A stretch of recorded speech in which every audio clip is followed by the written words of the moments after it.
When I was about 17 or so, I had moved back home to the beach after staying out in Washington for a bit after earning my GED. Not long after I got back, I made some new friends, with one in particular, Chris. This story isn't about him, but how meeting him was probably the worst thing that could have happened. Now, we used to hang out all the time and smoke weed, drive around aimlessly, go out to bars, etc. Just your everyday teenager stuff. We were, however, pretty into urban exploration, I guess you could say. We used to go into the woods all the time, in random places, just to explore. We live in a big city, so there isn't much adventure in the concrete jungle. Anyway, one night we're driving along this huge stretch of road, one city over. Chris, a female friend, B, and myself. It's probably about 7:30 p.m. in the middle of summer. There are usually street lamps in most parts of the city, but it was pitch black, with thick woods on either side of the street. The sun hadn't set yet, but you couldn't see anything below the tree line. Chris decides to tell us about this path in the woods that connects to neighborhoods he used to use as a kid, and how it's a cool spot to smoke up, with rope swings and benches and stuff. So, of course, we're like, yeah, let's go. We make our way into the woods, down the only path we can see, and it's well beaten, a clear sign it's used often. I never worried about weird things happening because, they always happen to someone else. As we got to the bench in the middle of the path, we sat down and rolled up. B was making a spectacle of playing on the rope swing that hung over a ditch that was about 6 feet or so deep. So we finished rolling up and have 2 really nice blunts.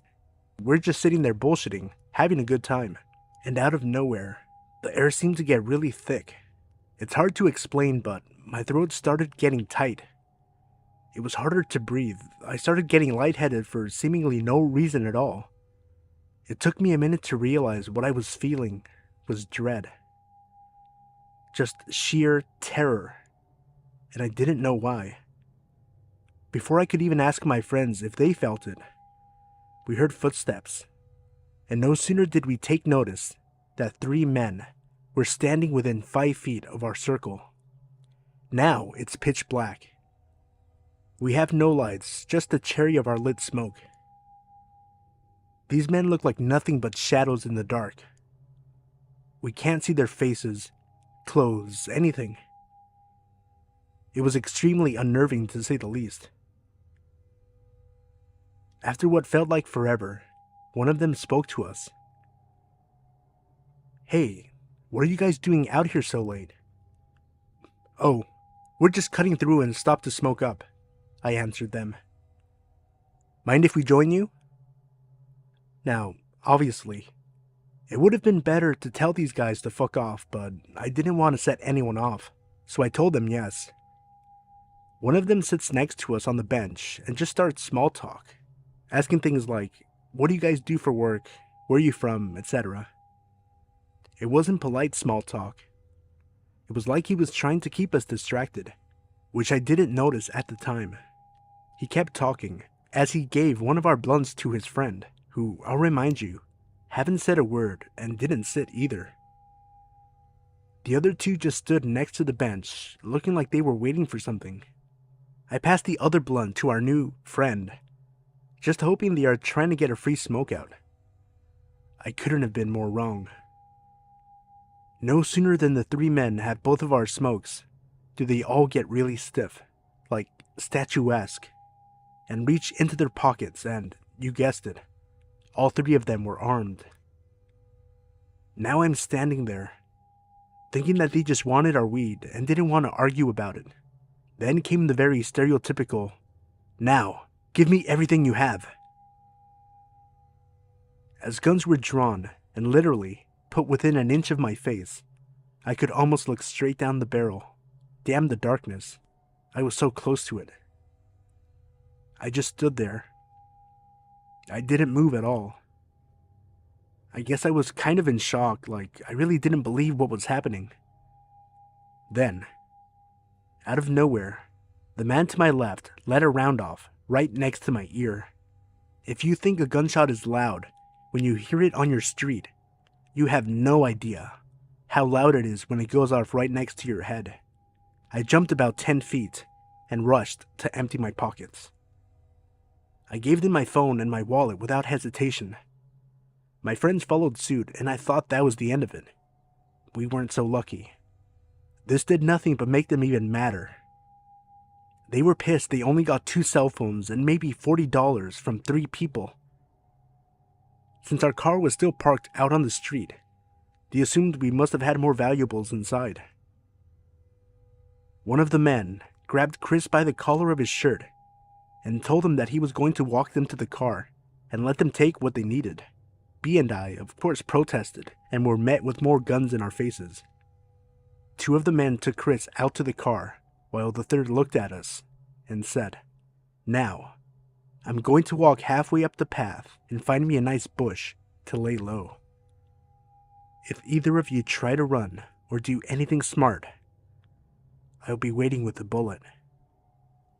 And he walked down the path after Chris and the other men. B and I stood there in the middle of the woods in complete silence for a good long while. We talked about how good our chances were if we tried to make a run for it and ultimately decided against it. We weren't sure if the guy was bluffing or if he really was waiting in a bush to shoot us.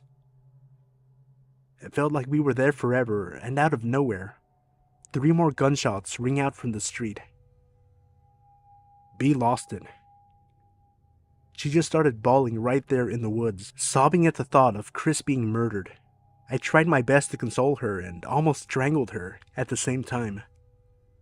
When I leaned in to hug her, I could see the light from her phone in her back pocket that she refused to give up.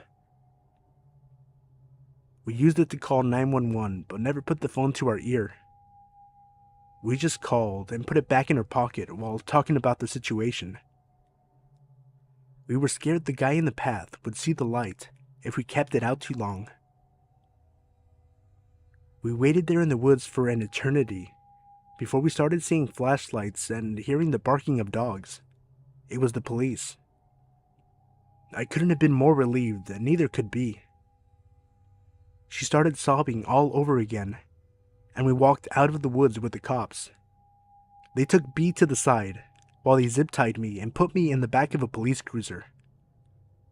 I started staring out the window, wondering why and where they took B, before I noticed Chris was sitting next to me. I started crying myself, out of relief that he was alive and wondering what happened when they got to the street. He told me that they brought him to the car and had him let them in. He said he let them take whatever they wanted, which still wasn't much in terms of sellable. He said they got pissed and hit him, then shot off a few rounds before running into the woods on the opposite side of the street. I asked him if he told the cops that, and he said they wouldn't listen. It didn't take me long to find out why. They pulled me out of the car after talking to B, and I insisted they remove the zip ties if I wasn't being arrested. Why should I? Apparently, the police thought the B was in danger of us. Granted, I realize now they were only being diligent, but at the time, I was not only offended, but pissed off. They thought that Chris and I were back there trying to rape B or something just as heinous. It was pretty shocking that they straight up accused us of sexually assaulting her in the woods and refused to listen about the men. That is, until B calmed down enough to tell them the same thing we did. Eventually, they believed us, but it was too late, since it had been almost an hour since the man took off into the woods. They told B that she could drive her car home, but because Chris and I were adults, they wouldn't allow her to give us a ride back. So I asked the cop if he would take us back home, and he declined, and not politely either. It was pretty clear they thought we weren't being 100% truthful about not messing with B in the woods. The cops left us there, standing in the middle of the road in pitch black darkness, woods on either side, after being robbed at gunpoint and the man probably still close by. I have never been that terrified in my entire life. We started walking down the street. I think we must have walked for a good 5 miles. The entire time glancing over our shoulders, scanning the tree line. Every time we heard any sort of noise, we jumped and just stood still. Eventually, we came to a main road and could see a shopping center not far off. These were usually patrolled by security at night, so we thought it was our best bet. We get up to one of the main stores, a Dollar General, and scanned the lot for any type of security. And there was nothing. Not one car in the entire lot. Now, these were back in the days of payphones, and luckily, there was one right outside. I got on my knees to scan the underside of a soda machine, and found just enough to make one call. We called Chris's brother, and thank God, he was awake and agreed to come get us. I don't think I had ever been so relieved to get into a car in my life. He got us home safely, and all I could think about was if I would be deaf in my left ear forever while trying to stop shaking. I lost my first cell phone I ever had, a new lost wallet, and almost my hearing. But I'm extremely glad I'm still alive, despite everything. Creepy men in the woods, stalking teens and robbing them. Let's never meet again.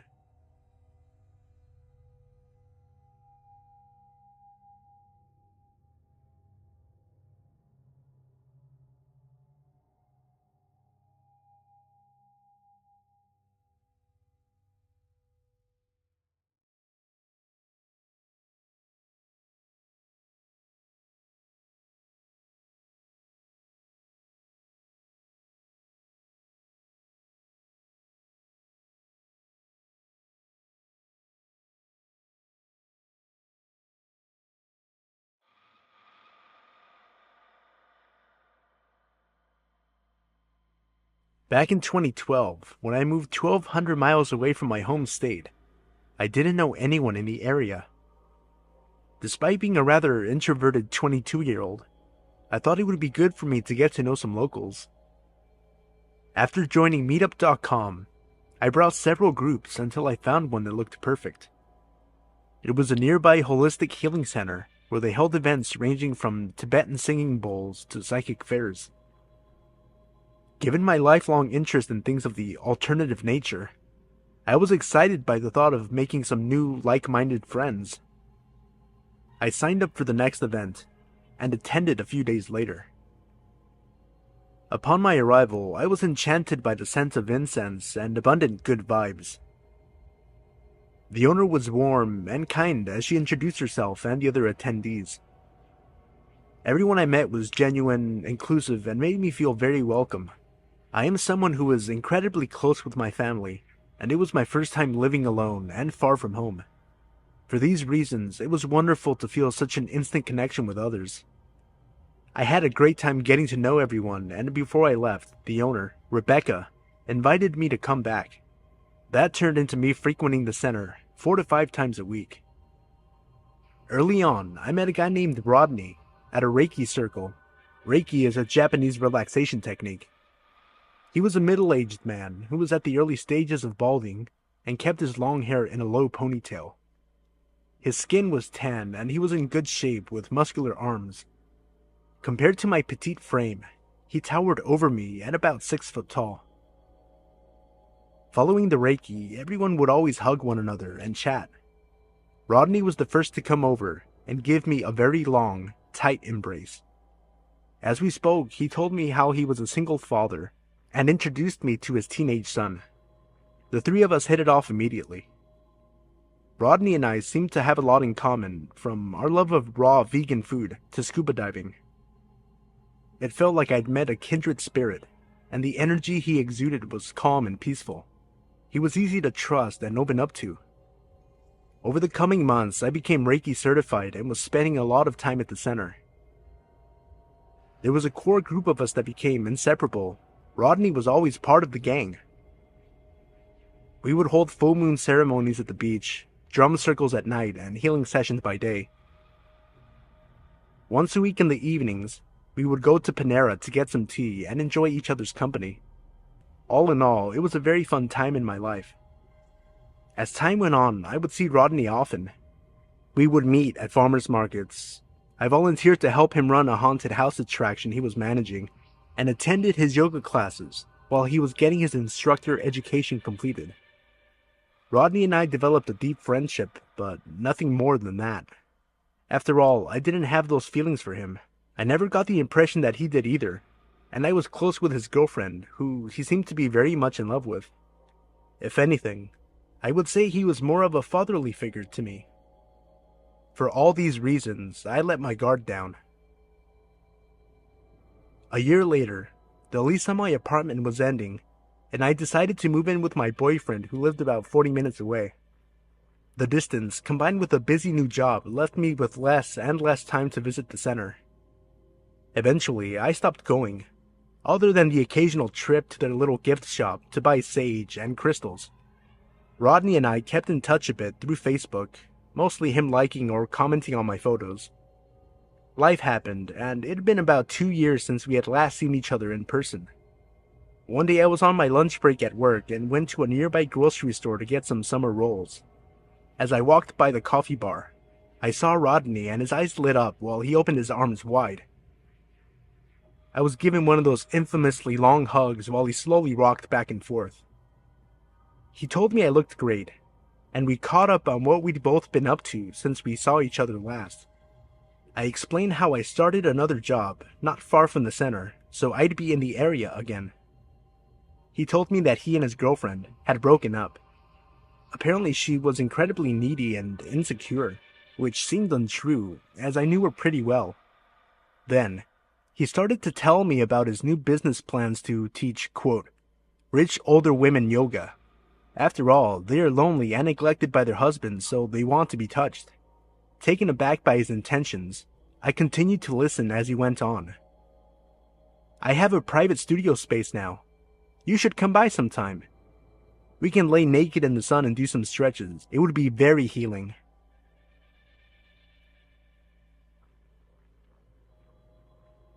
I was beginning to feel very uncomfortable. Then again, I thought perhaps I was overreacting. After all, this guy was a total hippie, so it probably didn't seem strange to him. Myself, being flustered and unsure of what to say, said, cool, and pulled out my phone. Oh, hey, I'm running really late for work. I need to get going. It was nice seeing you. He leans in again to give an awkwardly long hug and then kissed me on the lips, something he had never done before. A few weeks passed by. Rodney had sent some texts and Facebook messages about getting together. I lied and said I couldn't because I was busy with my job. Although I felt creeped out about the whole situation, I tried to rationalize with myself that I was being overly dramatic. After all, I had known this guy and his son for years, and he had never done anything to betray my trust.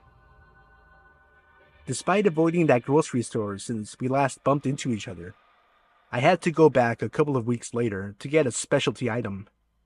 Since it was a different day of the week, I was certain I wouldn't see him there. Wrong. Avoiding the coffee bar area, I made my way through the back aisles. Suddenly I felt a hand on my shoulder, followed by Rodney saying my name from behind me. Despite being unable to shake the anxiety I was feeling, I slowly turned around with a forced smile and said hello. Once again, there was another long-ass hug. He then told me he wanted to hire me for a project he was working on, knowing I was having a bit of a tough time financially. I have a vision for the space I'm working on. I'll do yoga poses naked and have them shot in black and white. I'll hang the pictures in the studio. I want you to be the photographer. He also knew fully well that I used to be a photographer. I paused for a moment and told him I wasn't sure if I would be able to do it.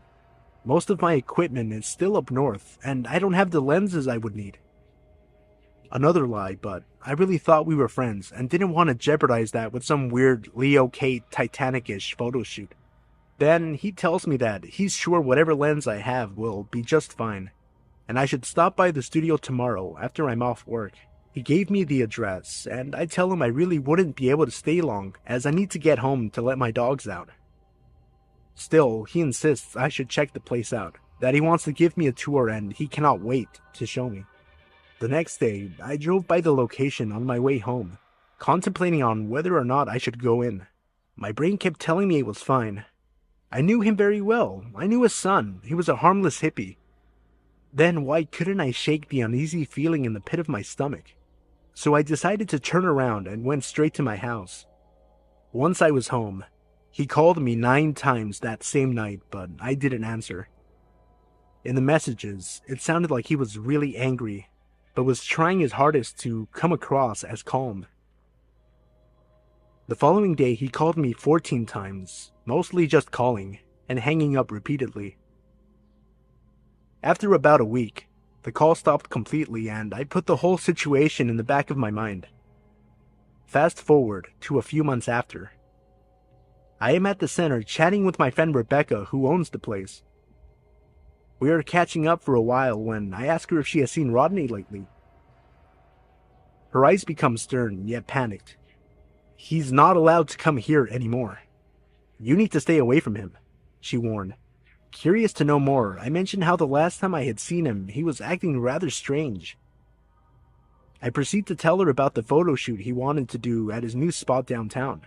Again, she looked deeply concerned and let out a long sigh. What she told me still shakes me to the core. Apparently, right around the time when he wanted to do our photo shoot, he had gotten arrested for beating the shit out of his new girlfriend. So bad that Rebecca teared up as she described the injuries that put her in the hospital. Not long after, he was arrested a second time for sexually assaulting another woman, as well as other drug-related charges. She continued on to inform me that he had never had any intention of opening a studio. He was totally broke and couldn't afford the lease, but he did know the guy who owned the building. Rodney had a key to look after the place while the owner was out of town. Rebecca knew all of this because she was good friends with Rodney's ex-girlfriend who told her everything while she was in the hospital. My mouth dropped and my heart sank when I heard all of this.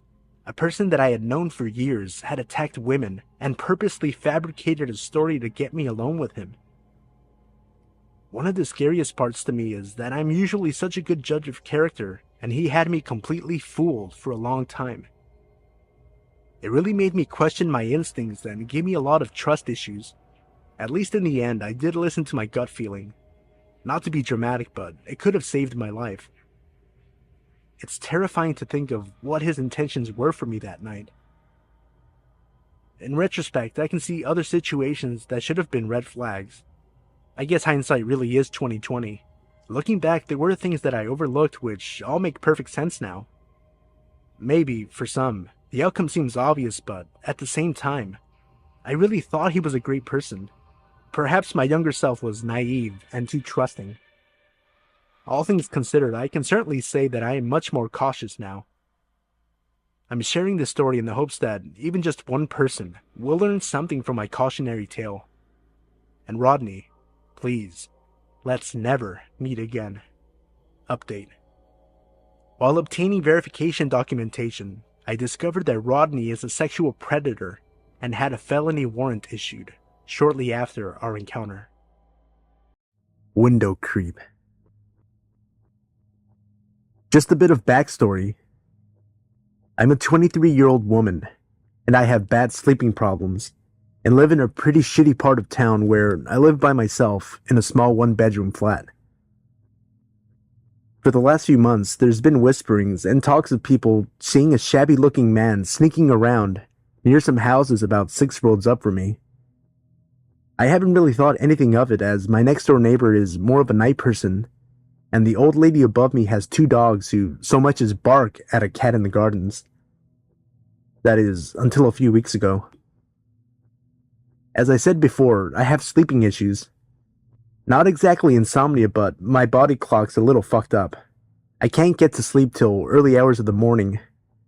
Anyway, a few weeks back, I was laying in bed reading an ebook on my tablet. I didn't have any lights on, apart from the fairy lights entwined between the bars of my headboard. It was a pretty hot night, so I had the little window open that was next to my bed. It's a weird layout. I have one medium sort of sized window that takes up the whole left side. The bottom right is just plain glass, and the top right is a tiny window that opens all the way out, but it's about the size of a standard book. So I'm laying there reading, when I start hearing a vibrating noise from outside, like from someone's phone. I pulled back the curtain and looked out. Nothing. It was pitch black outside. So I ignored it and went back to my book. At around 4 a.m., I was starting to get sleepy, so I pulled up the window and started getting comfy and ready for sleep. That's when I hear it again.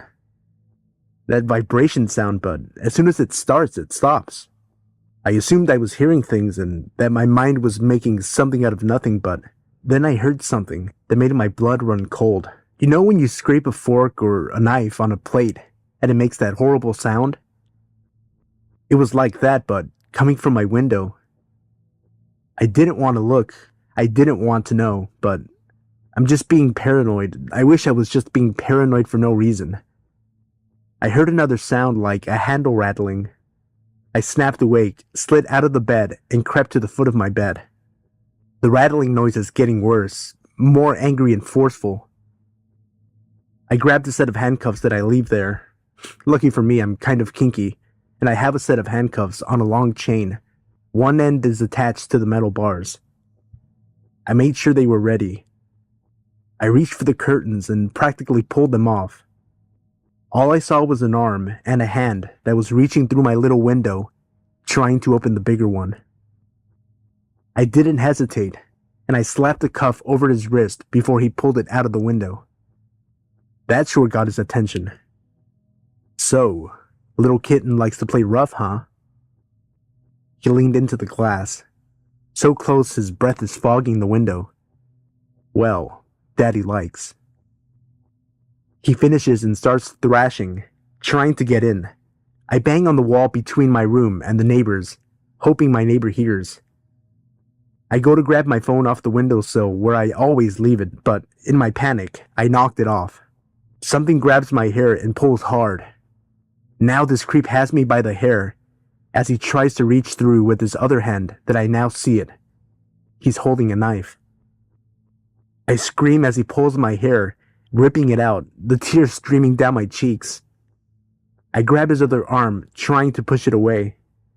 "Kitten, open the window," he said. When I don't answer, he brings the knife closer. "Do it now, or I'll have to cut up that pretty face." The dogs upstairs are going mad, and I scream again, trying to pull away.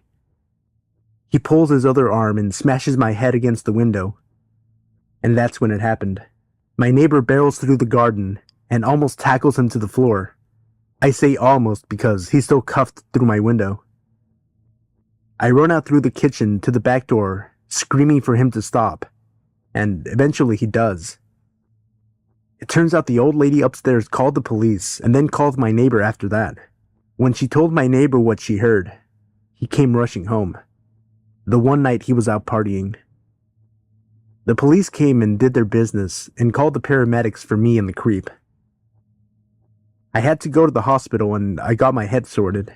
I split my head open pretty bad when he smashed it and ripped me a bald spot where my hair and skin was. The creep got away with some cuts, a broken arm from where he was cuffed and tackled, and a fractured cheek. It turns out the guy was a convicted rapist and had prior convictions for breaking and entering. I'd hate to think what would have happened if I'd taken my sleeping tablets and been knocked out, or if my other window was opened. Number 1. This must have happened about a year ago now, around Halloween. And to this day, it still creeps me the fuck out. Me and my twin sister, Lauren, both 20 now, had moved into our first flat 3 months before this happened. Our parents helped us move into the flat. My dad hiring a van to get all of our stuff, and the whole family, including my older brother Sam, who was visiting from England, helped us move furniture and numerous boxes into the flat. Our family helped us settle in, and luckily enough, our flat was actually next door to one of our dad's old friends, Danny, which was great as we hadn't seen him or his wife in about 10 years. The neighborhood we live in, which is a smallish village, about an hour or so from Glasgow in Scotland, is 99% of the time really quiet and everybody around the area is really nice, but this one night, something wasn't quite right. Like I've said already, we had only really got used to the area we were living in. But after what happened this one night, I always have my wits about me now. It was a dark winter's night in late October/early November. A Thursday, I think. My sister and I decided to stay up until about 1:30 in the morning, as we sometimes did after a long week at college. We'd stay up drinking, stuffing our faces, and talking about random stuff like acting, the subject we were both studying, motorbikes, guys, and some bitching too, just like any normal young women would do. We then decided to put the lights out and go to bed as we had grown tired. I'd do the normal nightly routine like check everything was turned off and the door was locked, which it was thankfully, as a few nights previously I had forgotten to lock it, so we both went to bed and fell asleep as usual. Just to set the layout of the flat, me and my sister were on the first floor, above an old woman, Betty, who is rather lovely, but we don't see her very often. Our bedroom is right next to the porch and the front door, and our bedroom window looks out onto the street. It was about 4 a.m. when we awoke to a loud knocking at our door. I was expecting a parcel the next day, so initially thought it would be the postman. But that's when I checked the time on my phone, which I usually leave on in case of emergencies, and it was 4:30 in the morning. Still being tired and disoriented, I realized it was far too dark to be about 10 a.m. when the postman usually came, even though the mornings were much darker now during the winter months. The banging on the door lasted about what felt like 20 minutes, but was probably less. Me and my sister were too scared to move from our beds, only whispering quietly to each other to just ignore the banging on the door. Neither of us were very comfortable about answering the door to a stranger knocking at an ungodly hour. I don't usually answer the door to strangers, or even answer mobile numbers I don't recognize. The banging stopped suddenly, and I heard heavy footsteps descend down the stairs next to the wall near my head. Everything fell silent for a few minutes. I tried to settle back down, but my adrenaline was going crazy. I could feel my legs shaking. I was so nervy about whoever it was outside. There was no way I was getting back to sleep. Then I saw the flashing of a torch through our bedroom window. It flashed at least 3 times, but maybe more. Then it stopped. I then heard what sounded like the man talking on the phone to someone, or having a conversation with someone outside, sounding a bit agitated and angry. I didn't look outside of our bedroom window in case the man saw me, but a few minutes later, I heard the rumbling of a car engine below me. I then assumed that he came in his car. His voice became increasingly explosive as I became more and more scared. It got to the point where I was about to phone the police, but then I heard the man opening his car door and leaving swiftly along the street. I don't know who the man was or what he wanted, but I didn't sleep at all that night. And for the next few days after that, every single noise would give me a fright. I was scared that whoever it was going to come back. In the end, I thought that it was someone with the wrong address or maybe just a drunk guy, but about a week later, we got a knock at about 6:30 in the evening, which was unusual for such a quiet area, and neither me or my sister were expecting any mail packages or shopping to be delivered, so I decided to open the door to whoever had knocked. Initially, I thought it was our neighbor, as he had been round once before to see how we were settling in, but not this time. It was a woman who was dressed in a suit and looked very professional, her hair up in a tight bun and holding a clipboard.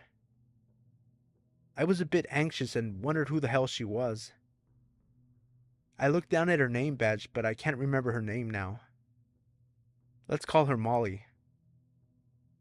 Molly said she worked for the criminal courts and was looking for a guy, let's call him Thomas, who had previously been a tenant at this flat before we moved in a few months before.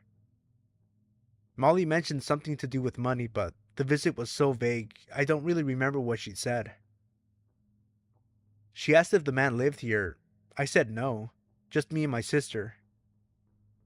She asked when we moved in and what letting agency we were with, but I think it was just to confirm that we did live there. She seemed nice enough, got what she wanted, and left, so I'm guessing money is the reason why the creepy guy turned up a few nights previously, banging loudly on our door. I'm so glad I didn't answer the door that night, and that I made sure it was locked. Fuck knows what would have happened if he thought that we were the man he and the courts were looking for. I am happy to say, since then, we have had no further disturbances at our flat, but it still gives me the chills just thinking about it. I just hope this creep never comes back. Number 2. So this just happened to me today, and I'm still traumatized over it. I'm a female in my early 20s and was on my way to a job interview. I live in the capital of my country and the interview was in the city center. I don't drive, so I have to use public transport. To get to my interview, I had to walk through some shady parts of the inner city center, which is unpleasant on any given day, but as it gets dark by 5 p.m., it's even worse. Anyway, I got to the street my interview was at, but I couldn't find the building it was in. I tried ringing the company to ask for directions, but their phones kept ringing out. After about 15 minutes of walking up and down the same street to no avail, I noticed I was nearing the time for my interview. I decided to enter this old man's pub, as I like to call them. Basically the local pub where all the old farts and unemployed people usually spend their evenings getting pissed. I forgot to mention I was wearing a black dress, black blazer, tights, and small office-type heels, so I must have stuck out like a sore thumb. I walked up to the barman and I asked him if he knew where the building I was looking for was. But before he even got a chance to answer, this fella in his mid-20s asked me, "Is it for an interview?" My attire obviously gave me away. I said yes, and he said with a half-lipped smile, "I know where that is. It's at my house." I kind of half laughed and tried to turn my back to him. The barman had gone to the other side of the bar, so I was waiting for him to come back to continue asking for directions to the building. Then, out of nowhere, it seems another fella in his mid-20s pops up on a bar stool beside me, so now I'm sandwiched between these two dudes. Thinking that the other dude who just came over might not be as creepy, I asked him if he knew where I was looking for. "Are you doing a presentation?" he asked. No, it's for a job interview." "I was hoping it was for a presentation so you could show me your slides," he said while breaking into a creepy laugh and high-fiving the other guy over my head. Screw this, I thought, and pushed my way through them leaving the pub. By the time I got outside, it was pitch black, and I was late for my interview. I just wanted to go home. As I was walking down the street, I noticed that the two creepers had followed me out of the pub and were about 20 feet behind me. One shouted, "Come back, love, we just want to see your slit." And the other one threw something at me that felt like a small stone. I was absolutely terrified. Even though there were people around, I felt so scared and alone. As I was crossing by a set of traffic lights, they caught up to me and both stood on either side of me. One of them said, "Let's go for a walk, then go back to my place." So nonchalantly, he then linked his arm into mine and was pulling me across the road, while the other one kept laughing and rubbing my back. I was thinking, what the fuck? How is this happening on a populated street in front of tons of people? I screamed and pulled my arm away from him, telling him I will kick him in the balls if he didn't get his fucking hands off me. An older man about 10 feet in front of us heard the commotion and asked if everything was okay. That's when one of the dudes says, "This is my girlfriend. She's only joking. Don't worry, we are on our way back to my place. Thanks, though, bud." I was stuck for words. I couldn't believe this fuck had the balls to try and abduct me in a populated area in the middle of the evening. The old man must have seen the fear in my eyes because he didn't buy it. "I don't think so, pal. Leave her alone, or I'll break your neck." The dude closest to me pushed me, and the two of them took off running. I thanked the man profusely for what he did. He wanted me to call the police, but I just wanted to go home, so he walked me to a nearby taxi rank and offered to pay my fare home. Of course I refused. I was already so grateful to him I couldn't take his money as well. The whole ride home I could not stop shaking, and I'm still very upset and shaken up as I write this. Creepy would-be rapists / abductors, let's not meet again. Number 3. Hello there. My name is Zach. This all started in the summer of 2015, back when I worked at the Walmart of my town pushing carts. I'm not sure the exact date it all started, although I do recall it was around the 4th of July. It all started with a simple call over my radio with a request to help someone load their items into their car. Glad to get out of the hot summer heat, if only for a few moments, I responded quickly, saying I'd be right over and hurried in. I walked over to the register where the customer had requested assistance. The customer was a heavy-set, middle-aged man who had purchased a 52-inch flat screen. I greeted the man with a warm hello and a smile, which he returned. The man stood at about 6'8" and spoke with a deep southern accent. He offered his hand for me to shake, which I did before he led me to his van. On the way, he made small talk with me, asking how my day was, how old I was, if I liked my job, etc. I answered all his questions honestly, saying that my day was going fine so far, that I was 19, and I could have a worse job than this. We got to his gray van and worked together to load his TV into the back. Before parting ways, he asked me where I lived and if I lived alone. Now this wasn't unusual, as a few other customers had asked me this before in the past. I simply said no. I stayed with my grandparents, having been too poor to afford to live by myself at the time, and I lived a mile or two out of town. I took the man's cart, wished him a good day, and walked off. It was a few days after that I realized, whenever I worked, that gray van would be in the parking lot. I didn't think too much of it, as it wasn't unusual for people to shop at Walmart every single day, so I would just go about my work. That was until a week afterwards when, after noticing the same gray van, I turned to a fellow cart pusher named Joe and said, "That gray van is always here." Joe nodded in agreement. "Yeah, I know, dude. Although it's strange, I've only ever seen that van here when you're working." Confused, I asked what he meant. He responded, "I've only ever seen that van here during your shift. It leaves shortly after you do when you clock out." I found that to be a little strange, but I blew it off as a coincidence. One day, I noticed that gray van would follow me everywhere I went. I don't own a car, so I walk everywhere I go. I don't really mind as I enjoy walking. Again, I would just chalk up the van always following me as a coincidence. Pretty sure the van was just heading in the same direction, although I always found it odd that the van never drove past me as I walked but always hung back, not caring if it was holding up traffic. Red flags didn't start going off until I spotted that gray van trailing me on a Wednesday night as I was walking back home from my youth group meeting at church. At first I just brushed it off as usual, until it followed me out of town. Normally it would turn away when I left city limits, but this time, it continued to follow me.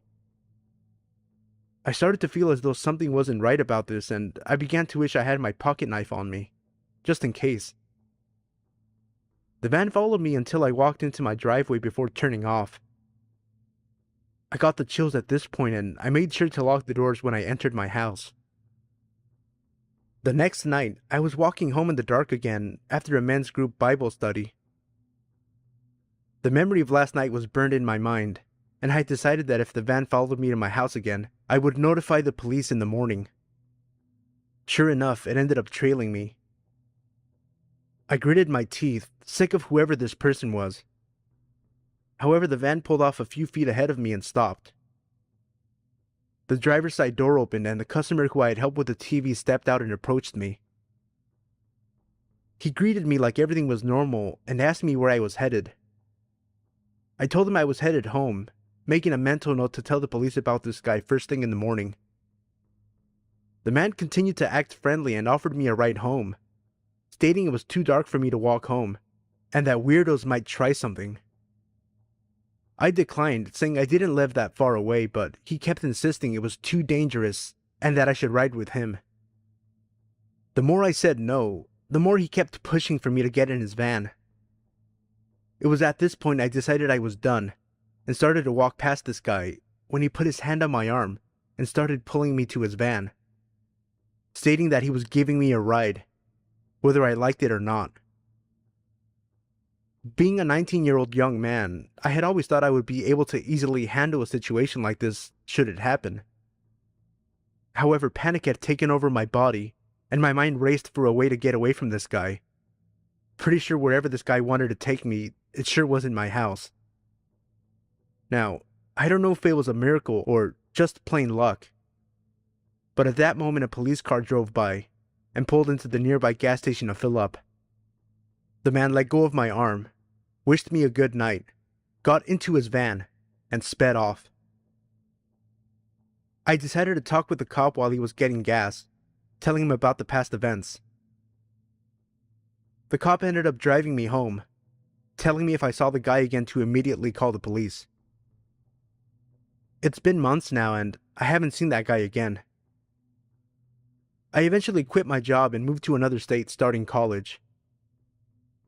Sometimes I wonder what would have happened to me if that cop hadn't drove by that night. Whoever you are, owner of that gray van, let's not meet again.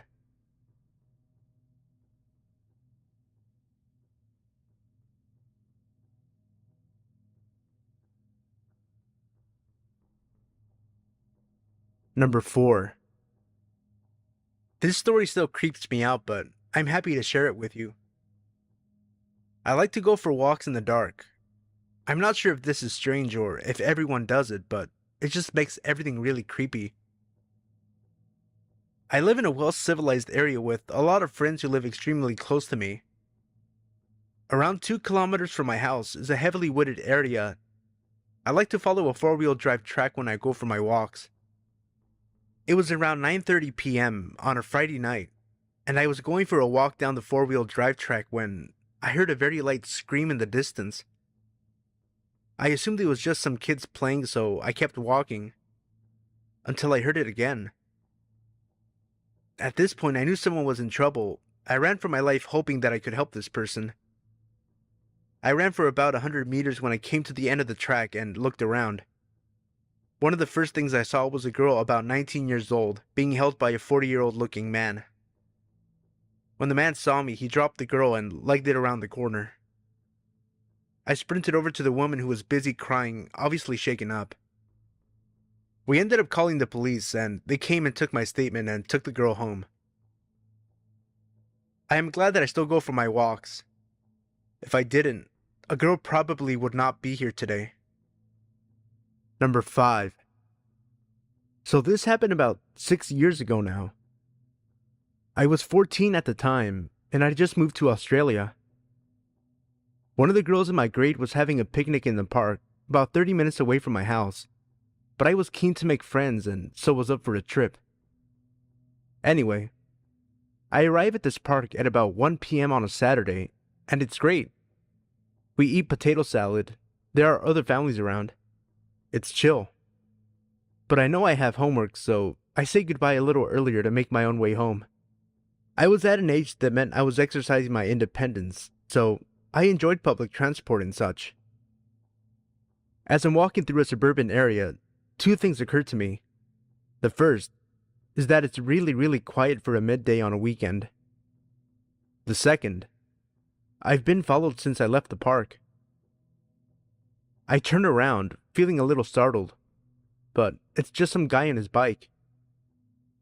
This isn't really unusual, but there's something about the way this 40-something man's leisurely pace that makes my skin crawl. The guy is clearly into cycling.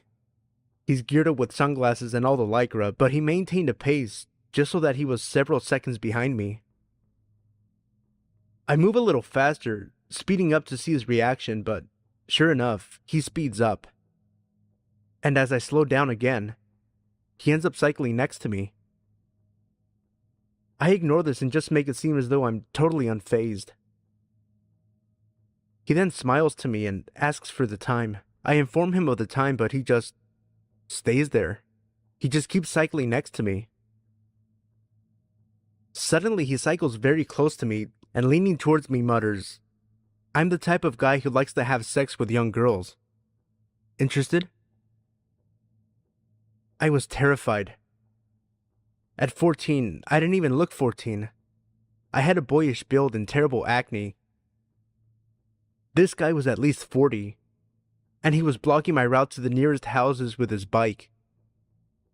"No, I wouldn't," I managed to say, in an attempt at confidence.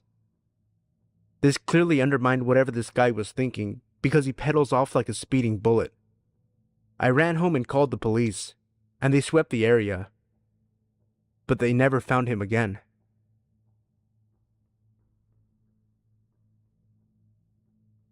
Number 6. I've been lurking on the sub for a while and wanted to share my story. It's Thanksgiving 2011, and I was celebrating at my grandparents' farm in the little town of Seville, Florida. I had had way too much to eat that holiday and was about to leave for the drive back to school in Tallahassee. I stopped at one little gas station in town to fill up before getting on the highway. I had just finished filling up when a lady walked up to me. She was really ratty looking with crazy blonde dyed hair, but this was the backwoods of Florida, so no judgment. They were really kind people who looked like that in those parts. She started talking to me about how her car had run out of gas. She pointed over to an old junker parked over in the convenience store and asked if I could possibly give her some cash to get home. I usually don't say yes to things like that, but it was Thanksgiving weekend, so I was feeling extra generous. I told her that I'd be happy to fill up her car a little to get her home. That's when it started getting weird. She kept insisting I give her cash and that her car was so empty she couldn't drive to the pump. I don't know why I didn't leave right then and there, but again, I was in a really good mood. I told her if she had a gas can, I would put some in, but didn't feel comfortable giving her cash. She kept objecting, but eventually went over and pulled a gas can from her car.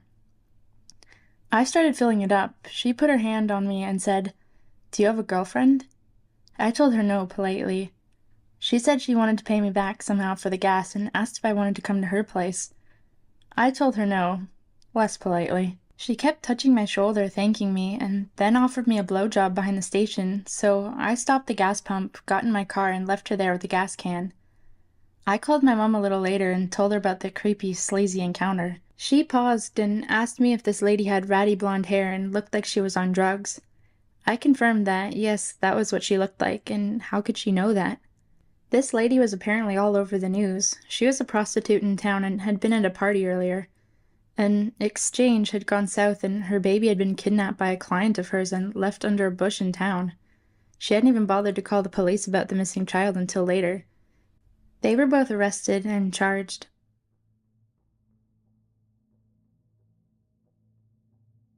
Number 7.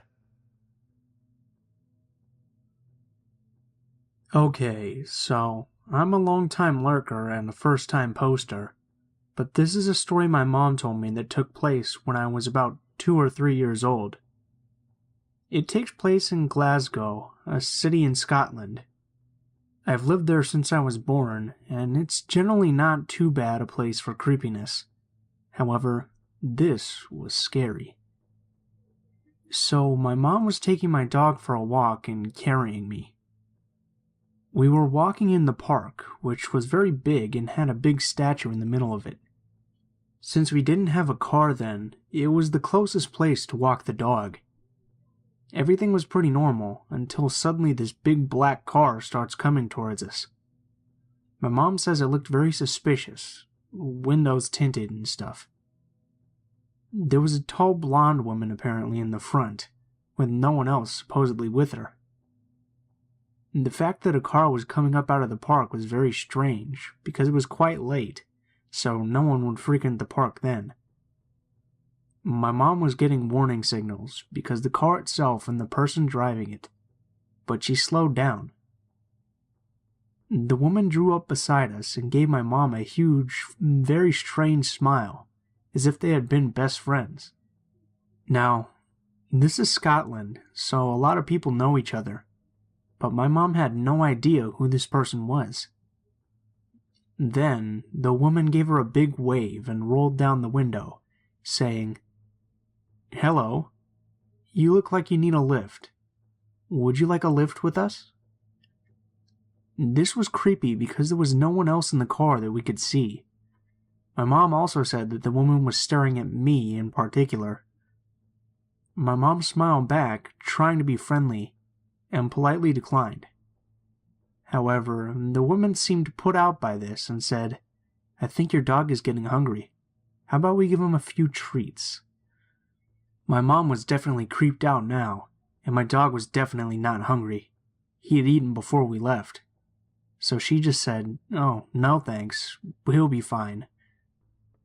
Suddenly the woman went from smiley to angry. My mom said she looked almost furious. Then she revved up the engine and took off out of the park. To this day, me and my mom still think there was someone in the back of the car, because the windows were tinted heavily. Whether or not the woman meant harm, though, is undecided. But we never went to that park again. Number 8. I'm a 17-year-old girl and I live in a rural area. My house is almost entirely visible from the road. I'm typing this almost exactly 30 minutes after it happened and I'm still shaking. 30 minutes ago at 5 a.m., I was sleeping deeply and someone slowly opened my bedroom window. My bed is literally right next to the window so I can open and close it. I was sleeping and I could hear my window slowly opening upwards since it's old and heavy. I thought I was dreaming or it was a possum because they live on the tree outside it. It's 5 a.m. and it's getting light at about this time. My bedroom is isolated and at the back of the house, but there is a complete driveway and full access to it there. And holy shit, I realize it's a person opening the window. I look through my makeshift curtain and I say, "What the fuck?" There's a figure outside my window. They slam the window down quickly, right next to my face, when they realize there's a person less than a meter from them. I could see the figure because there is still some light, but nothing else. I start yelling, I go to my parents, etc. They check the area, but they can't see any cars or people as it's covered in trees. All in the meanwhile, I think I'm crazy. How could that have happened? Was I dreaming? But my curtain is tucked under the window, and my cat is going crazy, and I know what happened. It was terrifying. I'm sure that they were a thief. We've had some dodgy people around my area before, but I swear, when it happened, I thought it was a ghost or something.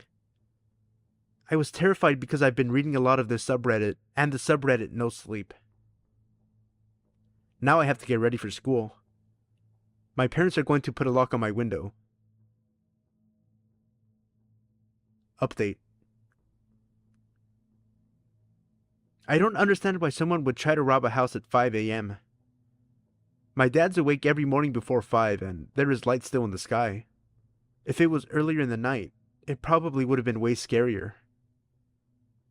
A policewoman came. She explained about crimes in the area. She looked for footprints and fingerprints but couldn't really see any, as it was raining. She was really kind, but I'm still spooked. I don't know if anyone will read this, but a few hours later, my parents discovered the window adjacent to mine had chisel marks on it, and it was fairly damaged. Obviously, this means they tried to break in through there but couldn't, and then tried my window. Number 9. I have provided links for news coverage of the following story in the video description below. This is the story that my dad shared with me. He grew up in a small suburb community of Stowe, Ohio, with his parents and older sister. Across the street lived a boy named Richard Wade Cooey. He was the same age as my dad, who described him as a scrawny, red-headed troublemaker. He would spit on people as they walked by, and even set a house on fire in the neighborhood and blamed it on a kid who had special needs. Nothing he did as a child, however, could compare to the crime he committed when he was only 19 years old. My dad had just started his sophomore year of college when he heard the news. Richard and his friends Clinton and Kenneth were throwing pieces of concrete off a local bridge onto the interstate when one of them struck the vehicle of 21-year-old Wendy Ofrendo. Her friend, 20-year-old Dawn McCreary, was also in the car. They were sorority sisters who had just gotten off of work at a local restaurant. At this point, Kenneth decided he'd had enough and went home. This is when Richard and Clinton came up with their evil scheme. Both of the young men approached the girls, offering them help, offering to give them a ride. They drove the girls to a shopping center where they told them to call their parents and let them know they were all right. The two then forced the girls back into the car, tied their hands together, and drove them to a field behind the local mall where they raped, stabbed, and tortured them for 3 grueling hours. They abandoned their bodies in the field, but only after they carved large X's on their stomachs. Richard and Clinton then decided they wanted to sell the girls' clothing and jewelry to make some extra cash. When Richard couldn't find a buyer for the items, he burned them in his backyard, which woke my grandparents. My grandfather called the police to report what he thought was yet another neighborhood disturbance from Richard. The police gathered the items for evidence, and after finding Wendy's abandoned car, they arrested Richard and began the investigation. Clinton and Richard were both arrested and charged with the murders. They had found a bloody pocket knife used to stab Wendy in the neck in Clinton's pocket when he was arrested, and some of the burned items still had traces of the girl's blood. Since Clinton was only 17, he was spared the death sentence and currently is serving life in prison. Richard, however, was given the death penalty. On October 14th, 2003, at 10 a.m., Richard was executed by lethal injection. Wendy's family was present at the execution. Every time I visit my grandparents and look across the street at that house, I can't help but to get the chills. Richard, I'm glad we never met, and I'm certainly glad my dad was smart enough to not become your friend growing up. Number 10. It was March during spring break.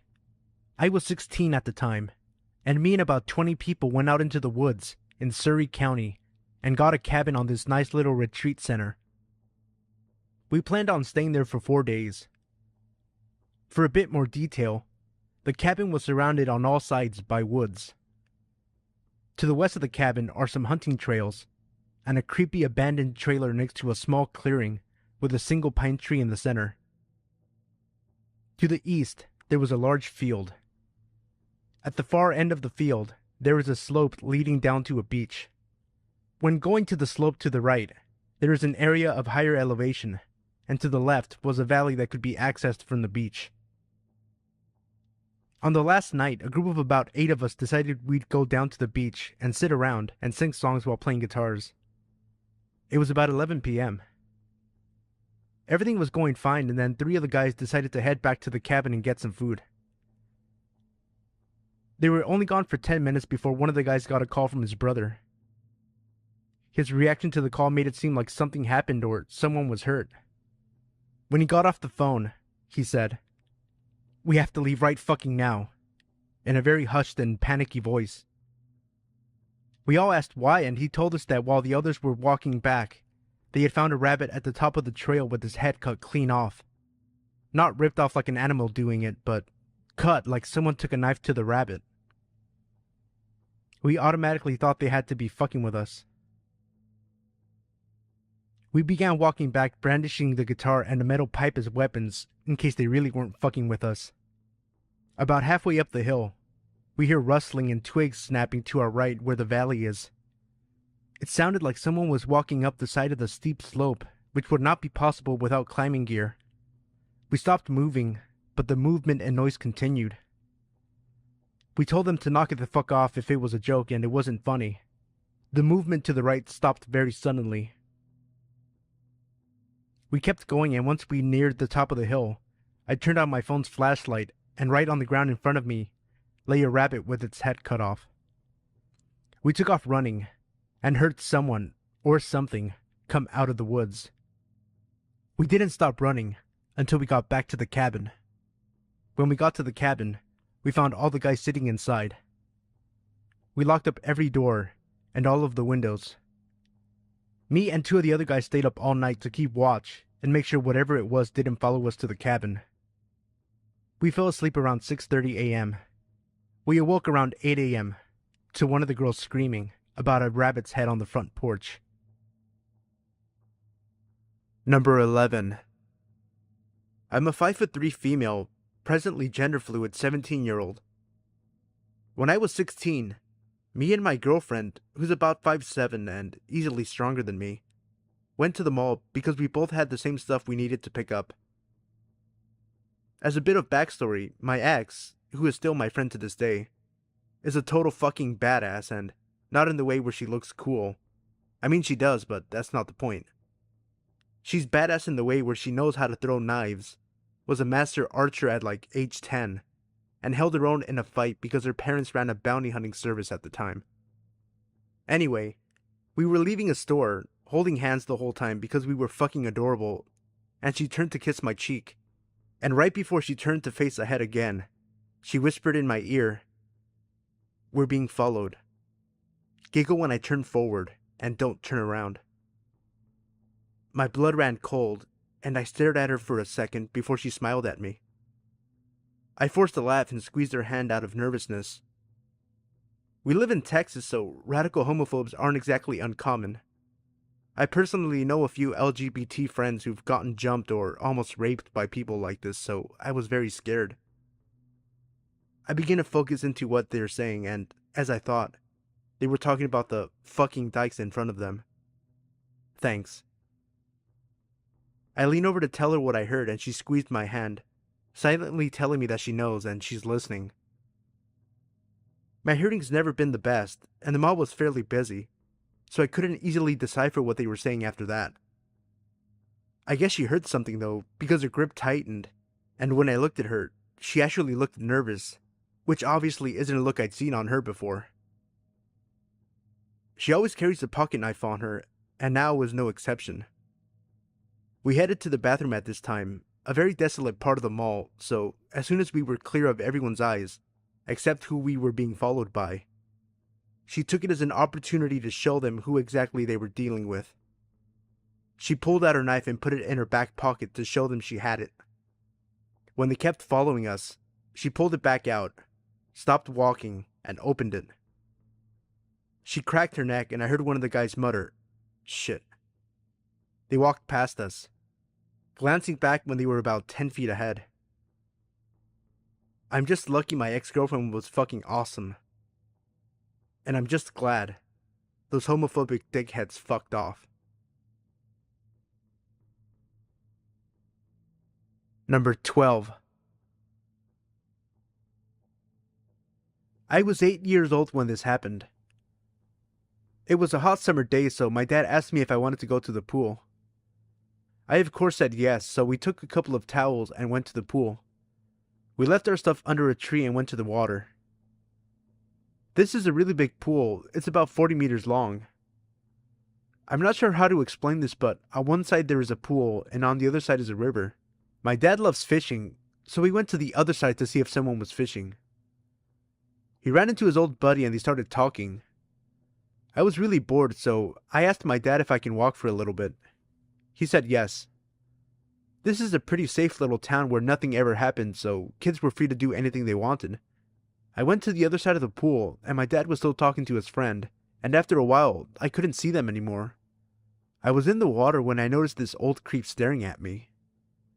I just looked at him and started swimming. He asked me if I wanted him to help me swim. I said no. Then he asked me how old I was. I was pretty confused, so I told him my real age. Then he started hugging me. I told him to leave me alone, but then he started kissing me and touching my lady parts. Nobody seemed to notice. I was trying to scream, but his hand was on my mouth. When he took me out of the water, I bit his finger and kicked him in the balls. I started running as fast as I could, and he started chasing me. Luckily, I was faster than him. He stopped at the middle of the pool and went back. I ran to my dad and I asked him if we could go home. He asked me why, but I just started to scream that I wanted to go home, so we took our stuff and went home. I never told him. I never told anybody. Creep from the pool? I hope I never see you again. Number 13. This happened when I was around 12 or 13. My parents and I were going on a trip for a couple days, and while they were getting our stuff inside the house, they told me to stay outside and watch the car. It was daylight, and this is a safe neighborhood. I'm outside for a couple minutes, sitting down on the lawn, and I see a pickup truck pull across the street, and this old-looking man gets out of the truck and comes towards me. I get up, and he starts telling me he sells homemade chairs and that he has one in the back of his truck that he can show me. He seemed off to me, so I told him I was going to ask my parents. So I'm rushing to the door and start knocking. Our outside door locks automatically. My mom comes out and I tell her what the man told me, but he interrupts me and tells her I called him over or that I needed help or something like that, which my mom knew was a lie. My mom told him she was going to call the cops and then he left. My dad had to calm her down since she was freaking out and thinking that the guy was going to take me, and after she was calm, we continued putting things in the car. So, the weird part of this was when the man's car was following us a while later. My dad was so pissed off that he braked the car and pulled over to the side and actually tried to follow the man's car and get his license plate. The man sped away, so we lost him by then, and it left us pretty scared for a few months since he knew where we lived. Even though it's been a few years, I still don't like being outside alone anymore. Number 14. Hi there. This is my first post, so I apologize if I make any mistakes. But after looking for a while, I just had to share this story told to me by one of my coworkers. So one summer, a few years ago, she and her then boyfriend and now husband decided to go to Ontario to visit friends and family. While there, they made the decision to camp out over the weekend by one of the many lakes scattered throughout the province. One campground they had been directed to by friends was beautiful but absolutely packed with holiday goers, and if you're anything like them or myself, you find the more solitude provided by a campground, the better. So they chose instead to head down the road a little further, where they had seen signs for another campground. The new site was breathtaking, she said. Absolutely stunning, with huge maple trees and a sandy beach with the waves gently lapping against the shore. However, it was dead empty. Not a single camper or tent in the entire place.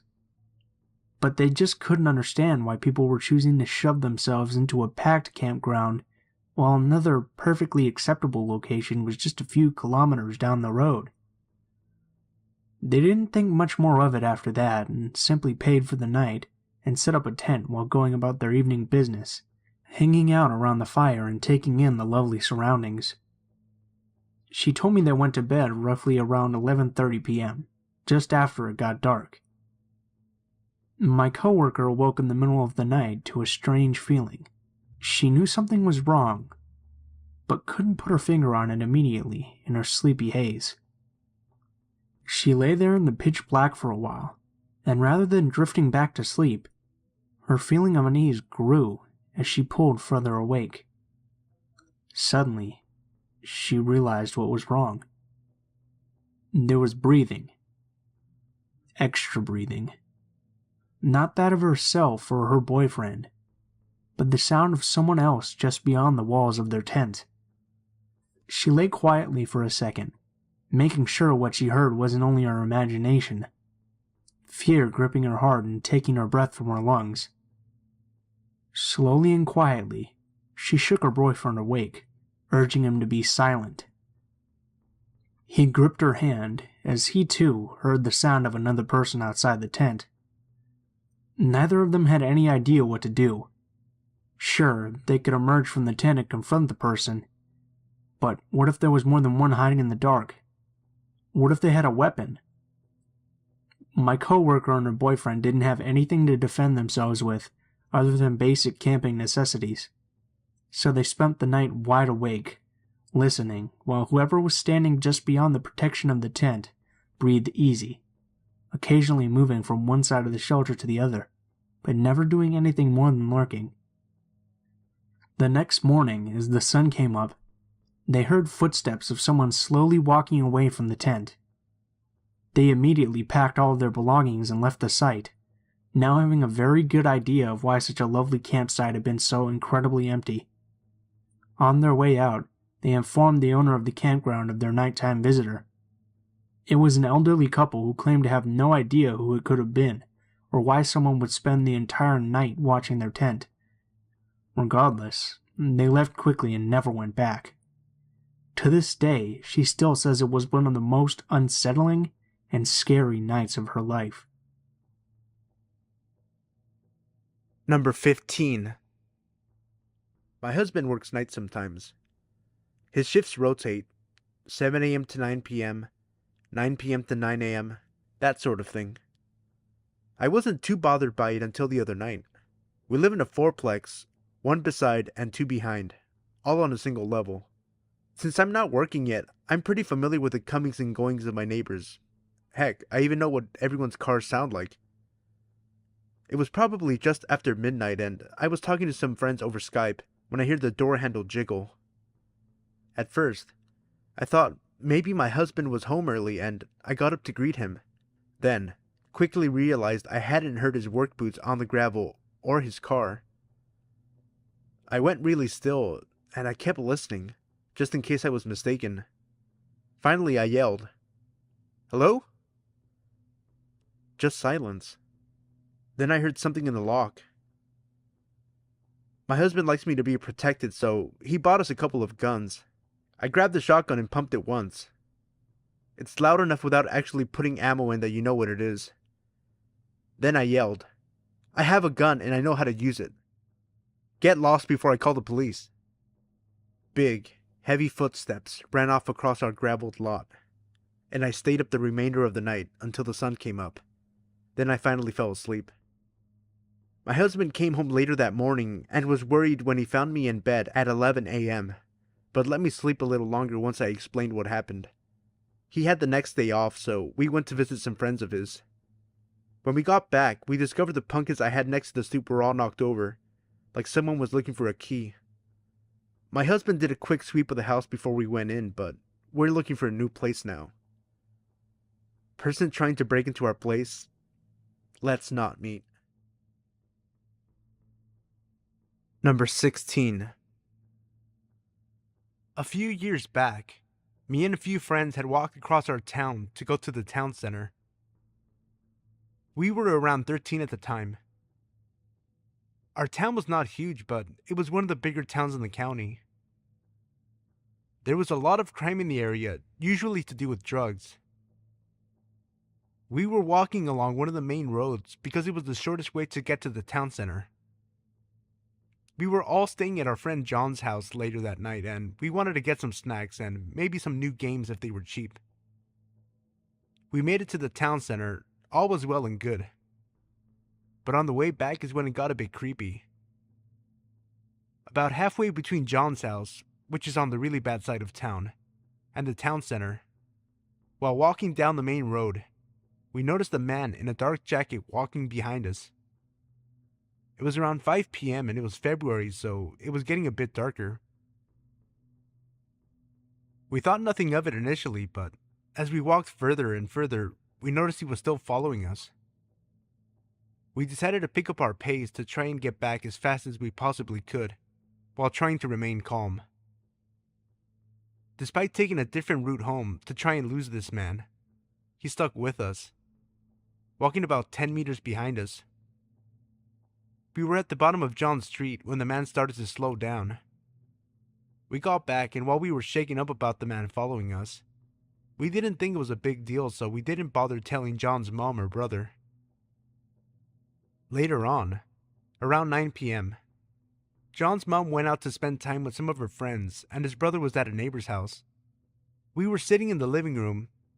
John's house was laid out in a way that the sofa in the living room was visible from the kitchen, and the kitchen had a window at the front side of the house. We were watching a film and I went to get a drink. I walked to the fridge next to the window and got some Coke. When I closed the door, I glanced at the window to look out. I thought I noticed someone there, but it was dark outside, and the light was on in the kitchen, so it was hard to see outside properly. I shrugged it off and walked back to the living room. About 20 minutes passed, and I glanced back over to the window. Now the kitchen light was off, as was the living room light, making it easier to see outside. I could quite clearly see a man there, and he looked exactly like the man who was following us on the way home, wearing the same dark jacket, staring at me and my friends intently. I looked back at the TV, not trying to give anything away. I told my friends that I thought there was someone at the window, but to not all look. John turned and looked. He was as shocked as I was. We were all 13 years old and home alone. Needless to say, we pretty much shat ourselves. John got up and went over to the home phone, which was just next to the front door, and called his brother. He said he would come over straight away. We made sure that the front door and the back door was locked, and sat in the living room until his brother came back. Thankfully, the man was gone by the time John's brother got back. We checked the house and the garden just in case he was hiding somewhere, but he was gone. We all thought this would be the end, and that we wouldn't see the man again, but a few weeks later, me and my friends were walking to a sports event, taking the same route we had taken previously, and we saw the man again. This time he didn't follow us, but as we walked past, he stared at us intently. None of us knew who this man was, or why he followed us. None of us have seen the man since, and hopefully we never will. Number 17. This still haunts me to this day. I remember it pretty vividly, and I consider myself to have a bad memory. When I was 10, my mother needed to go to Walmart to grab some groceries. Being the hard-headed kid I was, I didn't want to go inside, so she let me stay in the car. I was reading a book and listening to music when all of a sudden, an old, beat-up tan car parks next to me. I look over and it's some guy in his 50s. The guy then opens his car door, and he's completely naked except for a trench coat. I freak out and lock the doors. He begins to masturbate profusely while staring at me, and I just avoid eye contact. This goes on for about 10 minutes until he finishes and leaves. My mom comes back about 20 minutes later, and I tell her what happened. She's pissed and flags the security officer, but she didn't know English, so I don't think it got through. My mom never left me alone in the car again until I was in my teens, when I would just stay home. I also never found out any more information about him. Guy that robbed me of my innocence. Let's never meet.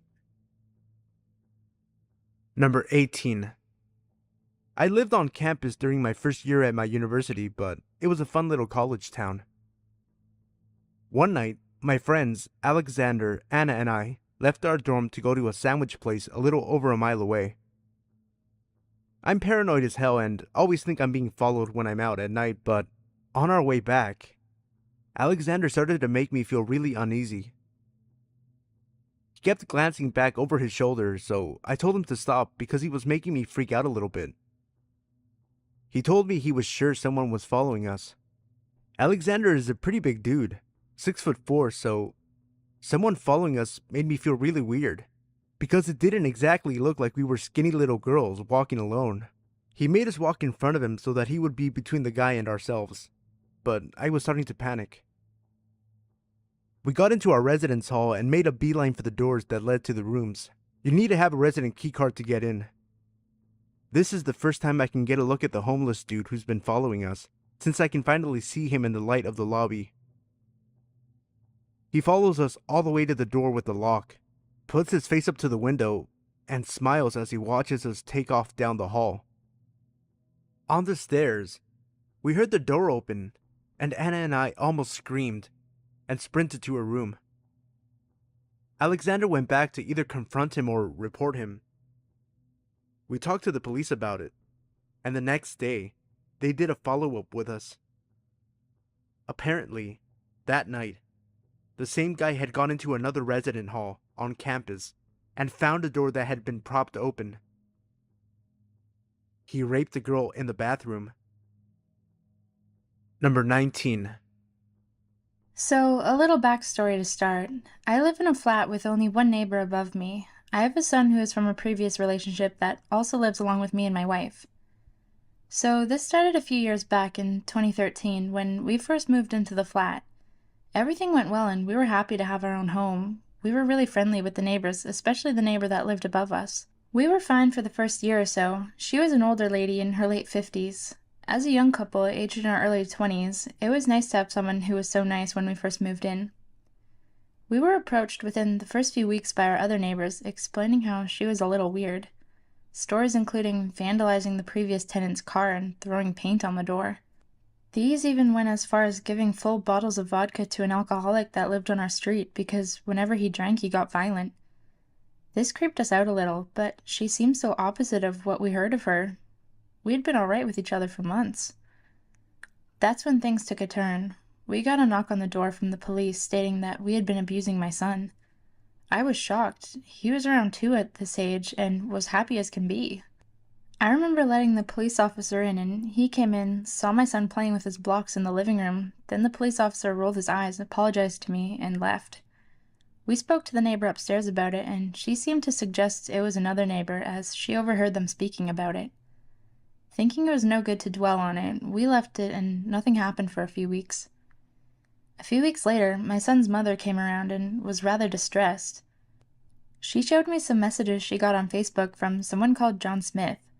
They explained that they worked at the nursery that my son attended and was concerned about my son, going into a lot of detail about how we would shout at him and abuse him. I flipped my shit and even gave her a copy of the recordings from my son's baby monitor. See, since the last time we were accused of anything, we installed a baby monitor that stored the last 7 days onto a server I have. This is linked to my mobile, perhaps due to paranoia after hearing of all the kidnappings that can happen. The funny thing that made no sense was that in the message, it had my full address. She and my wife's full names and details of our house, even about the background that I had on my computer, which was a payday background. It made no sense at all, and the only person in my house was the neighbor upstairs and my parents. I don't like people within my space, and she used to come around and use our bathroom and shower as her bathroom was being converted into a wet room. Later on, I got a phone call from the neighbor, and she said that some white nationalist was trying to find me. Now, I'm half Cass Indian.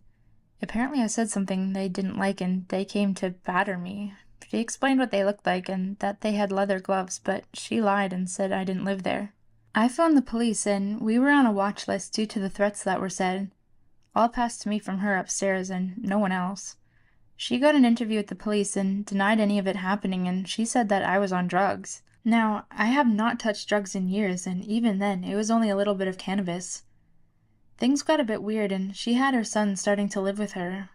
One evening, we were playing D&D, and around 9:30 p.m., we got a text from her explaining she wanted quiet or else. Things had been slowly escalating up until this point. I replied, "Fuck off, it's 9:30, we finish at 11.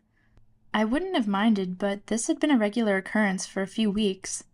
We play on Saturday nights, and this had not been a problem for a year or so. Things escalated further. She started banging on the floor, put the vacuum on, and threatened to send her son down to come do me in. I confronted him the next day about this, and he denied everything and said that his mom was a bit sensitive. Turns out she has bipolar. This all makes sense now, from poisoning my plants and lawn to threatening me with her sons. She's now left and has a for sale sign on her flat, and that explains why the house was so cheap when we got it. So, sociopath neighbor, please don't move back in. I now know that some people just want to watch the world burn."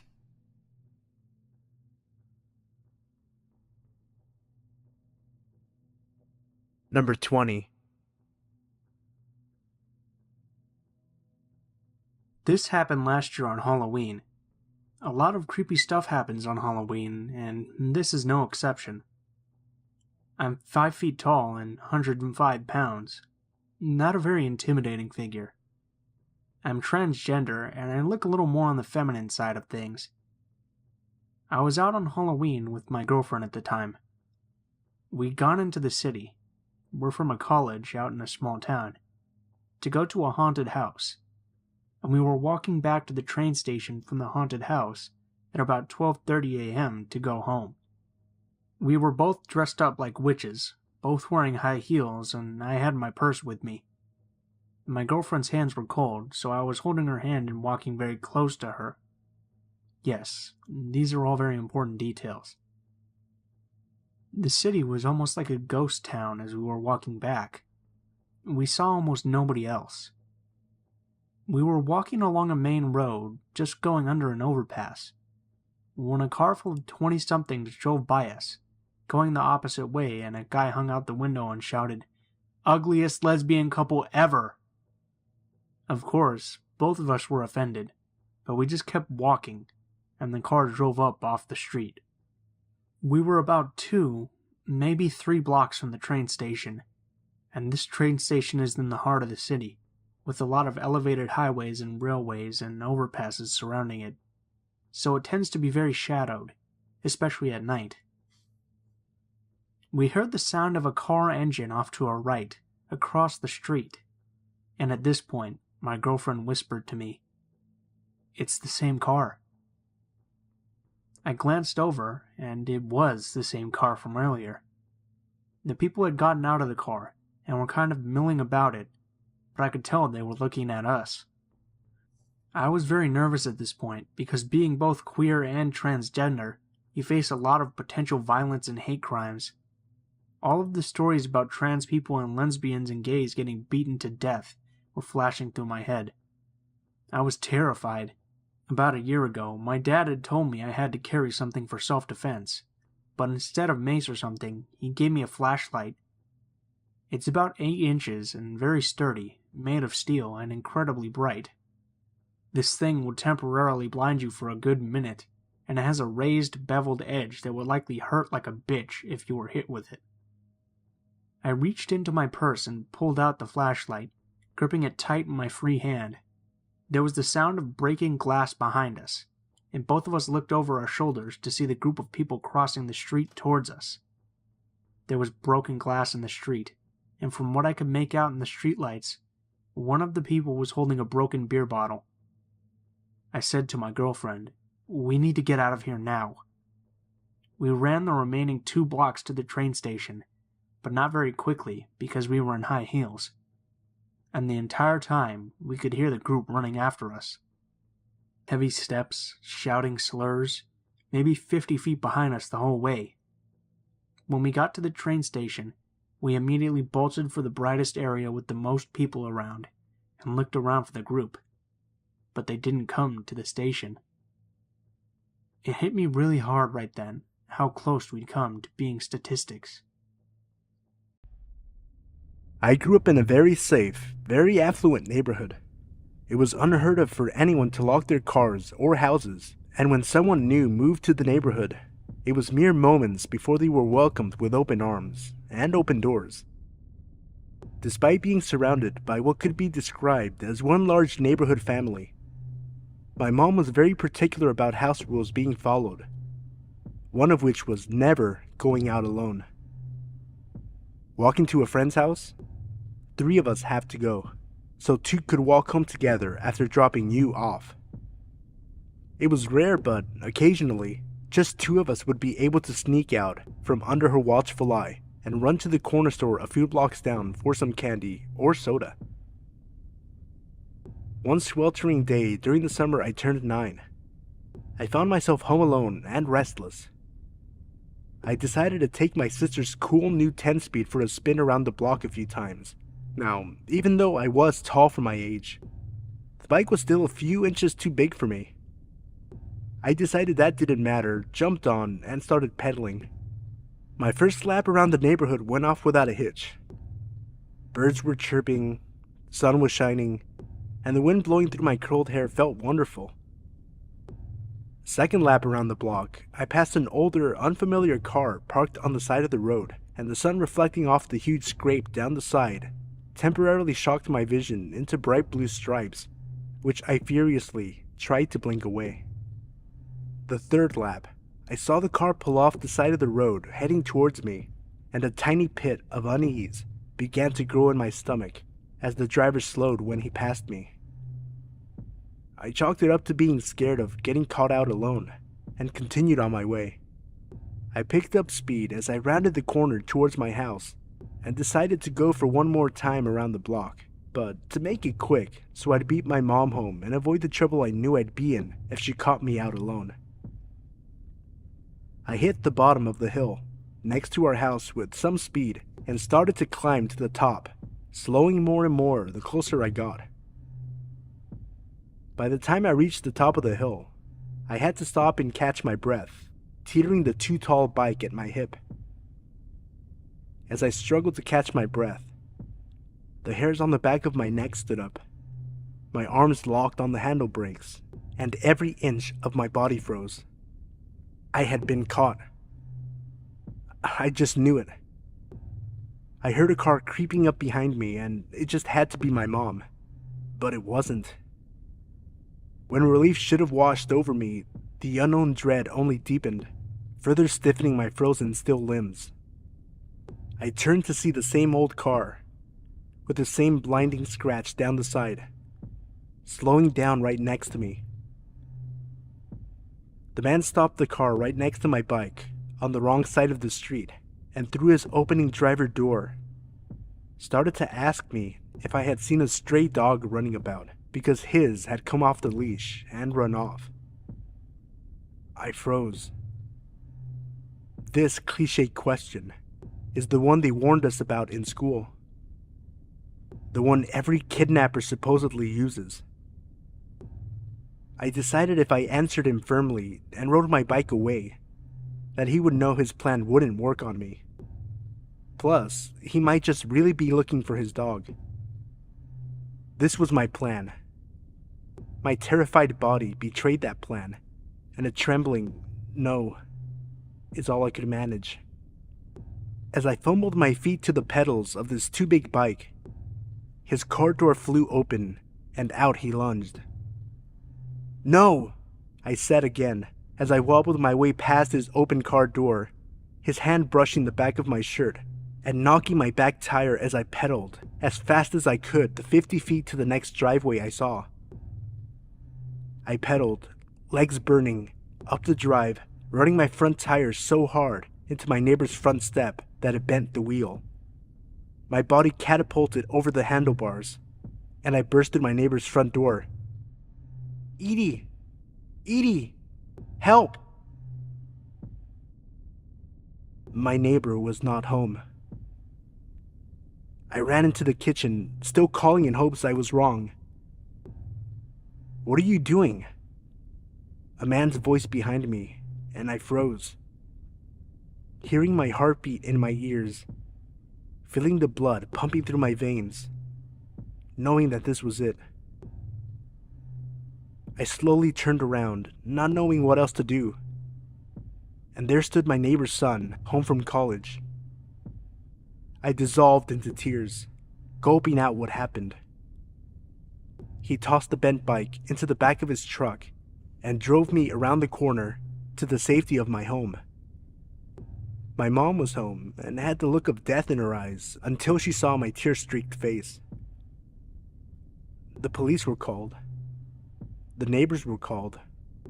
The car had been spotted frantically circling the block the few minutes following our encounter, but he was gone by the time police arrived. To this day, 20 years later, I still have a hard time riding my bike alone. I still get chills when cars slow down next to me. I still wonder if the next girl was as lucky as I.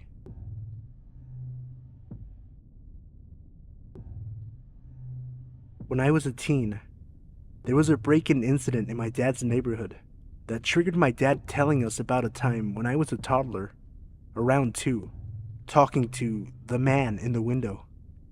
A little scene setting. My room had 2 windows. One window, you could see our backyard and back porch. You could climb out that window onto the porch if you wanted.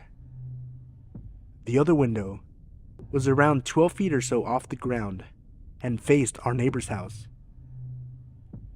Earlier on in the day, my dad had been changing out the screens in the windows. As luck would have it, something went awry with the screen in the window facing our neighbor's house. My dad left the screen off and just took the ladder and laid it next to the house, intending on taking care of it later. That night, my mom and dad put me in bed as usual, turned on the baby monitor, and went to their room. A few hours later, they wake up to me talking in my crib. They hear me from the baby monitor. It's not unusual. From the moment I could speak, I have never stopped talking. My mom always said my vernacular and mannerisms were older than my age. My dad called out to settle down, and I replied, "I'm talking to the man in the window." They laughed it off, assuming it was nothing. Some time goes by, and they settle back in, when I suddenly start talking again, going on and on. So my dad says again, from across the hall, to quiet down. I was adamant there was a nice man and lady at my window. I said, "The nice man and lady want to take me away with them." My dad went immediately into high alert and came barreling into my room. Our rooms were separated by a dozen feet max. He flips on the light, and as the light comes on, he sees the window facing our neighbors is open. I'm standing in my crib, all smiles, and then he hears the chain link fence. He bolts to the window and sees the ladder set up against the window, and a figure bolting into our neighbor's yard and around the corner. My dad, in his underwear and bare feet, bolted out the door and gave chase. Unfortunately, he never caught them, nor did the police. They were gone by the time my dad reached the point he last saw them. My dad said he didn't sleep for months. After hearing the story that very same night, as a 15-year-old teen, I made my dad help me rearrange my room so I wouldn't have to sleep near that window. Never slept by it again, and technically speaking, it was the safer of the windows to sleep by. It turns out, my being overly talkative likely saved me from being kidnapped out of my room. I told my mom I shared the story. She reminded me that I forgot a pretty vital piece of information. This was around Halloween, and there was a young girl who had been kidnapped, tied up, and murdered just 10 minutes down the road, so tensions were already high.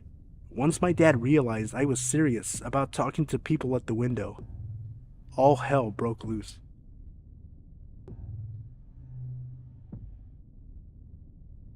I had quite a bit of interest in my first story, titled, "I Was Almost Kidnapped When I Was 4, so I decided I'd share another fairly creepy story from my childhood.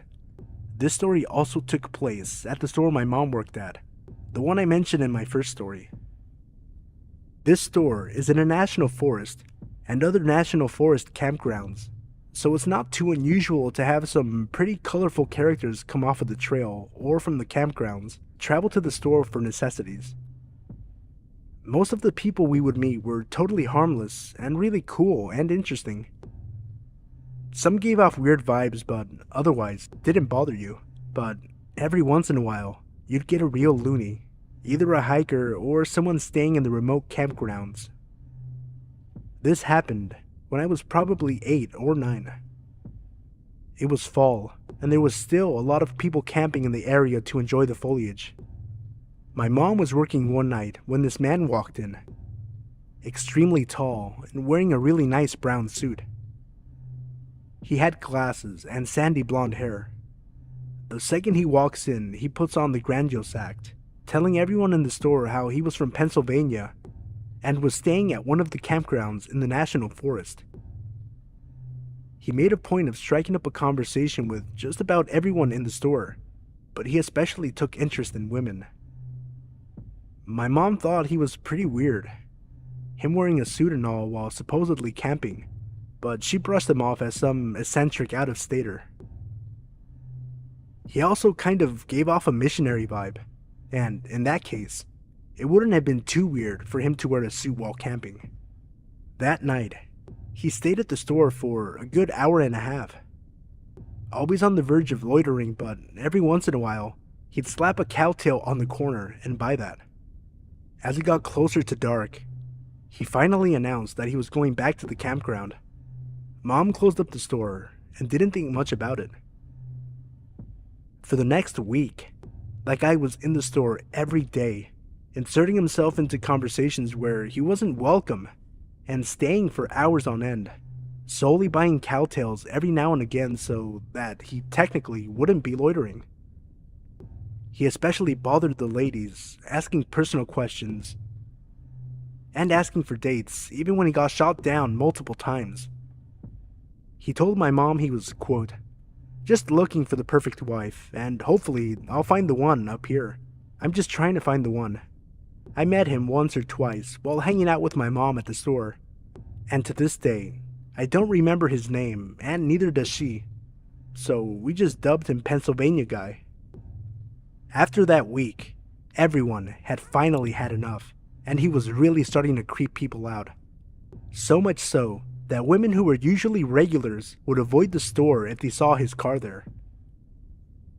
One night, he was in there doing his usual act when 3 of our area's burliest, most intimidating guys walked in, one after the other. My mom knew this was her chance. While Pennsylvania Guy was distracted, she went to each of the guys and asked them if they'd watch her back while she kicked him out. They readily agreed, so my mom approached Pennsylvania Guy. You need to leave. You've been loitering in the store for a week now, and you're scaring away my customers, so I need you to leave. Now. Pennsylvania Guy looked shocked. He pointed to a half-eaten cowtail. What do you mean? I haven't been loitering, I'm buying cowtails. My mom shook her head. That's not enough. Leave. The 3 guys she asked for help were now standing right behind her, giving Pennsylvania Guy a mean look. He got out of there fast after that.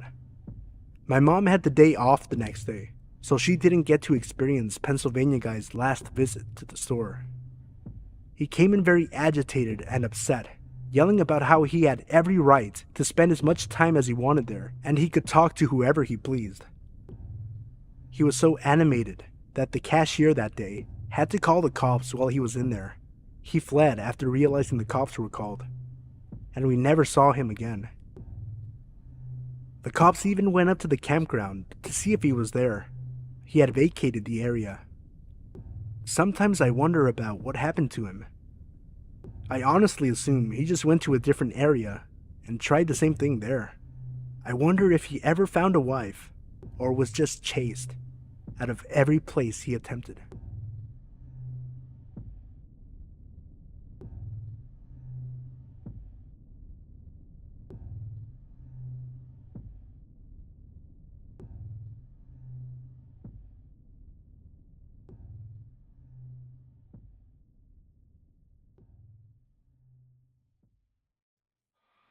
Number 1. When I was 17, I was always in Yahoo chat rooms. I was always chatting with people in the local Seattle rooms. This one guy and I chatted a lot and decided to meet. We met at Herfy's for lunch. When he showed up, it was very obvious the guy lied about everything. His age, what he looked like. The guy even admitted he lied about having a job. And he showed up to Herfy's on the bus. After we eat, I say it was nice and I have to go. And as I walk away, this guy starts following me. I walked to the burger joint because I didn't live very far. I didn't want this guy to follow me home. My mom was a flight attendant and was out of town and had about a week left until her days off from flying, so I really did not want this weirdo knowing where I live. I started telling this guy I had some appointments to take care of, trying to shake him from following me. He insisted it was okay, he would just go with me to be company. Not knowing what else to do, I stopped at a bus stop and waited for the bus to downtown Seattle. He stopped too, and got on the freaking bus with me. The whole ride, he kept trying to talk to me, asking me all sorts of questions. I would answer with the bare minimum, and fill the rest in with lies. At one point, he tried to put his arm around me, and I just leaned away. He tried putting his hand on my thigh, and I told him I don't know him well enough for him to touch me. I felt sick to my stomach the whole bus ride, trying to rack my brain with what the fuck to do once I got downtown. Once downtown, I walked over to the building where my best friend's mom worked. Since I knew the layout of the building, I could play it off. I asked the woman at the cafe there if I could use the restroom. She agreed. Let me explain this. There's a delivery service store outside. It leads to this hallway, and this hallway has doors that lead to all the different shops and to a service elevator to take things/merchandise to the other stores on the upper levels. I exited the cafe through the back door and into the hallway and left the building out the door next to the docking bay. I took this as my chance to make my way to a bus stop to go home. I was going to take the express bus and just get off at the airport instead of the other bus that takes forever. Well, as I make my way to the bus stop, I see the guy in the cafe still waiting for me. I managed to make it on the bus and I never saw the guy again. A few nights later, I was on Yahoo Chat again when someone messaged me. I told him I wanted to see a picture to know who I was talking to. He sent one. I see the picture and instantly pick up the phone and call one of my friends. He answers and I start talking to him. Hey, are you on Yahoo Chat right now? No, why? Someone is trying to talk to me and they gave me a picture of you, claiming it was them. I go back to talking to the guy online and he admits it's not a picture of him. He admits who he is and said he felt we had a great connection but lost me when we went downtown. He started to profess his love to me and everything. I cussed the guy out and told him I lost him on purpose. I changed my Yahoo name and never met anyone from Yahoo Chat Room in person ever again. Number 2. I was 11 and on a school trip to Paris. We got to go to the Eiffel Tower and the teachers pretty much let us roam around by ourselves. I had the impression that the Eiffel Tower was full of stores and restaurants and lights and was gorgeous. That wasn't really the case. My friends and I went to the first floor and there was nothing but a closed butcher shop and some museum.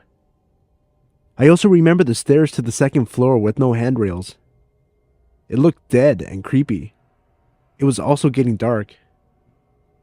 After trailing around the museum part, which wasn't too bad, my friend and I were just walking along. We seemed to be the only ones around. As we were walking, I heard a meow, and I wondered what on earth a cat was doing up here. When I heard the meow again, I looked behind me, and I saw a man whose features were distorted. It was like his eyes and mouth were folded in, making lines on his face. He was dressed like a butcher. As I was looking at him, he smiled and then he meowed again. My friends also saw this and, realizing it was him doing the meowing, we sped up our walking speed a bit. As we looked back, the guy was now holding a butcher's knife and meowed again, then started walking towards us. We started jogging, and every time he meowed, we just ran faster. We ran around a corner, and my friend who was afraid of heights accidentally looked down and freaked out.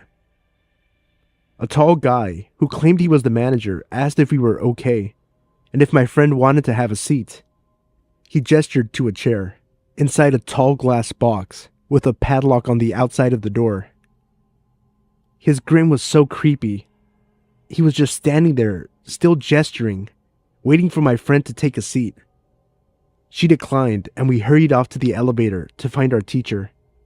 As we were heading back, we saw the meowing guy coming from the side of the closed butcher shop, dragging a giant trash bag. He stopped when he heard us, looked at us, and meowed. Almost peeing ourselves, we ran straight to that elevator. To be honest, I'm still not sure exactly what happened that day. Though speaking with my friends, we all remember the day very clearly. 10 years later, my friend who was afraid of heights went back there with another friend. She told me we weren't making it up. The glass box with the chair inside and the padlock on the outside really was there. She didn't see the meowing man or the manager again because they hurried to the third floor and didn't stick around. Number 3. This took place about 3, maybe 4 years ago. It was a very calm winter evening. My parents were gone for a couple of days on Christmas Eve to relax after a very tiring last day at work. It was just me, my video games, and my dog, Chase. Now, I'm a 14-year-old male, 6'1" at the time, so I was a pretty big dude for my age. I'd taken up MMA, and I started going to the gym for a couple of years by that time, so I could take care of myself if needed to. I was home alone, playing Battlefield on my PS3, all chores taken care of. My dog was fed and lying next to me. I did my usual routine as every other night. Play some PS3 until about 12:30 a.m., brush my teeth, mess around on my phone for a bit, and then go to sleep. It was about 1:20 a.m., and I was on my phone when I heard something like faint footsteps going around my backyard onto the left side of the house where the bathroom window is. To give an insight of how my house is from the inside, it is basically like this. There are 2 floors. The first is where the kitchen, living room, and bathroom are. There is a staircase to the left of the bathroom door, which goes upstairs to the bedrooms. My room is the first door to the right, as soon as you walk up the stairs, and then my parents' room is a few steps to the left. Chase is a very protective dog, so when he hears anything, he stands up and bolts it downstairs to the front door. Only now, he just stood up and went to the start of the staircase, just staring down onto the bathroom door. As soon as I exited my bedroom to check out what was going on, I heard what sounded like the bathroom window shuffling. I froze. Slowly, I made my way onto the bedroom, calling Chase behind me with a hand gesture. I turned off the lights in my room, as they were the only ones on in the house, and I made my way to the staircase again. I don't know why I did that. Dumb move, I know, but I did. I crouch walked down the stairs, and on the second to last step, the bathroom window opened, with a slight thump as it hit the top of its frame. Right then and there, fight or flight kicked in. If I made a run for it, there was a very high chance he would see me, and I didn't know if he had a gun on him, so I stood there, unarmed, with my only options being whatever I had learned over the course of 5 years of MMA and my dog. I waited for what seemed like a minute, which in real life couldn't have been more than 10 seconds. And then I saw him, black hood on, black skinny jeans, black all-stars, and long, greasy blonde hair. He hadn't seen me yet, but if he turned around, me and Chase were ready for a fight. He turned around, and as soon as his eyes met mine, my fist had already connected with his bottom jaw.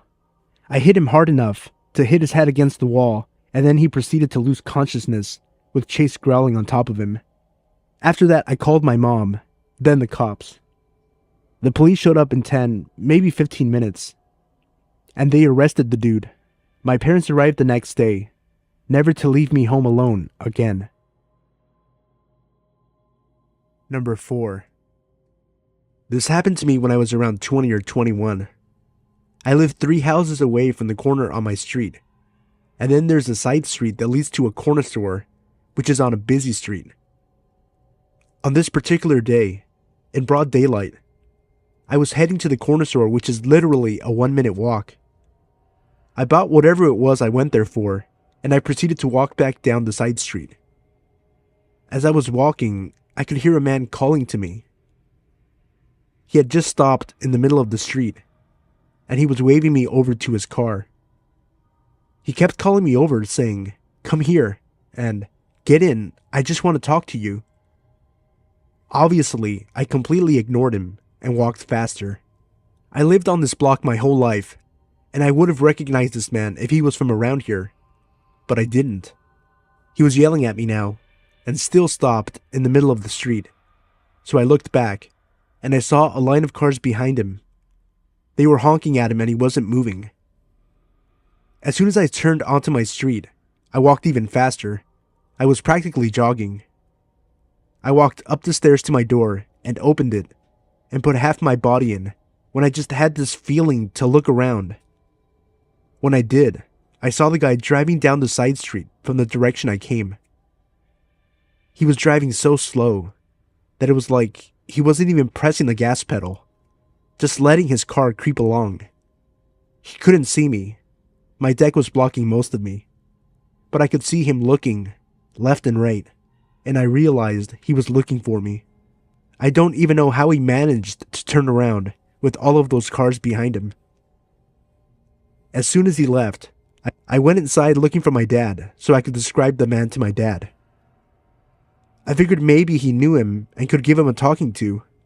The man was driving an old red Toyota, and the driver's door was black, like he replaced it and just never got around to painting it. My dad wasn't home. He was at the ice cream shop at the other end of my block. I decided to go talk to him right then because I was so upset. I walked out and stood on my porch, glancing around to see if this guy had come back around.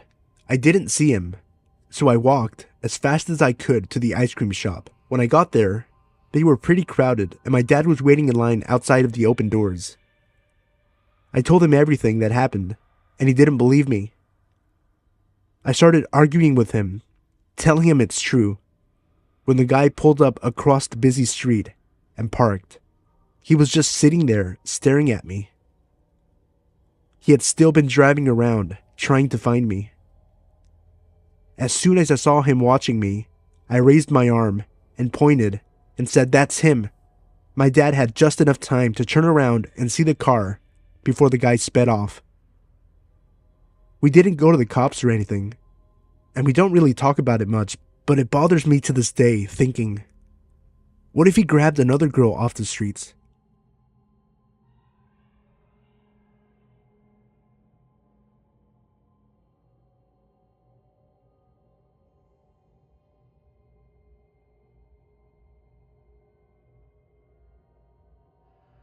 Hey everyone, it's Sino.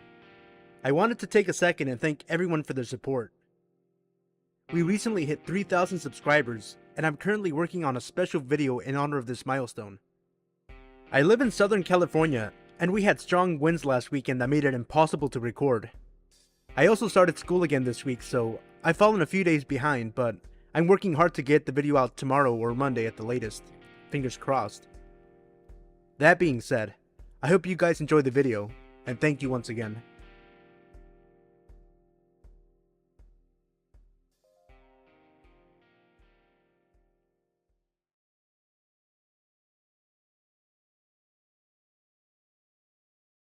When I was a sophomore in college, I lived in a small but beautiful historic studio apartment in a small East Coast city that had somewhat of a reputation for crime and danger.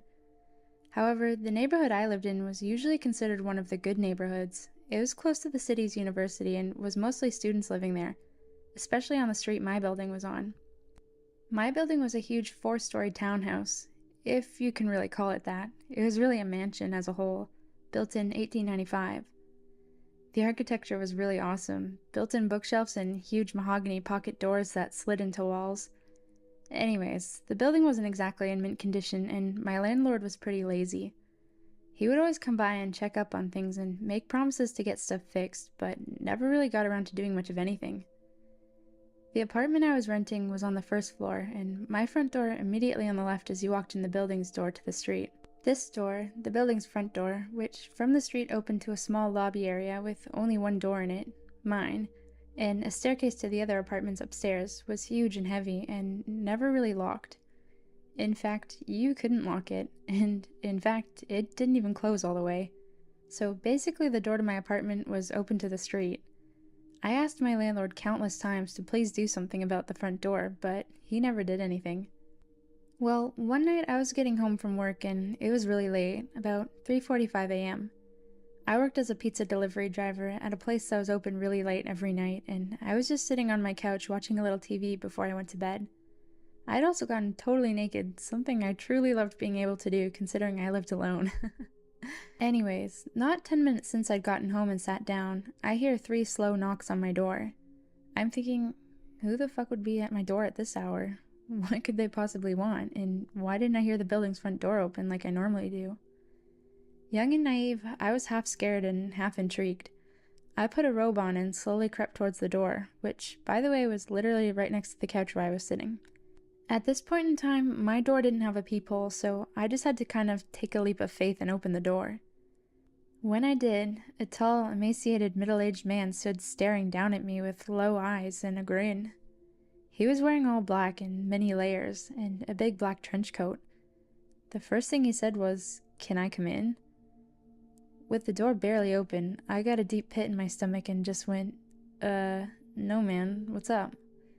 He just stared into my eyes for a second, clearly disappointed, and then said, "I've seen you around," and then started to grin again.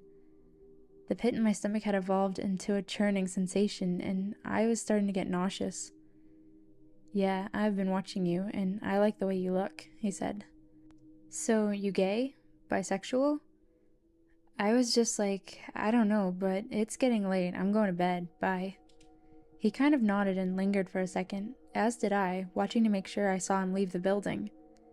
Once he did, I closed the door, locked it, and stood with my hand still on the knob for a good minute at least. After I snapped out of my shock, I ran over to my couch and pushed it up against the door. I ended up sleeping on the couch that night. Even though it was right there, it just made me feel safer, like I could hear if something happened. Well, nothing happened that night, and it wasn't until about a week later, on one of my nights off from work, that I was sitting around my apartment winding down by myself after I had some friends over drinking and smoking a little bit, as college kids do. All of a sudden, I heard a weird rattling noise coming from across the room, so I turned off the music I was playing to find out that it was coming from none other than my front doorknob. I looked at it for a second and saw that both the knob and the top lock were jiggling. Someone was trying to get in. Like a deer in headlights, I was frozen, staring at things wiggle and shake until I started to see the top lock actually budge and start to turn. I leapt up from my chair and soared to the door, grabbing tightly on the lock and forcefully twisting it back to being locked. The jiggling of the lock and knob stopped for a second because whoever it was clearly knew that I knew. It was only a second though before they just started struggling again, and I had to use all my might to keep it still. Sweat was dripping down my forehead and ribcage after about 15 seconds of wrestling with this intruder. It suddenly stopped, and I heard the building door open and close, and footsteps run down the stairs of the stoop of the sidewalk. Just like I was before, I was paralyzed with my hands on the door for a good while before I realized I was crying and shaking and that I needed to call someone. My instinct was to call the police. In hindsight, I regret this for the following reasons. I was having basically a panic attack while I was on the phone with 911 and actually threw up during the call, and I think that's why they decided I was just fucked up or something. When the two police got to my apartment, they stood in my doorway as I struggled to recount to them what had happened as I was shaking and crying. I noticed at one point they're both smirking and laughing and say, "What's funny right now?" One of them goes, "It reeks of marijuana." I was just like, okay, and basically argued with them after that. Long story short, they ended up confiscating a bunch of shit from my apartment and basically turning the whole situation into a little mini drug bust. Although they said they weren't going to charge me with anything, just take my shit. Nothing about this attempted break-in besides keep your door locked. I was devastated and felt so helpless. I hate to make this story so long, so I'll try to keep the last part short. Basically the same scenario happened one more time about 2 weeks from the last time, only instead of calling the police, I called my dad, who raced down in an hour, 2-hour drive from his house to this place, with a crowbar up his sleeve. Unfortunately, by the time he got here, whoever it was had already left. They didn't struggle very hard this time. My dad ended up cussing out the landlord and demanding he get the door fixed and install a new lock and peephole on my door.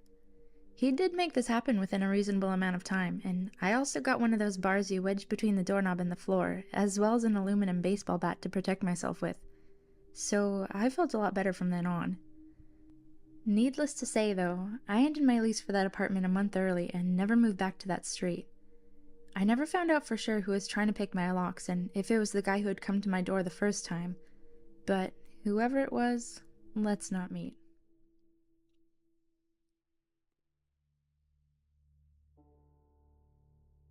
So here's a little backstory. I'm a 19-year-old female living in the UK. I was on my day off from work, as I worked 6 days a week at a very unpopular delivery service called Yodel.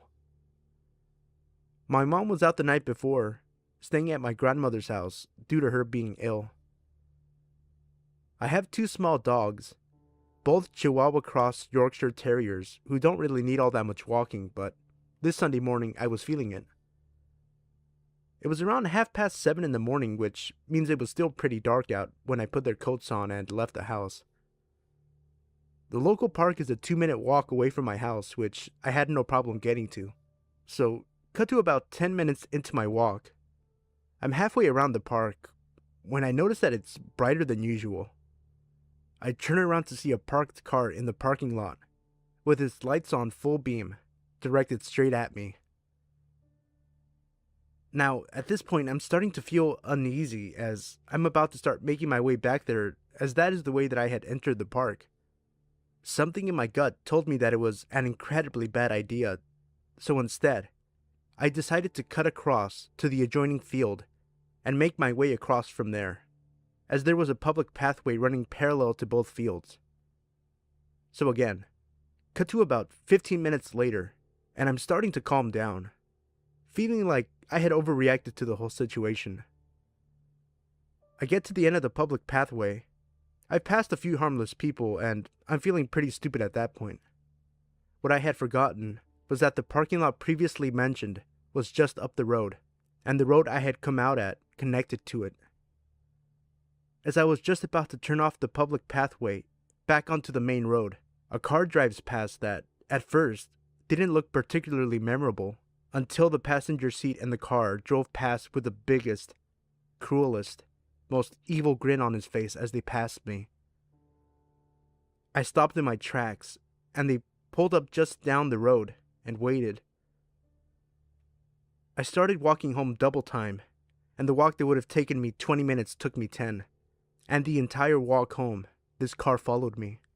Thankfully, I had to cut through little alleyways to get to the road leading to the park, and I managed to lose them by the time I got to my house. After I had caught my breath, I looked out my kitchen window carefully, without moving the blinds, to see 3 guys maybe in their mid-20s, stalking around the area, presumably looking for me and my dogs. So to you 3 creeps who have prompted me to change my dog walking routine like a freaking cop, let's not meet. Okay, bit of background. There was a time when I was 17 where I sort of lived in 2 houses.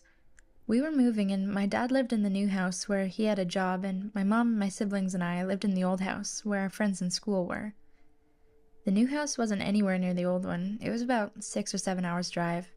So on a good long weekend, we could make the drive, and my dad would come up in our smart car whenever he could. One weekend, I was off on break and was going to spend a few days basically camping in the new house with my dad. I felt totally safe with him, and I was looking forward to the trip and even the time alone while he worked. The trip started out normally. We stopped at a rest stop about a quarter of the way there to pee, and we planned to stop at a halfway point for a gas station, tea, and another bathroom break. We were familiar with the gas station and had stopped there many times. It was a Royal Farms, if you have those near you. It's a chain place and relatively safe compared to some of the greasier places. We went in and I hit the bathroom while Dad made us both tea. I noticed a man looking awfully stoned standing near the men's room in the fire exit. He was wearing an entirely too tight leopard print shirt with a white jacket, and he had slimy white blonde hair. He looked maybe 45. I smiled politely and went to my dad where I felt safe. I'm socially anxious, but not cripplingly. My dad isn't huge, but he's kind of a prepper and knows self-defense better than I did at the time. I knew that if there was someone who wanted to hurt me, he'd be there. Checking out with our tea, the stone guy was right in front of us, and he turned around to talk with us. The first thing I noticed was that he seemed more aware now. Less stoned for sure, but still off somehow. But in a different way. He was laughing and talking with the cashier about the Cosmo magazine on the rack. He wasn't buying one, but he said, and I quote, "Nice, they sell these everywhere these days." He seemed to be trying to initiate us into conversation. The cashier was just trying to ignore how much he was looking at her boobs and cash him out. "So, how many months?" he asked us. At first, I was wondering if he thought I was pregnant. Now, I'm a big girl, but my weight's on my hips and thighs, and I'm not shaped like a pregnant woman at all. "Pardon?" my dad asked the man, putting an arm around me. "How long have you two, He grinned, raising his eyebrows. My dad immediately dropped his arm, which was unfortunate because I felt safer with it there. The man, seeing some kind of opportunity, put his hand gently on my right hip. "Oh, no, this is my daughter," he said, a bit baffled and too unprepared for the situation. The man's hand slid a bit lower. Is she single?" he said to my dad, as though I were property he was buying. "No," my dad snapped. "She's not. Goodbye." The man left, and thank goodness, and the cashier rolled her eyes and told us he was a regular, and to be careful going out because he smoked by the entrance. My dad and I waited until we saw him enter his car before we left. I never feel safe in the smart car. It's tiny, and it always attracts a lot of attention because it's a bit of a novelty. There was some traffic as we continued, and it was getting dark, but I swear that man's red truck was always somehow behind us. I pointed it out to my dad, who said that he probably wouldn't follow us all the way to the house, seeing as we split off the highway soon and the drive was still about 3.5 hours long. The truck followed us for 2 hours, but finally we stopped seeing him. We were on a more secluded road, a 2-lane one with hills and curves, but still well traveled. We stopped again at a rest point, and I was in the car watching the road when I saw the red truck drive past on the road. He had still been following us, only an hour from our house. Thank God he didn't notice we'd pulled off. He might have known where our new house was. "Too close for comfort," leopard shirt man. Let's not meet.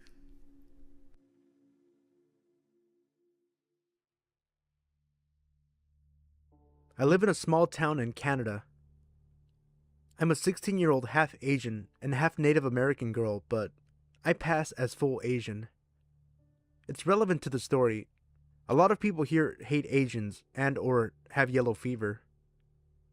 I'm about 5'4" and about 90 or 100 pounds, and I know well I'm weak and not threatening. A few months ago, I was downtown for about an hour after school, and I was heading home. The street I was on was busy. Lots of cars driving or parked on the sides of the street, and a lot of people on the sidewalks. One of the cars slowed down a little, and a woman yelled, "Hey," or something. And I looked over, but I couldn't really see them, so I ignored it and kept walking, thinking they were talking to someone else. Not long after I passed the driveway, I heard a sort of yell that sounded the same. I kept walking, but they pulled out of the driveway and followed me slowly. I tried to ignore it, but I came to an intersection where I had to wait, and they pulled up next to me. In the passenger seat was a woman who I think was in maybe her mid-30s. To be honest, she kind of looked like stereotypical white trash, but that may be too harsh. I could see a man maybe mid or late 40s in the driver's side. Again, the woman said, "Hey." I said hi because I didn't want to be rude, and she asked my name. I almost told her before realizing I probably shouldn't, so I said why, and she responded, "Because you're cute." I awkwardly thanked her, and I think she said you're welcome, but I was starting to cross the street already. I was a little freaked out because in the interaction she seemed kind of laughing like she was making fun of me or knew something I didn't. I saw the car again a couple of times, and they seemed to be circling blocks trying to keep up with me or know where I was. I was scared because soon I would reach my house and they would see me going in and know where I live. I heard them come up behind me and the woman said something again. I tried to ignore her, but she kept going and said things like, "Turn around. Why won't you talk to me?" I didn't want to be rude, but I was very uncomfortable. When I wouldn't talk to her and started walking faster, she started yelling things more violent and saying they wanted to take me somewhere or tell me or show me something. She called me a squinty-eyed chink, said I should go back to my own country if I don't even speak English. I was starting to tear up because I was confused and I was alone, and they were both much bigger than me. I walked straight past my house and went on for 6 or 7 blocks to my stepmom's friend's house. They seemed to follow me until 2 streets before the house, sometimes still saying things, but I couldn't hear or I don't remember. I don't know why they gave up there. My stepmom's friend luckily was home and let me in and called the police, but they never found the people, probably because I never saw the license plates. I've been followed before, but nothing like this happens to me often, so to the laughing woman, I really, really hope we don't meet again. Since we were young, we hung out there a lot with her. One night, there was an accident about a quarter of a mile down the road from the store. Me and my sister were outside watching all the lights from the cops and ambulances. We lived in a small town, so we really didn't see cops or anything often. A guy from out of state pulls in and notices how interested we are in the accident. Smiling, he approaches and says, "Hey, how are you two? You like those lights over there?" Me and my sister nodded eagerly. "Well, I've got to run into the store real quick, but when I come out, I can drive you over to it so you can get a closer look." Me being 4 at the time, thought this was a great idea, but my sister was a little older, and a red flag popped up in her head. He enters the store, and we follow. My mom is the cashier and sees that he is walking around the store, looking around as much as he can. Not at items, but at other people. He was looking for our mom, and didn't assume she was the cashier. He buys like 1 or 2 items, and as he is about to leave, me and my sister are running around to another part of the store, totally forgetting the accident and moving on to something else to keep our attention. He goes, Hey, where are you going? I thought we were going to go out together." My mom instantly freaks, calls the police, and he flees. The whole time it was happening, I was totally oblivious, but after my mom freaked, I was really upset. All I really knew was that someone tried to take me from my mom, and I didn't really understand it, but it was pretty terrifying. For a while, I didn't talk to anyone I didn't already know.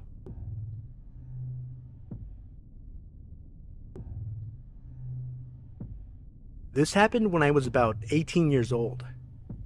I was big into running back then, and lived in a town that was a suburb, but had big swaths of farmland, as in smallish tomato and strawberry fields, not huge, never-ending wheat fields. I preferred running on the dirt at the edges of these fields because it was a lot easier on my legs than running long distances on concrete or asphalt, and I was usually training for half marathons, 13.1 miles for those who aren't insane enough to think running is fun. This particular day, I was planning to run an easy 6 miles. I told my mom, and she suggested I do a loop and meet them at the dog park about 3 miles from our house as my halfway point. This is pre-cell phone era, when all the craziest shit went down, but being careful, I took a walkie-talkie that my dad always used, and my mom took the other one. Now the walkie-talkie had a range longer than the ones my brothers and I played around with when we were younger, but it definitely did not work 3 miles away, and I honestly had no idea what its exact range was. I take off on my run. I'm planning to go to the sidewalk for a little bit, until I get to the fields. I'm running in the dirt with the road a few yards to my left. I have to run south, and then turn right onto a slightly smaller, less traveled road to get to the dog park.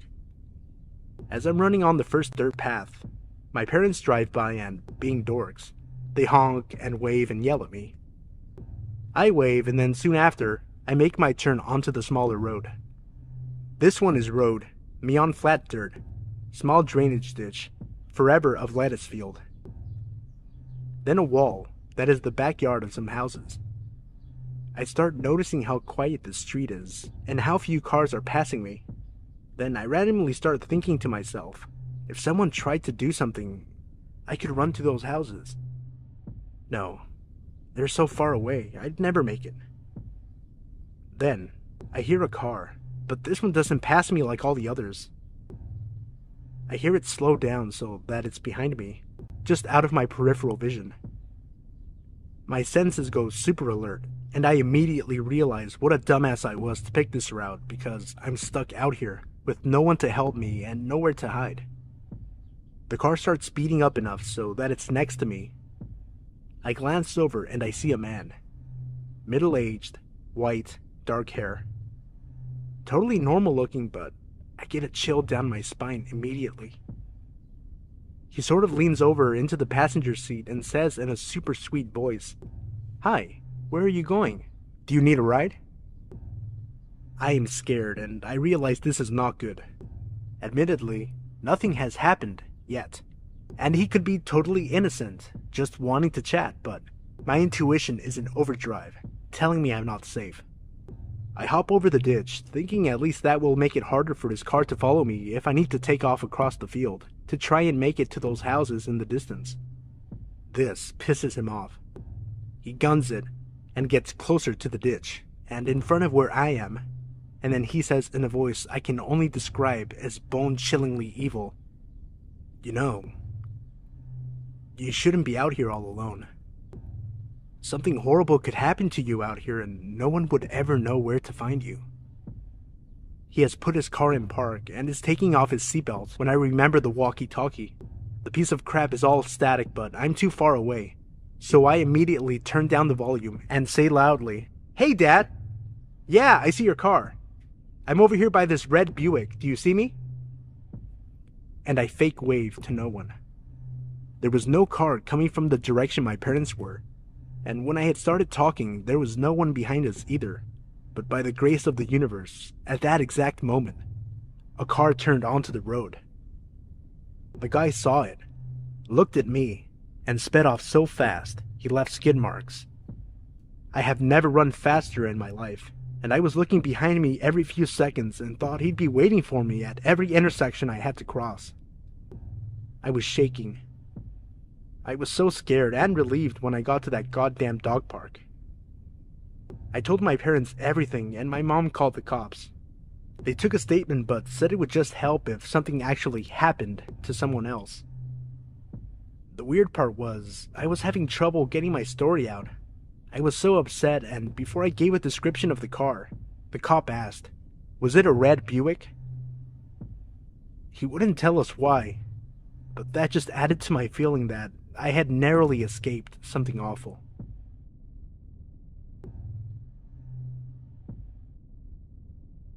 First of all, let me say that I'm a 24-year-old male, and I live in Brazil, and we are kind of in a really bad situation. Basically, our healthcare, education, and security are garbage at the moment, because of corruption and corporate greed. Last month, after I left my workplace, I went to my bus stop. Everything was normal except that my bus was really late, but that's very common.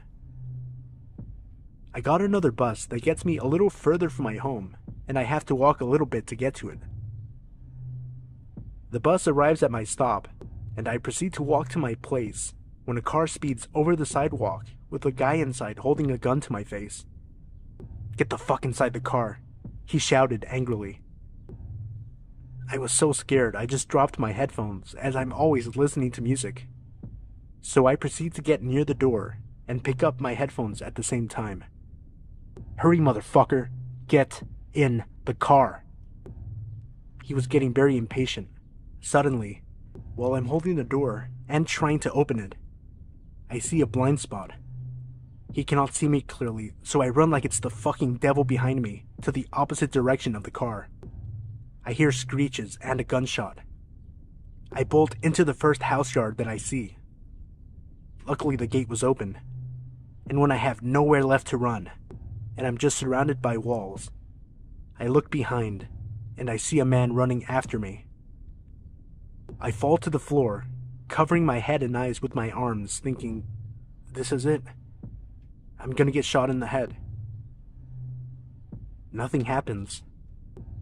I open my eyes, and the guy was just the random dude that was near me in the street who, like me, ran, scared of the car and the gunshot. There were 3 ladies in that house. They helped me get my head back together before I left a couple of minutes later to my place, safe at last. So, whoever you are, and whatever you were going to do to me, please, let's not meet.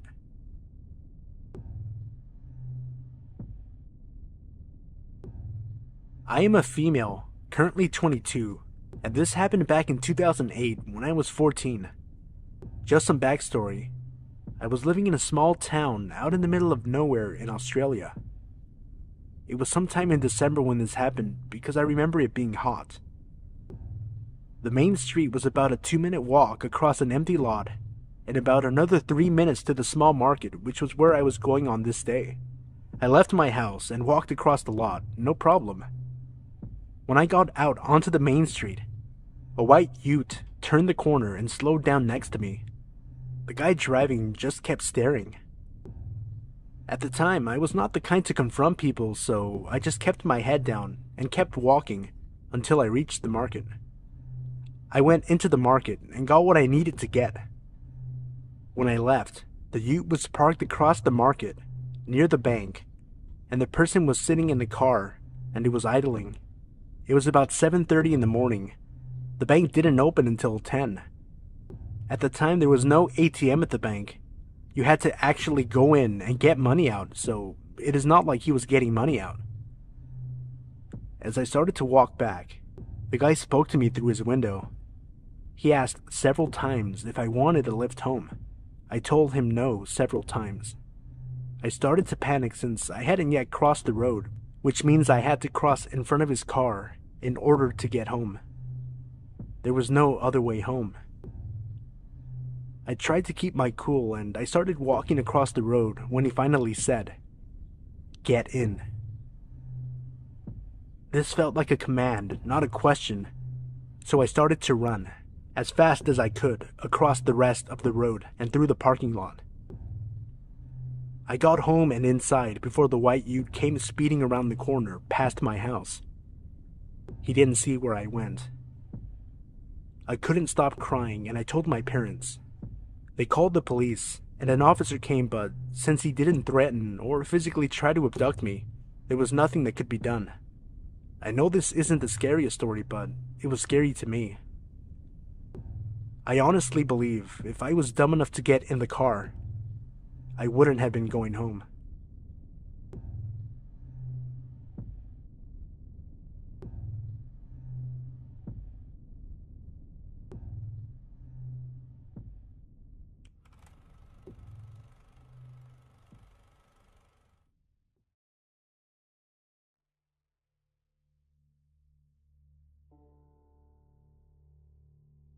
Number 1. Read by Worst Nightmare. This happened to a close friend of mine from work who told me this last night, and it sufficiently creeped me out. So her mother is in the hospital, and she was on her way home from visiting her one night last week. She stopped at the 24-hour Tesco on the way back to get some groceries and petrol, so it was around 10 p.m. when she finally set off for home, the journey to her house taking around 40 minutes.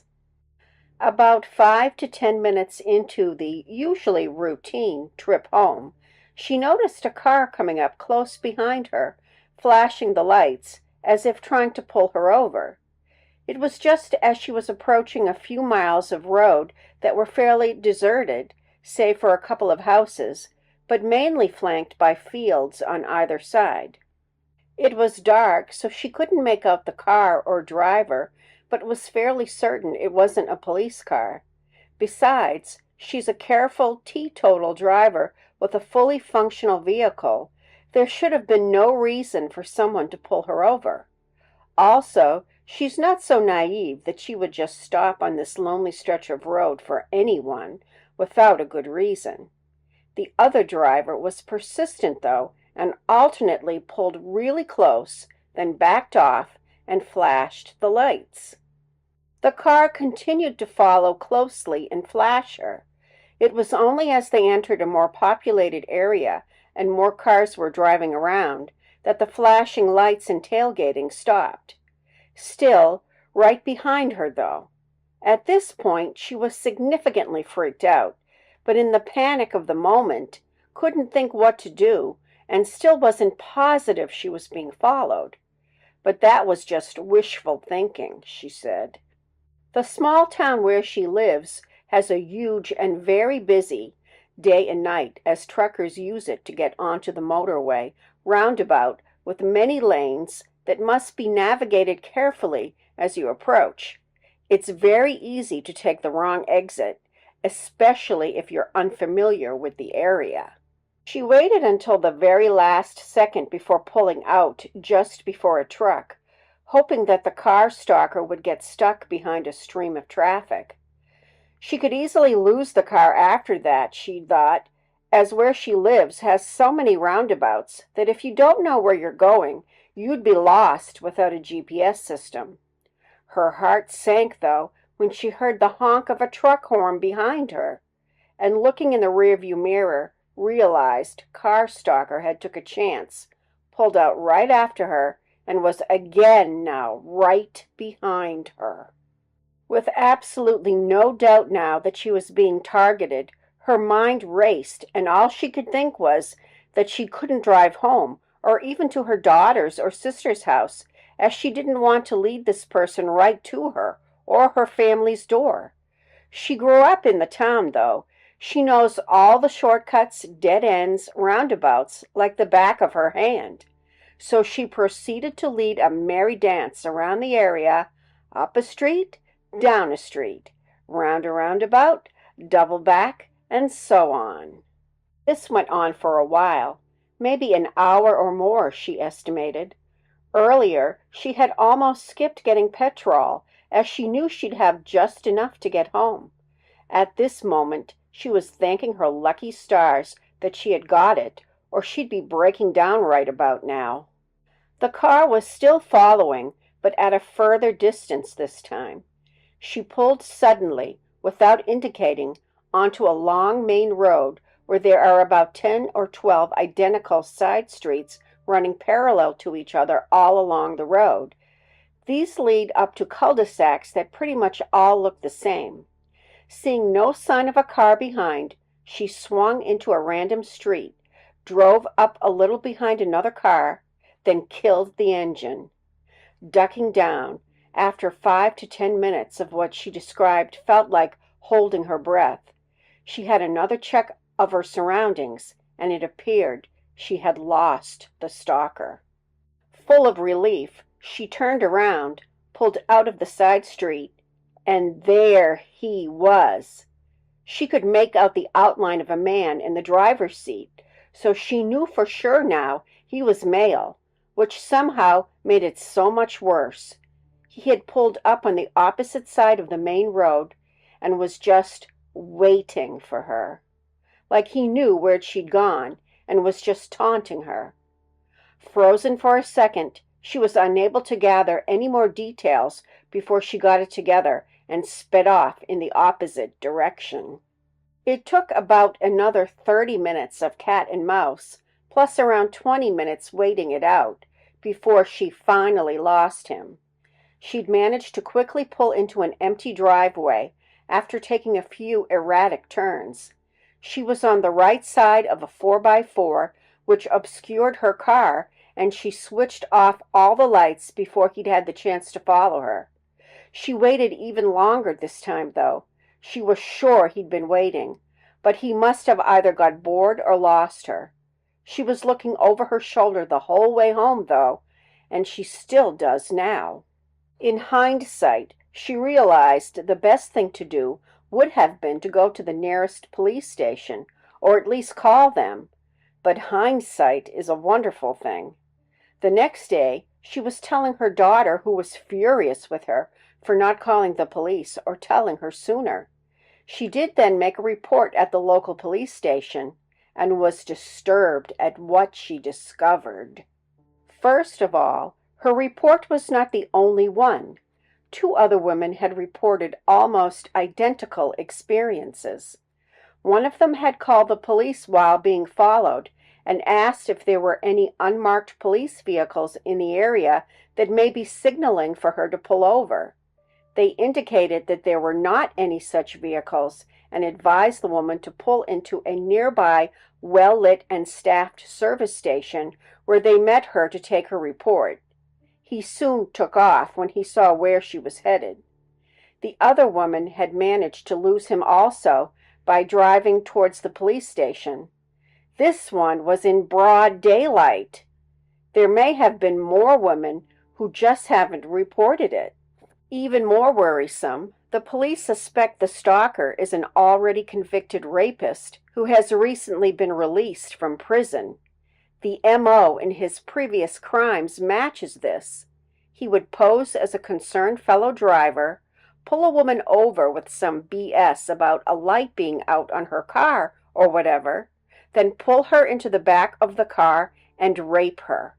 They have been unable to charge him with anything so far, as, fortunately, he has not managed to succeed in his tactics this time. It is worrying to think, though, that this guy might have to actually rape someone before he can be arrested. And he's in my local area. Shivers. So, weird and creepy car stalker guy, let's not meet.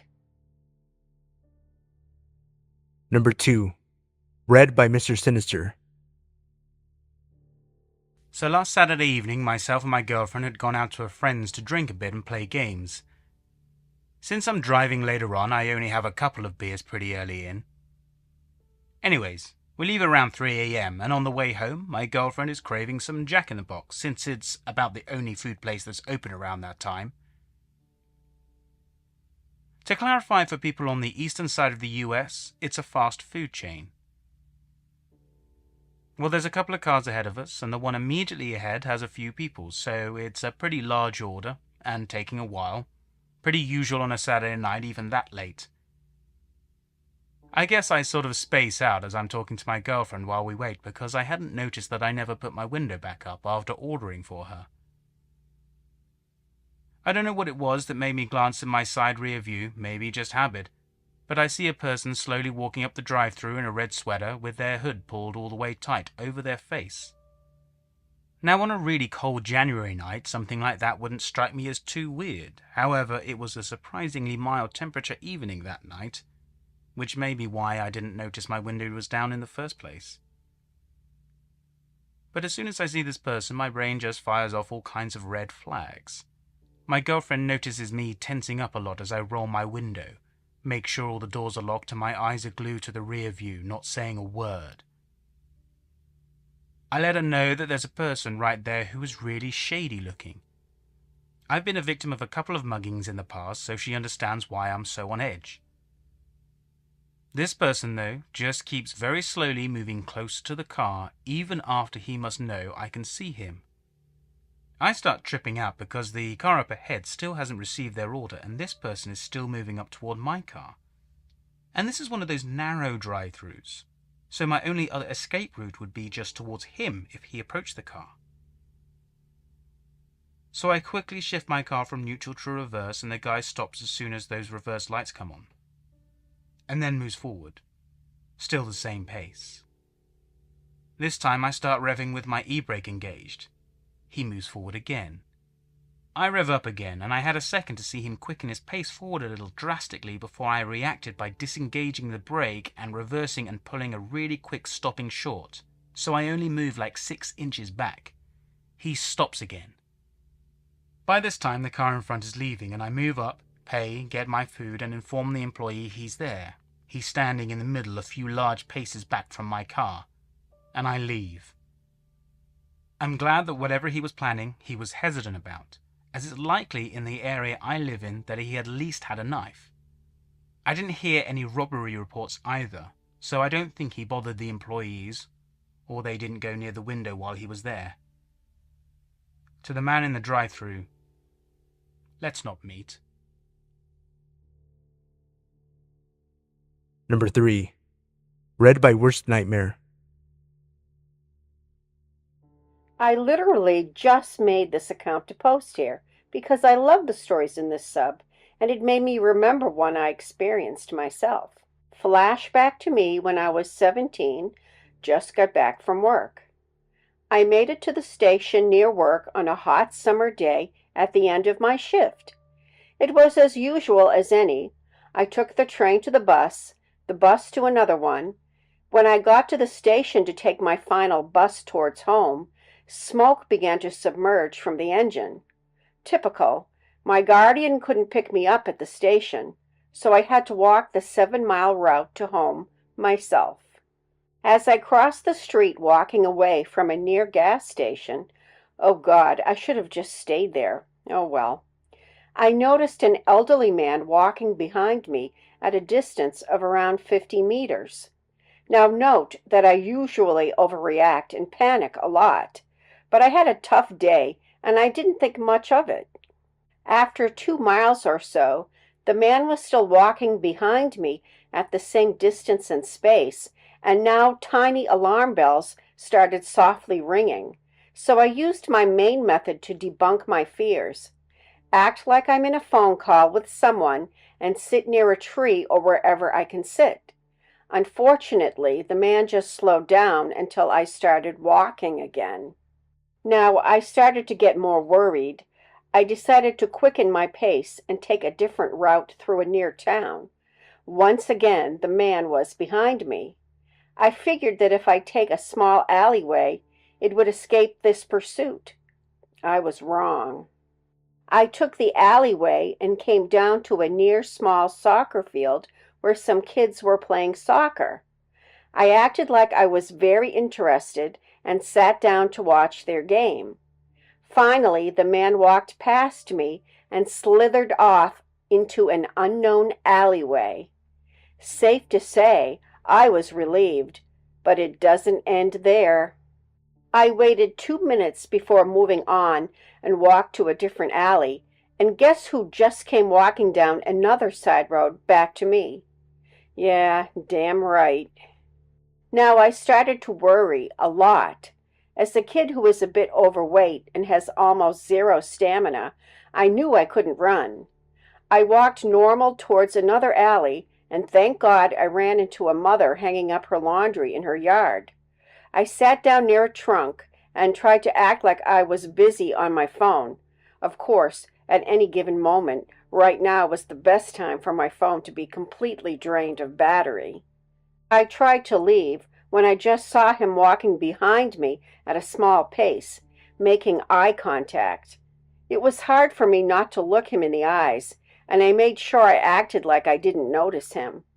Thank God, after about what seemed like an eternity, he left, but I knew it wouldn't be for long. He came back. I just knew it. I went to make my way out of the alley. When I was almost out the street, I felt it. I felt it. I know in my gut. He was lurking at me with those eyes. I just knew it. So I listened to my instincts and began to run as hard as I could, ignoring oncoming traffic and whatsoever. I ran into a big building office thing, and I almost jumped inside, breathing heavily. I told them what had happened, and I asked if I could maybe phone my group, that they just had to pick me up. It was urgent. But of course, they came with the answer I was already afraid of. No, sorry, we're making dinner, so we're very busy and can't pick you up. Are you sure you didn't just imagine the whole thing? Well, they helped me out a lot. I guess I was on my own. The office was about to close, and I had to leave. There I was again, alone, out on the streets. Just when I lost all hope and knew I would become one of those kids on TV who were missing only to never be found again, I spotted my friend in a car. He waved, and when I came storming down to his car, he knew something was off. I stepped into his car, explained everything, and we went looking for the man. Knowing my friend is skillful kickboxer, I knew what went down if we found him. Lucky for the creep, we didn't find him, and my friend proceeded to safely drop me off at home. Thank God. So, creepy old dude who was following me around, eyeing me, creeping on me, and ruining my day. Let's not meet. Ever again. Number 4. Last month, I got a job in a mini-mart to pay for college since my savings weren't quite enough. I was only able to take night shifts since I spend most of the day at school and at home studying. When you're on the night shift, you're all alone. But it's not too hard, since barely anyone comes in during the evenings. There's an office where employees can hang out when there's nothing to do. There, you can monitor the security cameras and go over what needs to be done. The security cameras even have built-in motion detectors that will alert you if a movement is detected. I spend most of my time there with snacks, playing on my phone, while I wait for customers to come in. The other employees describe it as getting paid for being alone in a store, with the occasional break to help the handful of customers that come in during the night. On my first shift, I immediately noticed something out of the ordinary was going on. The motion detectors would go off when the store was empty and the cameras didn't show anything. Then I began hearing faint voices and footsteps from within the store. The voices would be indistinct but spoken in the same tone of voice that people usually speak in when they're chatting with someone they haven't met in a long time. Even customers would sometimes hear this and think it was me saying something when I really hadn't. I usually go to check but find nothing. The store is empty. Later, when I was refilling the soda cooler, I started seeing people walk past me in the reflection of the glass door, but no one was there. This happened several times, and I never saw anyone near me. The coolers would also sometimes open and slam quietly shut at random times. Do you know that feeling you get when you're in a crowded room? That minor claustrophobic sense, and that feeling like people are looking at you? That's how I always feel when I'm closing up the store and cleaning up. It could be paranoia, and I'm just imagining it, but my past experiences lead me to believe it is not. I've never had the nerve to mention this to my boss, out of fear of getting labeled crazy and possibly getting fired for being unfit. But I'm dead certain there is something going on there. I don't intend to quit anytime soon, since I don't feel like I'm in any danger, and I need the money, but this scares me a lot. Every night seems to have more going on than the last, and I've began writing down in my phone what I witness. I'm not aware that anyone has ever died in the store, but the store has been open since the 1920s, and anything could have happened. I've wanted to research it, but it's changed names and owners several times, which makes it hard to do so. Number 5. Read by Mr. Creepymaster. Hey guys, this is my first time posting here, so here it goes. This event happened to me this spring 2015. So I'm a young adult, male, living in Toronto, Ontario, Canada. I joined a fairly popular BDSM website mid-January and was instantly drawn into the community. For those of you who don't know, BDSM is a variety of erotic practices involving bondage, dominance, submission, and masochism. Think 50 Shades of Grey if that helps. The community welcomes all kinks and fetishes alike, and everyone I've ever met from that site have been very welcoming and friendly, except for one. It all started with me coming across her profile. She was a gorgeous woman, very fit, with long legs and firm breasts. She was an older woman, but I was into that.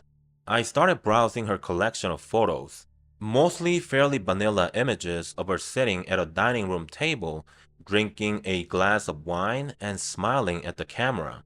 Real classy, which just urged me forward. I went ahead and messaged her. I wrote the usual greetings and offered to chat and get to know each other. She replied almost instantly. She greeted me as Sir, given the role I take. We continued to message back and forth for a week or two. She explained to me that she wanted me to be her master since her last master died in a car accident. This was odd to me, but unfortunate accidents can happen to anyone, right? She continued giving me details of what she wanted me to do to her, and I very much obliged. The next couple of days, we kept trying to meet up for a coffee, but unfortunately she had to cancel last minute each time. Eventually, I began getting very eager as all the kinky discussions have gotten me worked up. So late one night, she messages me inviting me over to her place. She explained to me that she doesn't work in the morning, so we can be up all night having our fun. Well, being so worked up and lacking the necessary blood flowing to my brain to make an educated decision, I agreed and asked her for her address. She messaged me an address along with a phone number she said was her home line, and I got ready to head out. So I got into my car and plugged the address into my GPS. This is where I noticed she lived in Hamilton. which is about 45 minutes away from Toronto. It's currently 1 a.m., but this doesn't bother me as I drove to Hamilton quite often, and considering I'd be spending the night, I could just leave in the morning. 45 minutes later, I found myself passing Hamilton. Okay, so it's a little further than that. No big deal. But then I reached a stretch of highway void of streetlights.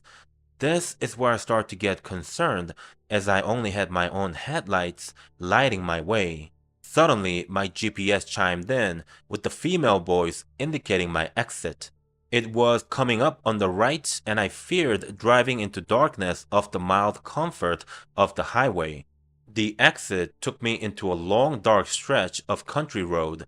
My red lights started going off as I passed silhouettes of farmhouses and forestry, a good distance between each of them. My GPS chimed again, indicating that my destination was coming up on my left, but as I approached the location, it was not even close to what I expected. It was a small church house with one yellow streetlight illuminating the dirt lot in front of it. I pulled into the lot and took a closer look with my vehicle's headlights pointing at the building. The windows and door were boarded up, and definitely not recently as the wood seemed weathered and worn. My blood began to run cold as I made sure my doors were locked and my windows rolled up. The full tank of gas gave me some kind of comfort in the situation. I figured she possibly made an error in typing out her address and called the number she gave me. All I got was, the number you're trying to reach is no longer in service. Okay, at this point, I'm ready to turn and leave until I notice my phone alerting me that I have an email. It was a message from her. Hey, I see you there. It's not the church. My place is the small house behind the church. All I could do is replay all the horror movies I've seen throughout my life, and I just couldn't believe I could possibly be living one out in real life. However, a small jolt of curiosity persuaded me forward, even if just to look at this house. There was a small path beside the church, and I slowly pulled up into it. As I crept forward in my car, a small little farmhouse poked itself out of the trees at the top of the hill. At this point, I was certain I'm not going in there. I'd made the decision in my head that my own survival took precedence over my need for sex. I was about to reverse out of there until I saw the upstairs balcony door open. A hooded figure stepped out. I couldn't see their face, but I could tell by the posture and shape that it was a man. Despite the darkness of his facial features, I could feel he was looking directly at me. He stood there for about 30 seconds before he motioned his head in a way I recognized as the universal signal for look behind you. Just then, I felt the metal handle on the outside of my driver door being tugged at. I quickly turned my head in that direction to see the woman from the profile photos hunched over and pressing her face up against the window. My heart leapt out of my chest as I stared at her horrifying smile. The best way I can describe her expression would be any creepy cartoon image of the Joker you've ever seen. It was undoubtedly her behind that insane grin, only much older. She whispered through the glass, "Open the door, baby." I was frozen in my seat, unsure how to respond or what to do next, so I just sat there continuing to stare at her like an idiot. Her face then quickly fell into an angry, malicious expression as she continued to violently jiggle at the door handle. She then yelled at the top of her lungs, "Open the door now!" This knocked me into panic mode, and I pressed my foot to the gas. My car, set to reverse, began to pull out of the pathway backwards. The woman tried holding onto the door handle, only to let go shortly after being dragged off her feet. I flew down the dark road back towards the highway, almost tripled the speed limit just in case they had a car themselves and decided to chase me. I called a friend of mine who I also met on the same website. She lived in Hamilton and insisted I come stay the night at her place. When I got there, she poured me a cold glass of Coke Zero. As I explained to her what happened, she told me she read an article in the local paper over a week ago regarding an older couple luring a man into their farm. I stopped her right there as I didn't want to be freaked out even more than I currently was. So crazy, potential murderous woman, let's never meet.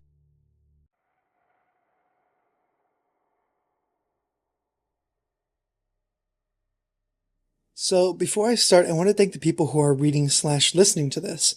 It is important to understand that the word colorblind is actually very ignorant and insensitive, especially if no one is saying it to a person of color. It is okay to see color. If you walk in a field of beautiful roses, all ranging different colors, are you going to say, no flower is better than the other, therefore I don't see the colors of the petals? It is okay to see color. Acknowledging the cultures and backgrounds of where people came from is okay. That is what makes us special. No one needs to be subjected to intolerance and racism because of it. Good. Now that that's out of the way, I'll start. It was around 6 o'clock at night a few weeks ago, and I was walking with a group of friends, all of whom I have known since I could recall my first memory. Among them was my boyfriend, Alexander. Though many people call him Alex, I prefer Alexander because it sounds much more elegant that way. I was the only girl in the group of 5 guys who were like my brothers, walking to a diner from a meetup we had at a local school. Now, I have to stop you. The reason I spoke about race at the start of this story was because the neighborhood we were walking was a majority white. Hell, our university was majority white and known for its association with the Ku Klux Klan a while back. I know you guys are asking why I went down there, and in truth, because there was no reason not to. As I said, the Klan association was a while back, and I had walked down this road before. Plus, I assume people were smart enough to know to be kind to people who don't look like them. As we walked down the street a little faster, as it was getting darker outside, we saw it, dare I say it, white people staring at us like we were from another planet.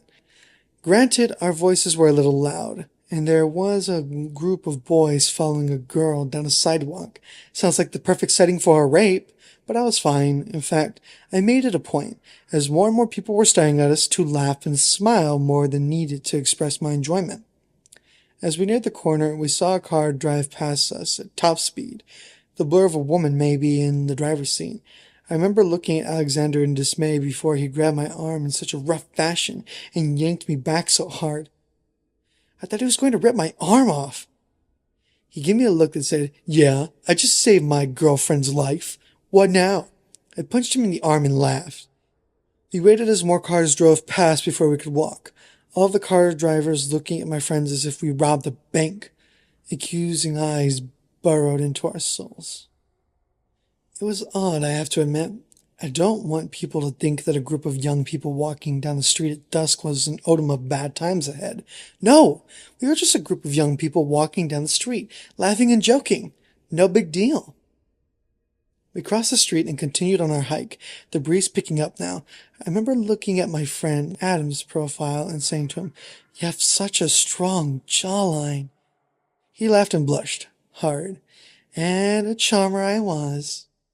Then we passed a large, well, not that large, rather than a normal size house that looked large because the darkness emphasized the shape, house that stood idly by the corner where the diner was located. And no, for those who have been asking, this diner was not Denny's. I don't fuck with Denny's, mostly because of the food not being good.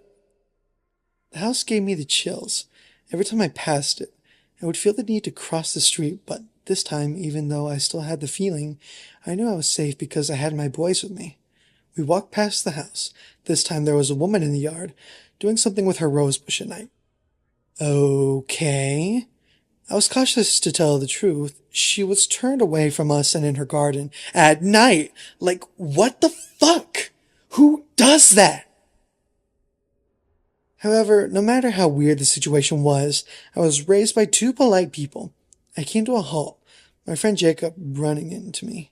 Again, Alexander caught me before I could fall forward. I called out to the woman, hello there! She turned around and, unlike many of the stories on Reddit or whatever other storytime funtime sites there are on the web, this lady looked relatively normal. Aside from the PJs she was wearing, I'd say this bitch was normal. She looked at us and said nothing. Her arms were just crossed, and her face had a stone-cold look on it. I took a step back, bumping into Jacob again. I couldn't just leave now. The lady saw us, and therefore coming back would be more awkward than uncomfortable. So I repeated myself. I'm such an idiot. Hi, ma'am. Again, she made no move to respond, so I looked at Alexander, who was looking at her with his heart, took my hand. As we started walking again, something the lady said made us all turn around. You heathen niggers.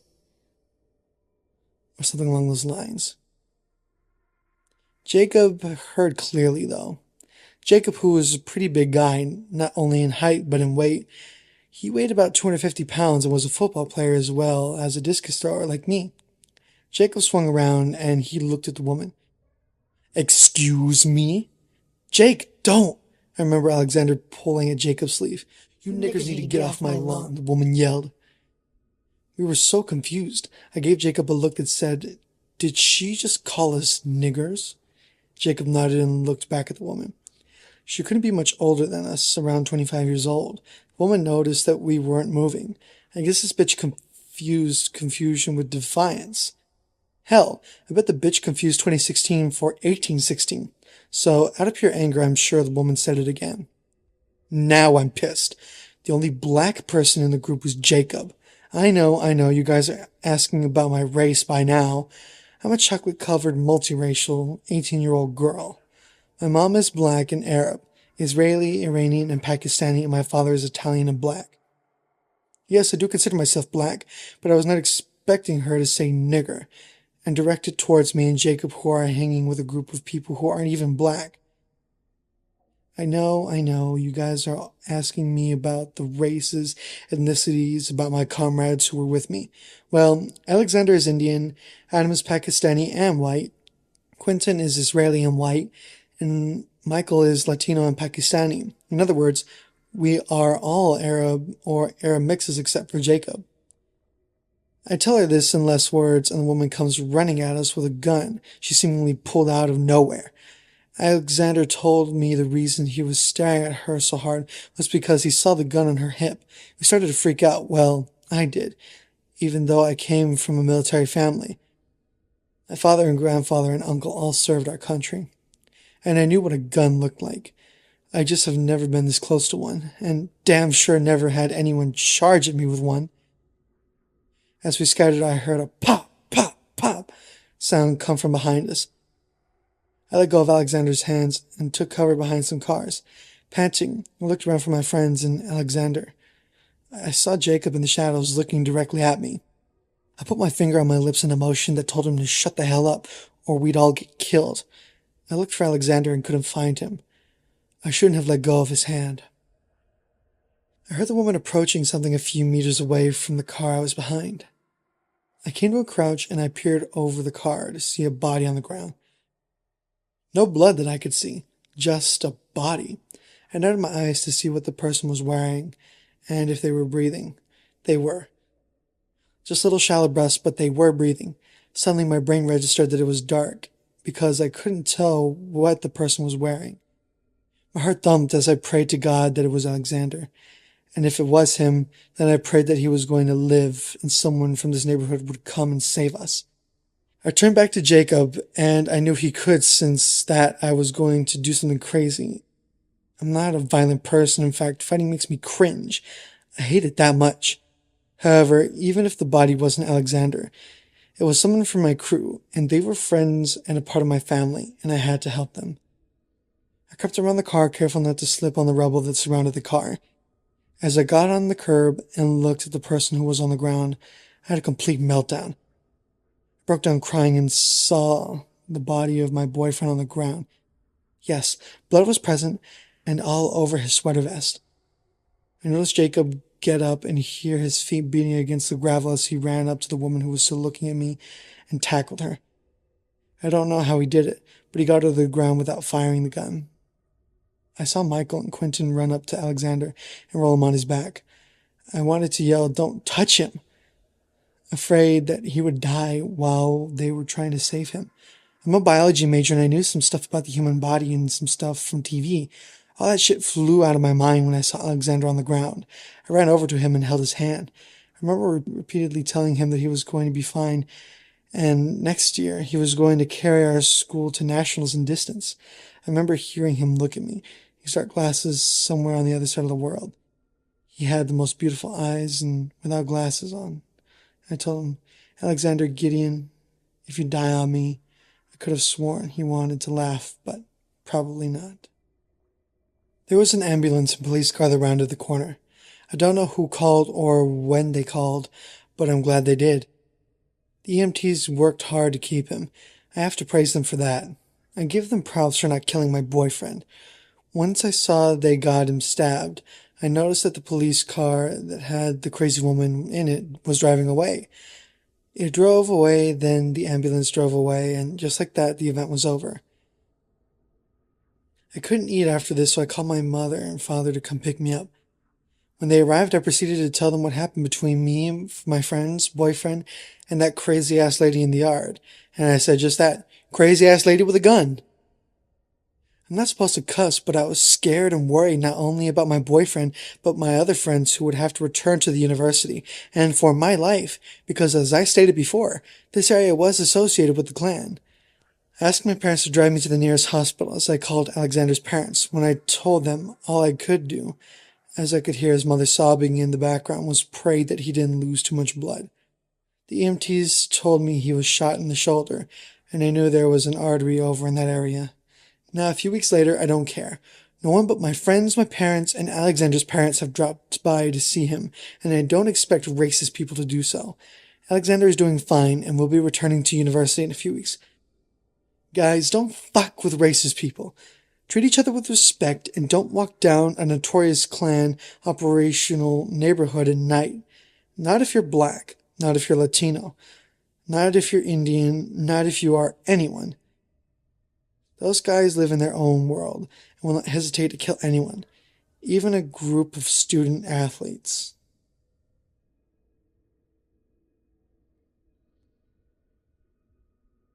Happened to me when I was 15. I've always been the type to hang out with people but not make them take care of me since I was younger than most of my friends. I had went to the fair the date we were supposed to, but I had a friend that wanted me to go on a separate day. He drove me with him there, and I obliged to take our DART train system that was part of our country. Most of the people had taken it when the fair was open, so they wouldn't have to pay for parking. The train ran about 45 minutes away from the station in my city, sometimes longer since there were multiple stops and people going in and out. I've taken the train many times before with friends and even on my own. I had left my friend to go home around the evening and started to get darker. I was wearing shorts and glitter clothes and had my purse on me. Just to mention the fact that I was young and very much alone on the train. There had been a bunch of people on the train, but as soon as 20 minutes passed, more and more people got off, but a few got on to go wherever the train directed. The DART train was very much sketch. I was afraid sometimes to be going to some stations because of the type of people that were on it. I am a very tough girl for my size, 5'2" and a wrestler. I had some skills. Another thing I just remembered was that I had got a can of pepper spray from my friend's house earlier. I don't remember why I had taken it, but it ironically was needed. I sat in front of the sliding doors to watch the people that came in and sat close to the window, and there were double seats that were left empty. My intentions were for no one to sit behind me. There was a station that a couple of people got on, and an old man with glasses sat behind me. He looked normal, although he was dressed pretty poorly. Baggy pants and a white t-shirt. He sat in the double seat exactly behind me. The train went on. I started to hear some movement and a tug on my hair, thinking that the man had tired moving a bag. So I took a quick turn and looked at the ground behind me. There was no bag. I started to get nervous, thinking the man might try touching me. I stood still. Then I felt, without a doubt, a tug on my hair again. This time when I turned around, I saw the nervousness in his face, just like he had gotten caught. So I knew he did. I got up and looked at him with anger and stormed off to sit in front of a line of women coupled together in seats ahead of where I was sitting. I hadn't looked back because I was worried I'd get the man's attention again. I had then remembered I had pepper spray can in my purse, which I had then started to grip in my purse the entire time I sat there. After a couple stops, I looked back and he wasn't there. So I went back to where he sat because it was in a corner where I could be aware of surroundings. A man that sat across the aisle had seen the whole thing. He asked me what happened, and I told him the creep was touching my hair. He told me I should have protection on me in cases like this. He pulled out a switchblade and said he always carried it for events like that. The man kindly stayed and watched if any creep sat with me throughout the duration of the ride, till he had to get off at his stop, which was 2 stops away from mine. I had my friend picking me up at the stop. I got up at my stop, which was the very end of the train stop, and hoped there wasn't any weirdo waiting outside. I waited on my friend for a couple minutes, nervous and scared. She finally got there, and I told her everything. I haven't been on the train since.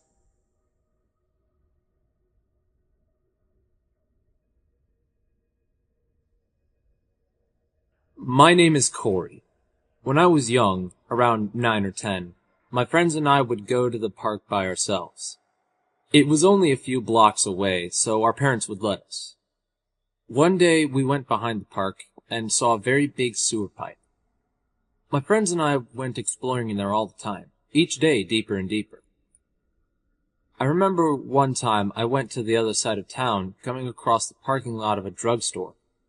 Every pipe would get smaller and smaller. The smallest one I went into was around 2 feet in diameter. After I went into that pipe, I was well ahead of my friends. When they got into the space I was in, we all saw a massive pipe. I would say around 15 to 20 feet in diameter, which was big for a little kid.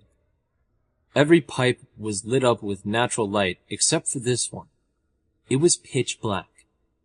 Dimly lit cell phone flash could not do anything. I was the brave one, to say the least, leading the lines. No one else wanted to go in there with me, so I went myself. I couldn't see anything. The pipe reeked a horrendous odor I had never smelled, most likely death. I felt a warm, almost breath. I could feel something touch me. I asked my friends, which was silly to do because they were so far behind. When I walked deeper and deeper into the pipe, it smelled worse and worse and got much larger. I could hear a very loud splash of water, sounding like someone had been sprinting toward me. I ran out of the labyrinth that was the sewers as fast as I could. I told this to my parents, and they never let me go to that park alone ever again. I was terrified. Let's just say I never went in the sewers again.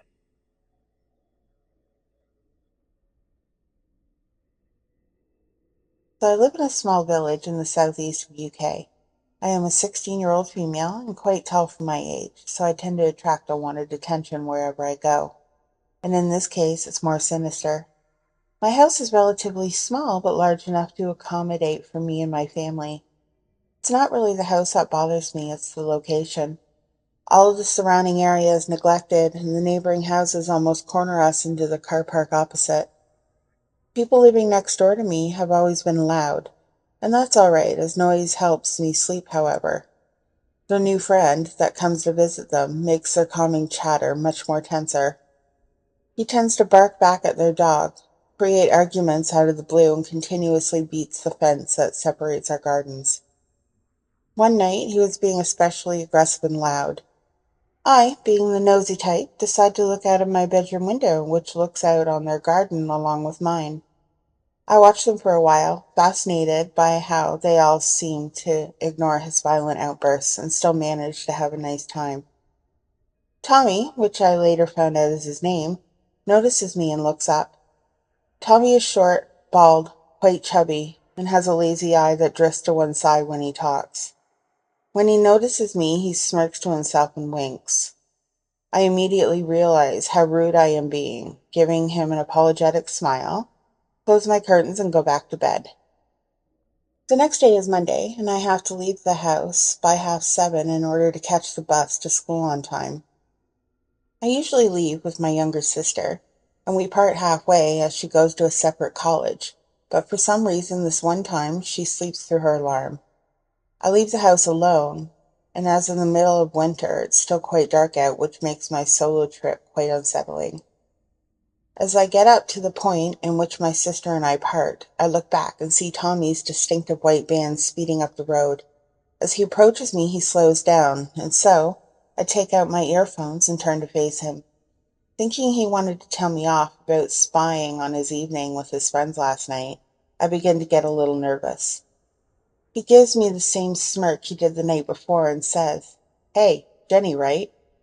I then respond with a casual, "Yeah." He smirks again and says, "You want a ride? I'm on my way to the pub. You can come if you want. I won't tell." I give him a nervous smile and decline, starting to walk away, hoping he would get the message. He then drives slowly next to me and says, "I like your hair, red. Red-haired girls are always the sweetest." I thank him and speed up my walk and cut over the green to my bus stop. He then speeds off with a disappointed frown. Okay, well, nothing really happened after that until I went for a long weekend holiday with my grandparents and cousins to a farm. There I would stay in a very small caravan with them, just like what I had done when I was small. These happy memories of my past were crushed when I see an old familiar van parked a few spaces to the left of us. I feel my stomach churn, and I tell my grandmother. She tells me to stop being so paranoid and takes me by the hand to go and say hello. Tommy comes out with his girlfriend, with overjoyed expression on his face, which made me believe then that this could have actually been a coincidence. After my grandmother had finished chatting with them about past holidays and future plans, we head back to our caravan.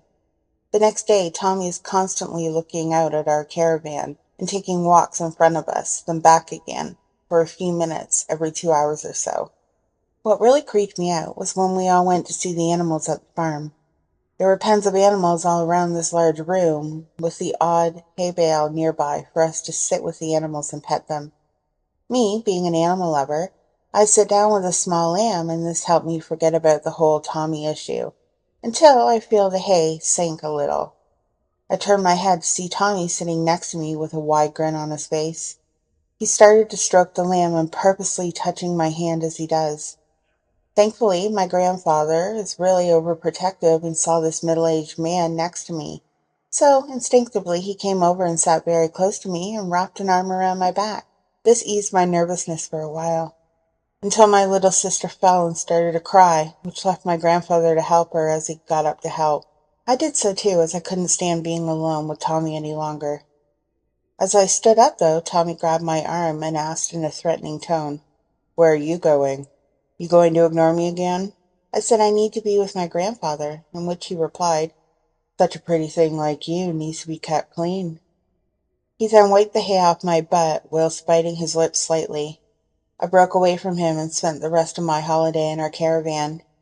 He hasn't really bothered me after that, except the occasional wink and his decision to help my dad with his car when he realized I was helping also.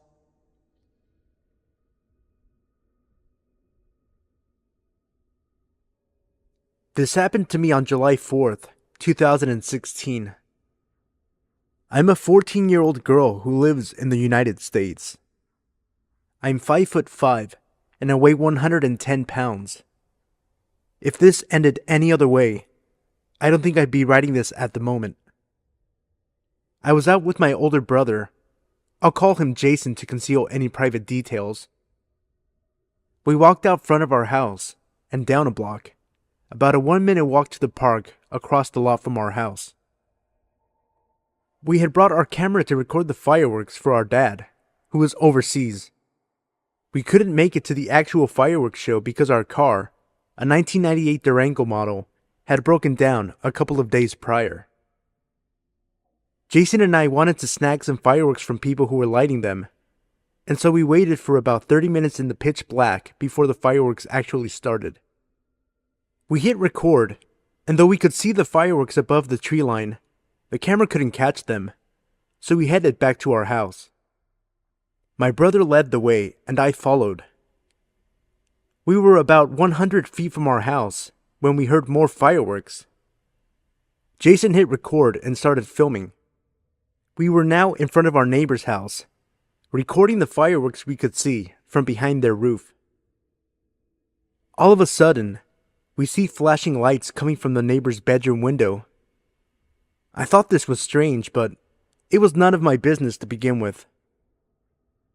About 30 seconds passed, and a silhouette of a person appeared in front of the window. My brother and I kept recording even though we thought it was stupid. About 4 minutes pass, and we decided to head the rest of the way home. Then, all of a sudden, a light is lit at us. I turn around to see who the person is, but because of the light in my eyes, I couldn't see the person. We started walking faster, and so did the person. Jason walked ahead of me, and I tried to catch up. I turned around again, and the person was about 2 feet away from me, with the light still blinding my every glance. They could have easily grabbed me. I'd never been so afraid for my safety. All of a sudden, I hear my mom yell from the house. She yells at us to come back because we were gone for so long. About 45 minutes, I'd say. We yell back that we are coming up the driveway. I turn around again, and there is no person, no flashlight, no sign of life on the street anywhere. The figure had vanished like they were never there. I told my mom, but she just brushed it off. I never found out who was chasing after us, and I hope I never do.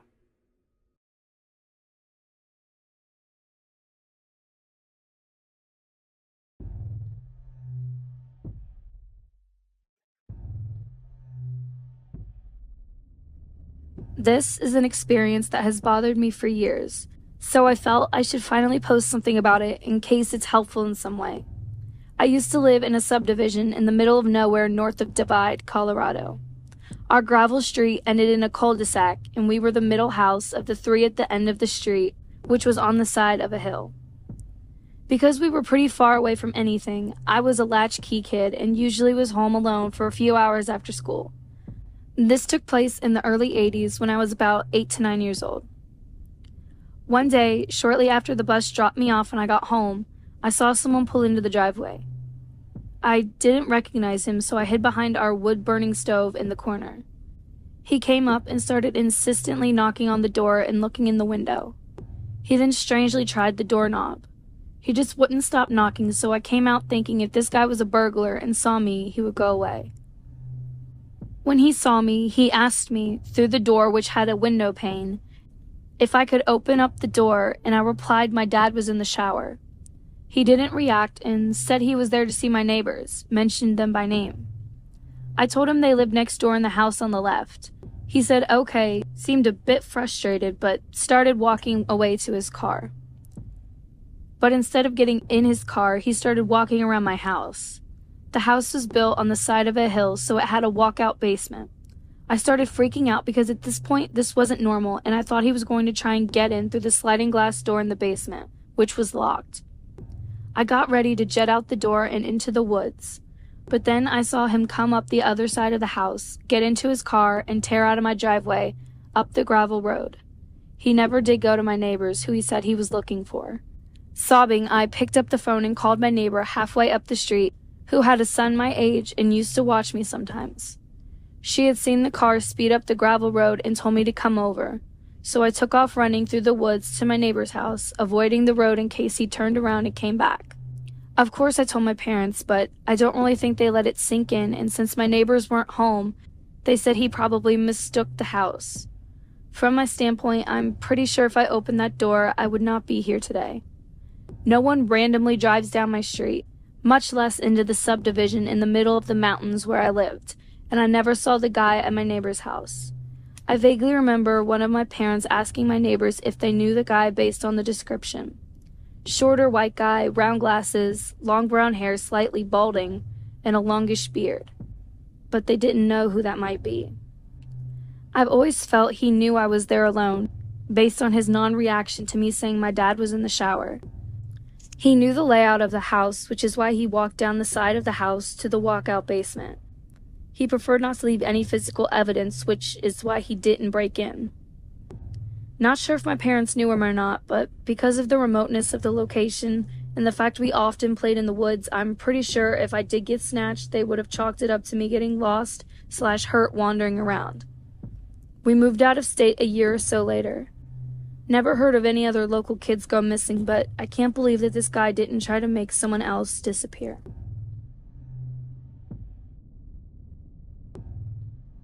I'm a 19-year-old female living in the UK. I was on my day off from work, as I work 6 days a week at a very unpopular delivery service called Yodel. My mom was out the night before, staying at my grandmother's house due to her being ill. I have 2 small dogs, both Chihuahua cross Yorkshire Terriers, who don't really need all that much walking. But this Sunday morning, I was feeling it. It was around 7:30 in the morning, which means it was still pretty dark out when I put their coats on and left the house. The local park is a 2-minute walk away from my house, which I had no problem getting to. So cut to about 10 minutes into my walk. I'm halfway around the park when I notice that it's brighter than usual. So I turn around and see a car parked in the parking lot of this park, with its lights on full beam directed straight at me. Now at this point, I'm starting to feel uneasy, as I was about to start making my way back there, as that is the way that I had entered the park. But something in my gut told me that it was an incredibly bad idea, so instead, I decided to cut across to the adjoining field and made my way across from there, as there was a public pathway running parallel to both fields. So cut to about 15 minutes later, and I'm starting to calm down, feeling like I had just overreacted to the whole situation. I get to the end of the public pathway. I've passed a few harmless people, and I'm feeling pretty stupid at this point. What I'd forgotten was that the parking lot previously mentioned was just up the road, and the road I had come out at connected to it. As I was just about to turn off the public pathway back onto the main road, a car drives past me that, at first, didn't look particularly memorable until the passenger in the car drove past with the biggest, cruelest, most evil grin on his face as they passed me. I stopped in my tracks, and they pulled up just down the road and waited. I started walking home double time, and the walk that would have taken me 20 minutes took me 10. And the entire walk home, this car followed me. Thankfully, I had to cut through little alleyways to get to the road leading to the park, and I managed to lose them by the time I got to my house. After I'd caught my breath, I looked out my kitchen window carefully, without moving the blinds, to see 3 guys, in maybe their mid-20s, stalking around the area, presumably looking for me and my dogs. So, to you 3 creeps who have prompted me to change my dog walking routine, let's not meet.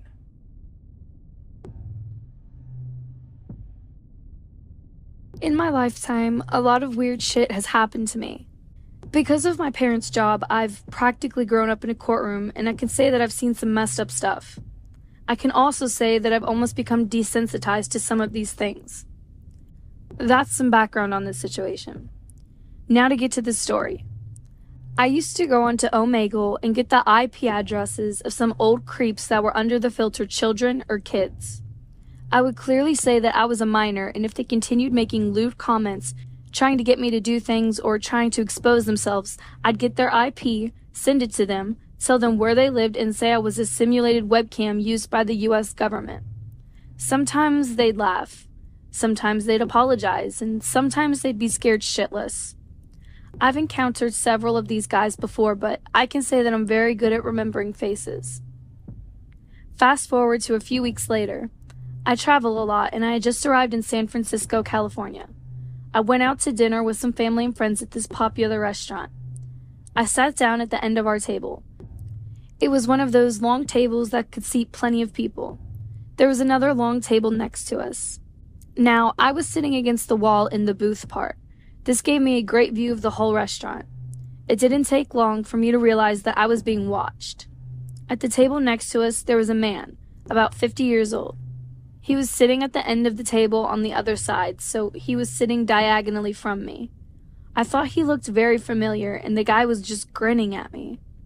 I smiled politely, then looked down, hoping he'd stop. He didn't. I was starting to get uncomfortable. Why the heck was this guy staring at me, and why does he look so familiar? Then he spoke. "Hey there," he said softly. His voice was rough. I just looked back at him when it hit me. I had seen him on Omegle. But no, that's stupid. What are the odds of that? I just sat there, looking at him in total shock. He flashed me that creepy grin. At this point, my mother realized that something was wrong and asked what the problem was. I shook my head and the guy smiled at her. For the rest of the night, he continued to stare at me. A little while later, I got up to go to the restroom. In this restaurant, you either had to take an elevator or go around to the hotel next door to get upstairs to the restrooms. When I got to the elevator, I realized this guy was walking after me. He started to rush as soon as I climbed into the elevator. I pressed the close button and held it, praying it would close in time. Luckily, it did.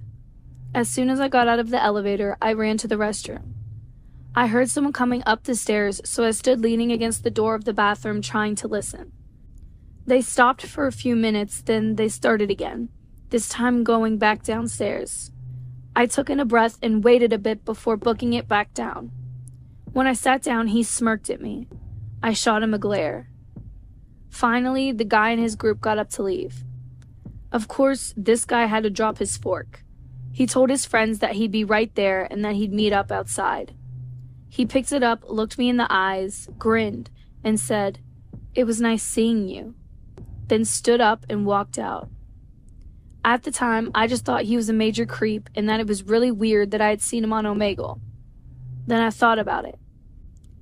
This guy clearly remembered me. What if he had gotten on the elevator with me? It might have been nothing and it might not even seem like a big deal, but just looking into his eyes and seeing that grin, that was enough to give me chills. Anyway, I haven't been on Omegle since. My message to you reading this is to stay cautious and be careful if you go on sites like Omegle. You never know who you'll meet and what their intentions are. So creepy Omegle pedophile, let's not meet again.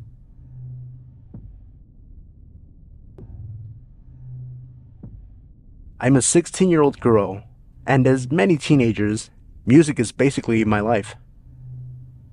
I recently got new headphones which work very well, but I'm very clumsy and I broke a part of them. They still work, but I have to put my hands around my head to keep them in place. It takes me about 45 minutes to an hour to go home after school, which includes a tramway, a bus, and a bit of walking. I was really pissed about my headphones, so I thought that after taking the bus, I would play my music out loud on the street that leads to my house, knowing that there is usually no one taking the same way home as I do, aside from a girl who I don't know, but goes to the same high school as me. I really hoped that she wasn't taking the bus, so I could play music once I got off, but there she was. I have recently moved into a little village. I didn't know many places or streets to take instead of this one, which my father used to take by car. I thought it would be a bit longer, but I really didn't mind, so I just played my music. I quickly got bored because the sound coming out of my phone wasn't really loud. I put my headphones back on, even though I looked like a huge idiot holding them with my hands. As I got closer and closer to my house, I take a turn, and I see a man on the side of the road. He looked at me, threw something on the floor, and then walked to the middle of the road and stood there.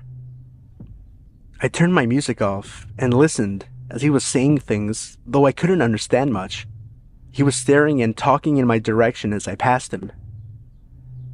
Being kind of creeped out by him, I looked behind me through my phone's reflection. He was following me, still talking. I walked a bit quicker. Then, I took the final turn and rushed into my house. I ran as fast as I could and locked myself in my house. I was home alone, so I quickly dialed the police number on my phone and had it ready, just in case. In the end, I didn't end up using it. Today, I saw some police cars going in that direction and learned that a little boy was reported missing. That's when it hits me. This wasn't the first time I saw that guy. One night after school, I was almost in front of my house when a hooded man ran away from the other side of the street. I clearly saw that he was staring at my house, which creeped me out. He had the same hood as the guy that followed me. Since then, I never go out without a small weapon. Please, be careful, even when you're close to home.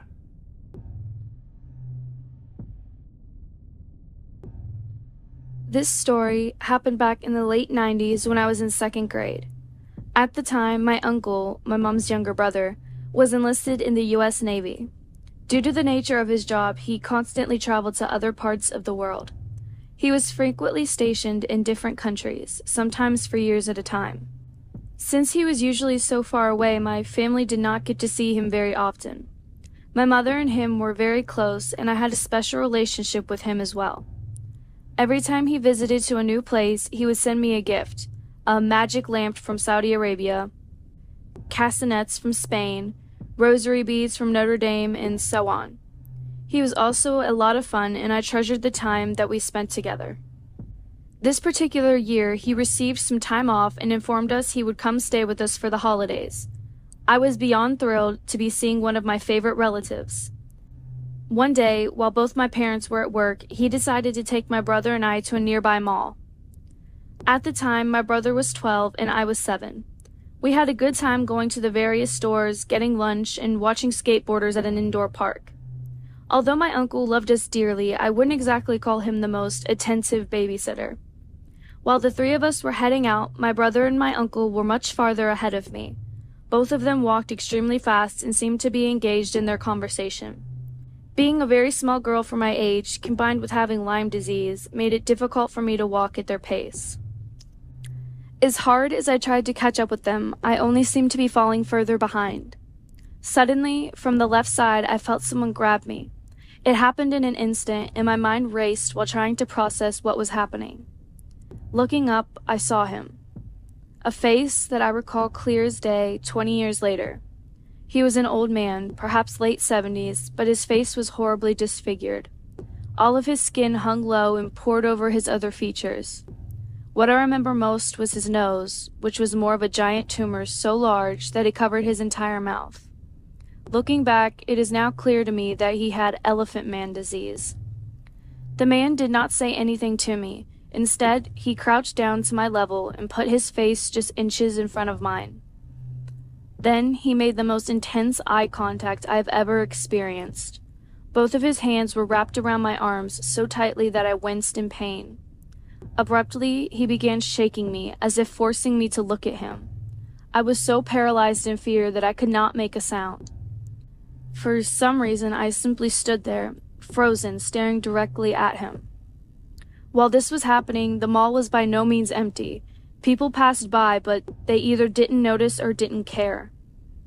After about a minute, which seemed far longer, adrenaline got the better of me, and I violently wriggled from his grip. In tears, I moved as briskly as I could towards my uncle and brother. Luckily, the man did not follow me. By this time, my family members had finally realized that I was gone, and both turned around while I approached them.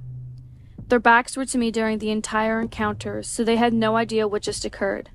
I didn't say anything to either of them because I was afraid somehow I had done something wrong. When I got home, I had bruises from where the man had grabbed me. I hid them from my mom so I didn't have to explain what had happened. That incident left me so traumatized that the very same night I went vegetarian. In my 7-year-old mind, every time I looked at meat, I would think of that man's face and the way he had stared so intently at me. I would have nightmares that he was coming back for me and was petrified to go back to that mall for many years. Now that I am an adult, I look back and wonder what exactly transpired. Did he want to kidnap me? Was he tired of being ignored by society? Perhaps he had dementia? I will never know. Even though I have empathy and wish him well, I also take solace in the fact that we will probably never meet again. Disclaimer. In no way, shape, or form is my intention to speak ill of individuals who have any type of deformity or condition. This story is simply my recollection of an event that occurred when I was a child. Please keep this in mind in your comments, as I would never judge someone based on physical characteristics that they cannot control.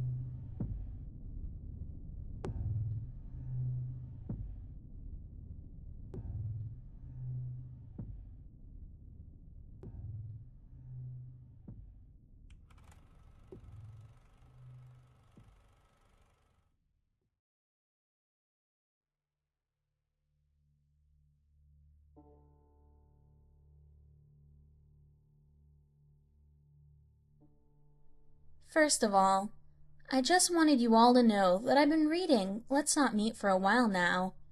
Never posted anything myself. But I do have something that I'd like to share that still creeps me out just thinking about it. I'm from Sweden and English is not my native tongue, so please forgive me if my grammar isn't 100% correct. This happened a few years ago when I had just finished high school. I had just moved to a new town where I started working at a video game store in a mall a bit outside of town. It was really fun at first. I loved talking about games and met a lot of customers who I had a lot of really nice conversations with about games all day long. It really seemed like a dream job for a game nerd like me. Since I'm a female, I often had to deal with people being really questioning about my actual interest in video games. Sigh. But most of our customers were really friendly and non-prejudiced, which made working even more fun. Until one day. Our store had a lot of regulars, and I soon started to recognize almost every one of them. Most of them were just regular people coming in to pre-book some games or have a nice chat for a bit while looking through our new releases, while some of them were a bit more odd. I didn't really pay much attention to the odd ones.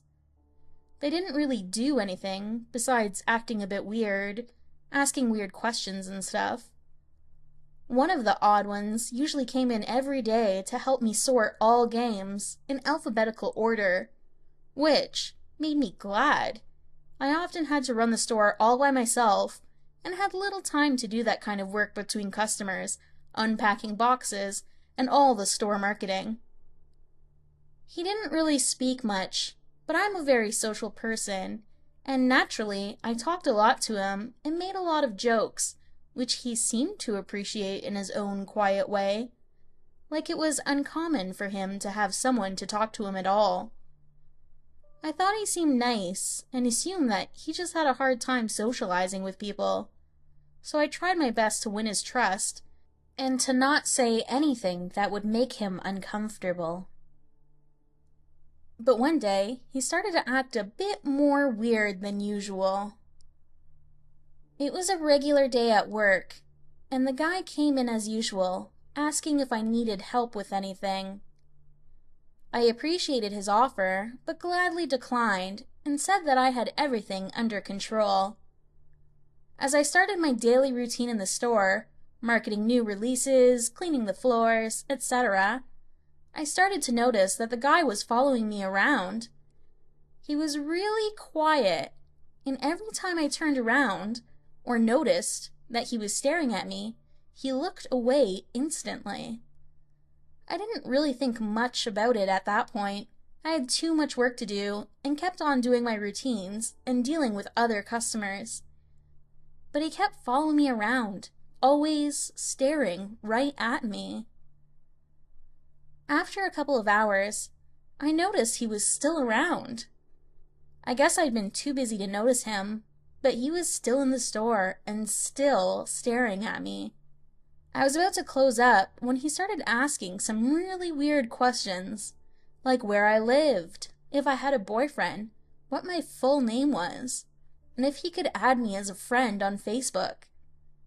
I declined, telling him we had a strict policy at work not to add customers as friends on Facebook.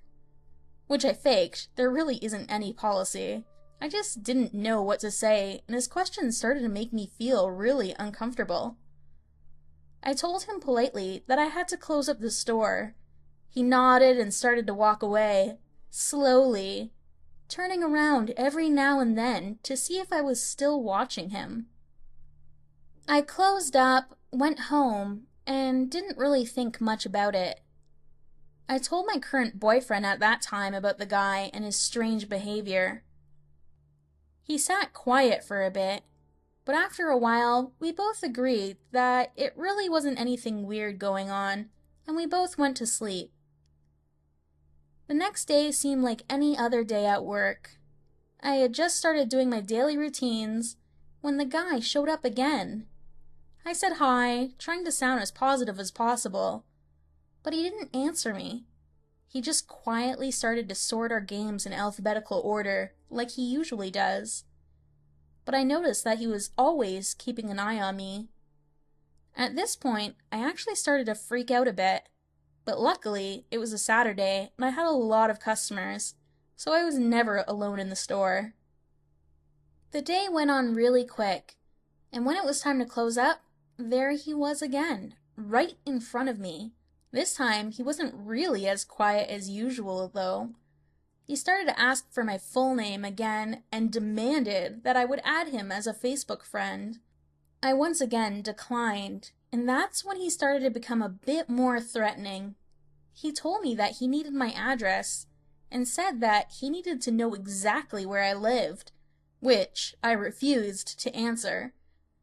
He was getting really angry and told me that it didn't matter, that he would find me anyway, that he would follow me home and get into my apartment when I least expected it.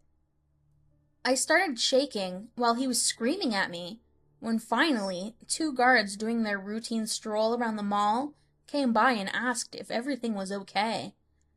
The guy became nervous and ran away, and I said that everything was fine. He just seemed a bit odd, that's all. Even though I was still shaking, I didn't want to make a big scene about it. I just wanted to get home as soon as possible. I closed up again and headed outside when I saw him again. There he stood, right outside the mall, waiting for me. I felt every single hair on my body suddenly rising, but I kept my head high and walked right past him, like I haven't even noticed him. He started to call for me. "Hey you, stop, stop right now, I just want to talk." And when I turned around, I noticed that he was following me. I started to walk even faster, even more scared, and went down to the subway. He was still following me. I waited for a couple of minutes and glanced at him every other second. As he stood about 10 to 13 feet away from me, always staring right at my face. He went on the same subway as me, and I could almost feel my heartbeat in my mouth. What was the matter with this guy? What did he want? I really didn't even want to know. I just wanted to get home without him following me.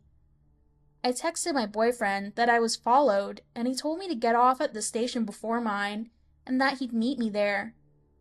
I did as he said, still watching every move that guy made. The subway stopped and I went off, as did the guy. I went up the escalators and noticed that he was running towards me. I started to run as well, as fast as I could, up the escalators, where I finally saw my boyfriend waiting for me. As soon as we met up, the guy froze still, turned around, and started to run away. Just like when the guards at the mall approached us. My boyfriend tried to calm me down as we walked home, but I just couldn't get the guy's creepy stare out of my mind. Let's just say I didn't sleep well that night. The next day, I called my boss and explained what happened, and he told me to stay home for a couple of days, which I gladly did. My boyfriend was furious with hatred against this guy. Who knows what could have happened if I had walked home alone that night? It gave me shivers just thinking about it, and thinking about getting back to work and seeing him and his eyes staring at me again. I almost couldn't handle it. A couple of days later, my boyfriend sat me down by the kitchen table. His facial expression was totally serious. He held my hand, looked deep into my eyes, and told me that I never, ever had to be afraid to go to work again. I asked him what he meant, but he just shook his head and said that it all was taken care of, and that I didn't have to worry about it. I couldn't get anything out of him, but just as he had said, when I got back to work, the guy wasn't there. Not that day, or the next day, or the day after that. It was almost like he had disappeared.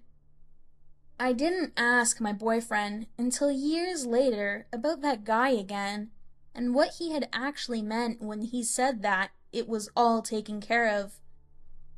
He didn't want to tell me at first, but after I'd begged him for a while, he finally cracked.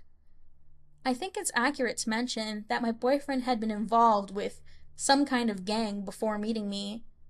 I don't know much about it. He told me that after I first told him about the first incident at work, he had contacted some of his former friends and asked them to track down this guy, and they had found out that this particular guy had been following and raping women around town for a long time before I even got to know him. The reason he had kept this from me was because he didn't want me to be more scared than I already was. But he assured me that he had been taken care of, and that I never had to be afraid again. I never asked him about what happened again after that, but just thinking about it still gives me shivers. I wonder how many girls before me were a victim to this guy. I wonder what he did to them, and I wonder what happened to him. The only thing I know is that I never saw his face again, and you know what? I'm really glad I didn't. Back in my early 20s, I worked at an adult novelty store. I was used to creepers and not much fazed me at this point in my brief employment. A typical day consisted of an array of colorful people, all of which I'm sure would make great entries, especially the geriatric men that would come in and act like they had bad eyesight and have me read the directions on the back of the penis enhancement creams to get cheap thrills. Gross, I know. After a while, you just learn how to deal with these people and make them move on. Applying for this job, I was naive to the extent of the nut jobs I would have before me. This job was actually very character building in many ways. Enough about that. This particular day, I was working an all-day Sunday shift. Normal to have but a handful of customers. I was camped out in my desk chair inside the circle counter in the middle of the store watching my Golden Girls box set on the television that hung above me. Typical Sunday. I'm assuming it was nearly 1 p.m. at the time. I happened to look out the glass door window to see a red pickup pull into a parking space way far back in the lot. Strange. There were no cars but mine parked out front.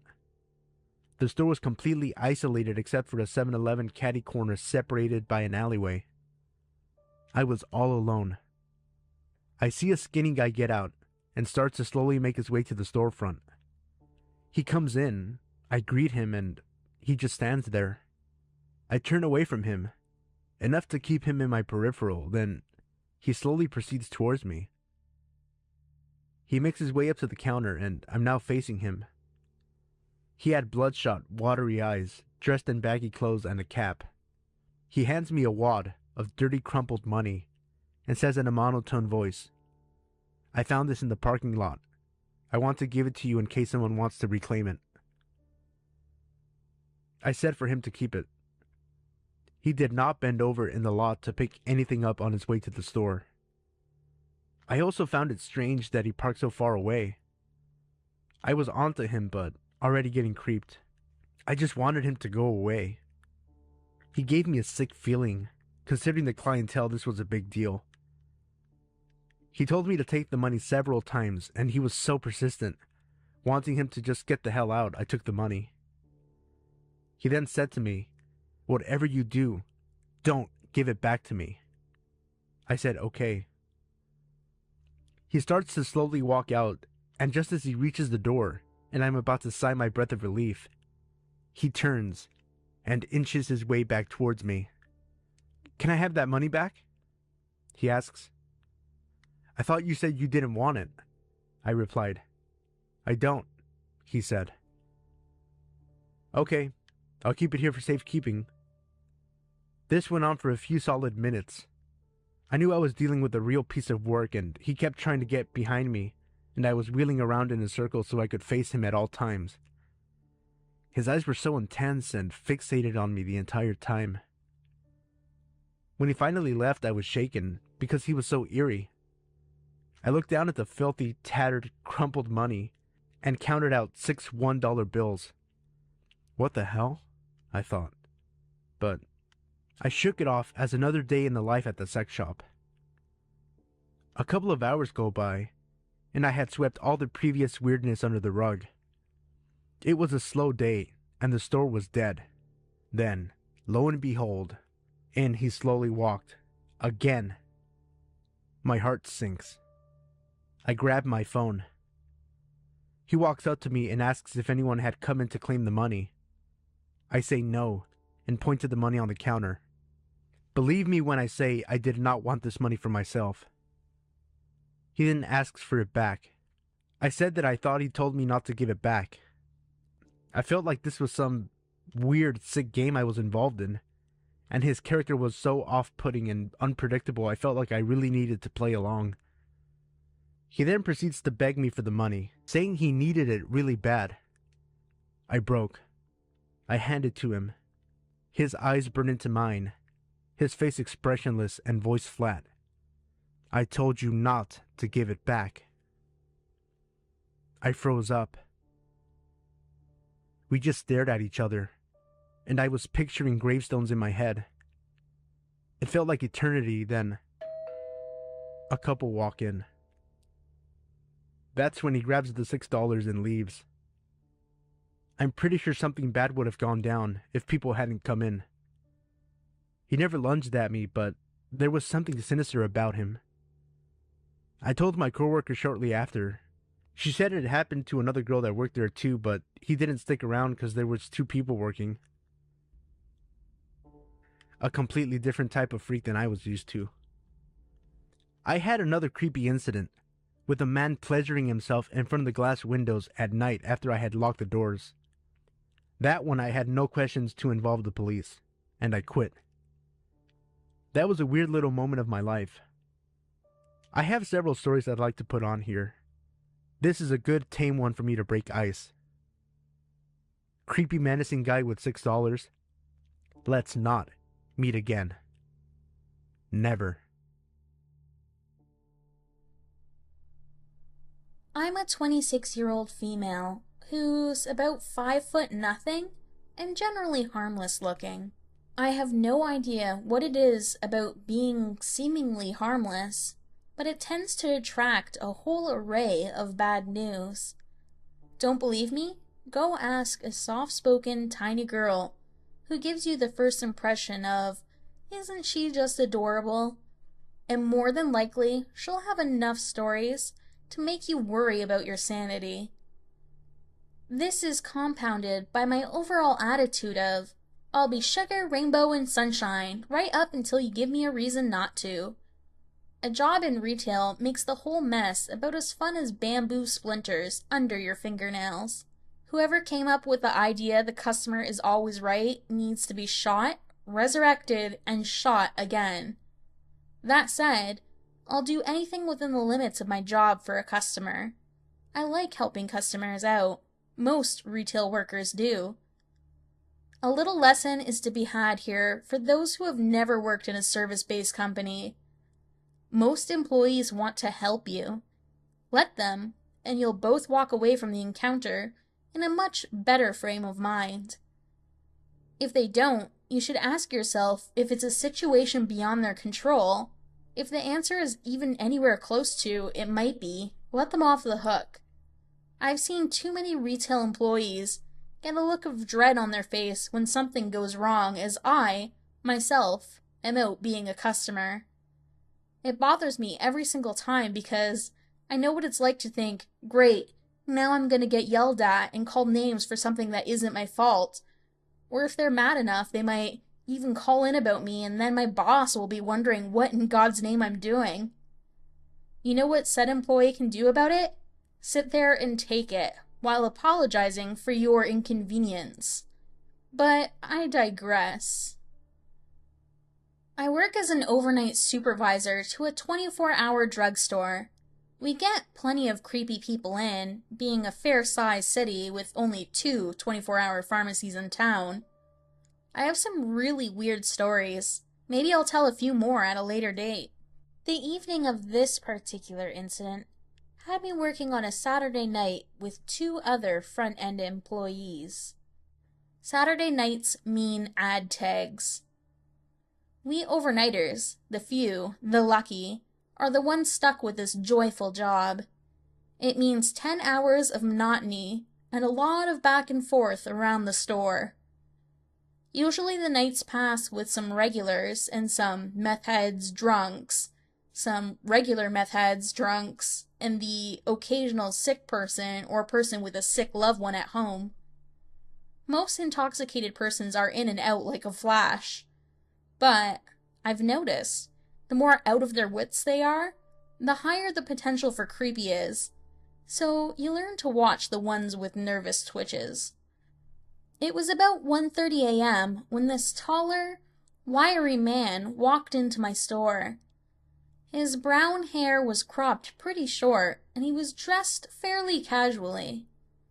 I didn't even realize his presence in the store until the cashier for the night, Daniel, came up to me and muttered something about the weird guy wandering around the front of the store.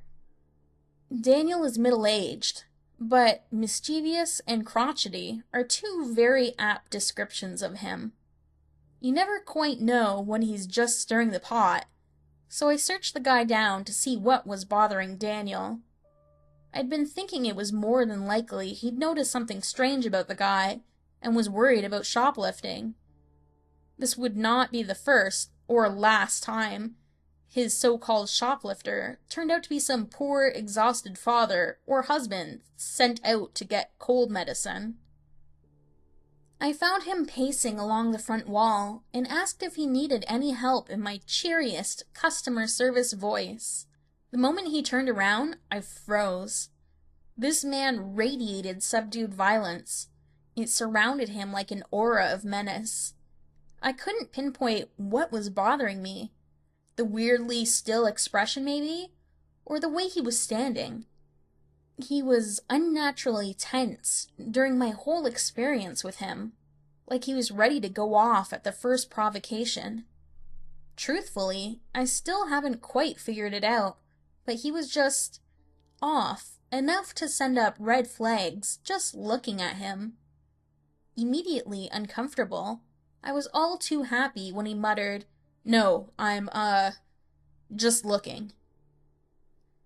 I never have figured out how to gracefully exit the situation when a customer has nothing left to say to you but still stands there, staring, which feels almost expectant, even if it's not. After a minute or so of avoiding meeting his eyes, I told him my usual line of, "All right, well, let us know if you need anything." I backed into the aisle I'd emerged from and hurried off to busy myself with more ad tags. Daniel could keep an eye on him if he felt like it. Dude was scary, and I was the only female on shift. No thank you, they don't pay me enough. It's not long before I start to feel like I'm being watched, and creepy suspect number 1 is lurking at the top of the aisle, staring. I finish all of the tags in line for that aisle, and I'm relieved when I have to move across a store for others in a different section. Again, a few moments passed, and that weird prickly feeling hits me, and he's at the end of the aisle, staring right at me. I ask for the second time if I can help him find anything, and he pretends to busy himself with some vitamins he picked up at random. He gave me a creepy grin and told me again that he was just looking. Yeah, sure, I just bet you were. This continues for another half hour or so, until I find myself heading up to the front to ring up a customer. I had no idea where Daniel was, but it didn't matter. I was grateful for the distraction. That was, until I noticed Creeper following me up to the register, still staring. I conducted the transaction as quickly as possible, and after a few too many nervous glances in my creepy's direction, the customer took off like someone had lit him on fire. I decided to go outside for my lunch break. It was cold, and I thought maybe, since Mr. Creeper didn't have a particularly warm-looking coat on, he'd leave me alone. I searched out one of my coworkers and let them know my intentions, clocked out, and stepped outside and into my car. Now, normally, I try to avoid smoking in my car, I've never liked the way it stinks up a car, but desperate times, desperate measures. I locked the car doors and rolled down the window just far enough to fit my cigarette through to ash it. I picked up a book, turned to the page I'd left off on, and settled in. A few paragraphs later, I heard someone banging on my window. I jumped and looked up. Guess who? That's right, Mr. Creepy. He grinned at me in what I'm sure was supposed to be a sheepish fashion, but it came out more Norman Bates, if you know what I mean. I again asked him if I could help him, and he said he'd been looking for something in particular that he'd like my help with. I told him firmly that there were 2 other employees in the store that would have to help him. I was off the clock. He frowned, and after a moment of me pointedly ignoring him in favor of tensely not being able to concentrate on my book, he went back inside. My lunch break ended, and I still hadn't seen him come back out. I hurried inside, clocked in, and called the other shift supervisor, Mark, into the office. I explained the situation and asked him if he could go deal with the dude. Mark sighed, nodded, and went to talk to the guy. I busied myself in the office with some training sessions I'd been putting off for a while. Mark came back inside the office, wearing a very bewildered look. I raised an eyebrow and he sat down. That guy was really weird. Weird is not quite the adjective I'd use. What did he say? He wanted to talk to you again. I told him you had other things you needed to be doing, but I'd be happy to help him. That agitated him. You thought he was freaky beforehand. He visibly shuddered, and I raised an eyebrow again. He asked if I knew what time you got off, or where you lived. What the fuck? Exactly. I told him we were legally obligated not to share such information, and that if he wasn't going to buy anything, he needed to leave.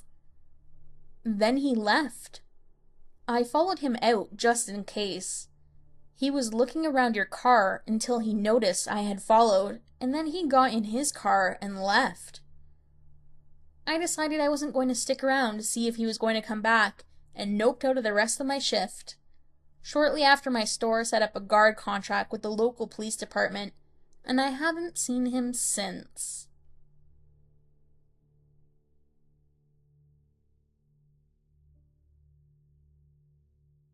This happened when I was in high school, maybe between my freshman and sophomore years, so 2005-ish. I was on my way home from school. I had about a 1 to 2 hour more ride home on the bus, 2 to 3 buses depending on the day and traffic flow. Sometimes I'd fall asleep and just nearly managed to wake up before my stop. At the time, I lived in the suburbs, about 5 to 10 miles south of Chicago and from my high school.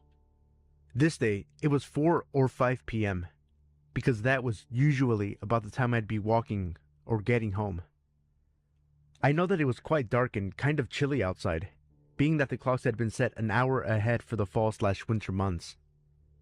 I was on my 3rd and final bus, and I was approaching my stop. I got off, and I started walking home from the bus stop, which was about 2, almost 3 blocks from my building. In the suburbs, the streetlights are spread out a little more than the city, and it's much quieter. There's less traffic on the streets and the sidewalks. On this night, the streetlight closest to my stop was out, unfortunately, so I hated getting off during the fall and winter at this stop, virtually walking almost half of this residential block or more in darkness pretty much. So I'm about half down the first block when this unmarked white van pulled up beside me, still moving, and the passenger opens the side door. I can't remember what he said exactly. It was something along the lines of, "Hey sweetheart, do you need a ride?" I said, "No thank you," and I kept walking, but a little bit faster. I naturally walk fast, so I was damn near about to break into a small jog. I remember a sinking feeling in my stomach because they were not leaving me alone. I continued to walk in an effort to enforce that I wasn't interested in whatever they wanted. They continued to ride slowly beside me with the side door open, speeding up a little as I attempted to do the same thing. I walked ahead a little faster, looking around my surroundings to see if there was someone I could signal to or alert with a scream or something, since this was just before I had a cell phone that was consistently on and available for use. Luckily, for me, I believe a car was turning onto the same block going in the opposite direction, and because the street is residential and two-way, it was fairly narrow, so they were forced to keep driving. I kept looking left to right and behind me to make sure they didn't follow me home, and I proceeded to open my apartment screen door in record timing. Creepy guys in the unmarked white van? Let's not meet again. This happened 2 years ago, and I can't believe I still work there after this horrifying experience. Maggie and I, and a few other employees, were folding panties and organizing bras when a couple women in their later 20s strolled in. They had a shady vibe about them that made me nervous. They both were wearing sunglasses, and it was 8 o'clock at night, which seemed off to me. Like they didn't want to be noticed or identified. We work at Victoria's Secret, so we always have to keep an eye out for thieves, since our items are so expensive and valuable. One of the women who walked in looked to be about 8 months pregnant and was browsing through one of our panty tables when it appeared to us that she was stuffing items in her bag. Maggie and I walked closer to her, without looking too obvious, and we watched as she seemed to be sneaking panties in her shirt. That's when I realized she was sticking them up in her belly. She was wearing a strap-on belly and lifting it just enough to stick them in it. It must have been hollowed out. As I went to find a manager, Maggie spoke in the headset that the girl was now going over to one of the bra sections and hiding behind a rack of clothes. That's when I hear it. "Hey bitch, are you talking about me? You think I'm stealing, don't you?" Maggie froze in fear and assured her she wasn't talking about her. The pregnant girl kept yelling about how we were racist against black people and how we always only think black people steal. My manager then walked over to calm the situation while calling security just in case it got violent. Unfortunately, we constantly deal with customers stealing, which is a real nuisance, but we aren't allowed to confront them for safety reasons. We have to call the mall cops, and then they have to call the real cops to come, which can take a while. And since the mall was closing soon, they just made them leave the mall. You might be wondering why they don't search the ladies. Mall cops are different than real officers, and are prohibited from searching anyone unless they actually see someone stealing themselves.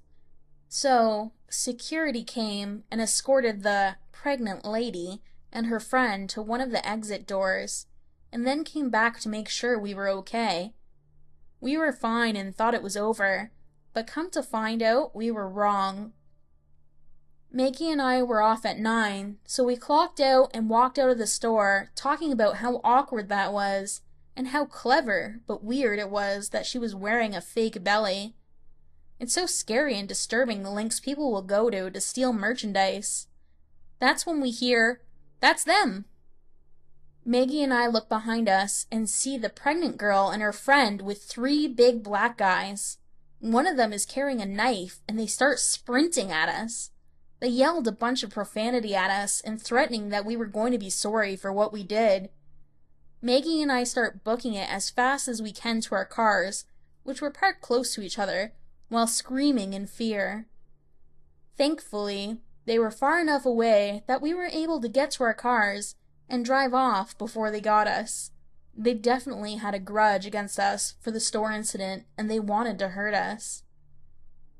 While driving fast, I made sure I was not being followed, since that group of people were extremely mad and crazy for wanting to potentially kill us over stolen underwear. We told security the next day, and our manager and security reviewed the cameras, but could not identify them, unfortunately. Now, every time I leave work, I leave with multiple people and check the whole area before walking to my car. I also now own mace. Since this event, we have remodeled our store and installed cameras, so if we suspect them stealing, We can look on the cameras, and if the camera captures it, we can keep them in our store until the cops come to arrest them.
This happened a while back, when I was still a junior in college. After becoming an upperclassman, students on campus didn't have to live in a dorm room or in a sorority or fraternity house anymore if they didn't want to, because they were given the option to rent an actual apartment at the college. That's exactly what I did the first chance I got. The apartments were nice, swell appliances, my personal favorite being the handy-dandy microwave oven. A lot more space in a dorm, and more privacy. The particular apartment assigned to me was 2 stories instead of 1, like some of the others. The ones with only 1 floor were pretty big in diameter, mine was more narrow.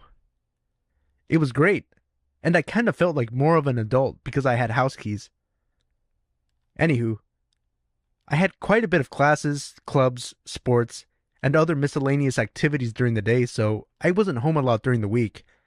But on weekends, I basically had the whole place to myself, unless I had a not very rare cross-country meet or art show 2 states away. My roommate, Sydney, was a total insomniac though, so she'd do her thing during the day, and usually went on walks or out with friends at night. She'd often come back late or early, depends on how you look at it, at like 4 in the morning. I honestly had no freaking clue when she ever slept. Our apartment was usually empty or occupying one sleepy person. We got robbed a lot. Like, a lot. Super often. Probably twice a month. I complained a bunch to the administrators, but they couldn't really do anything, and in the back of my mind, I kind of knew that. The front door's lock wasn't broken, the window had locks, the robberies just happened. They'd pick the lock, or find an open window on a hot day, even if it was on the 2nd story, and steal our crappy 1990s television set, or even our microwave oven. Clearly, they were running out of things to take. We were college students. We didn't have too many valuables.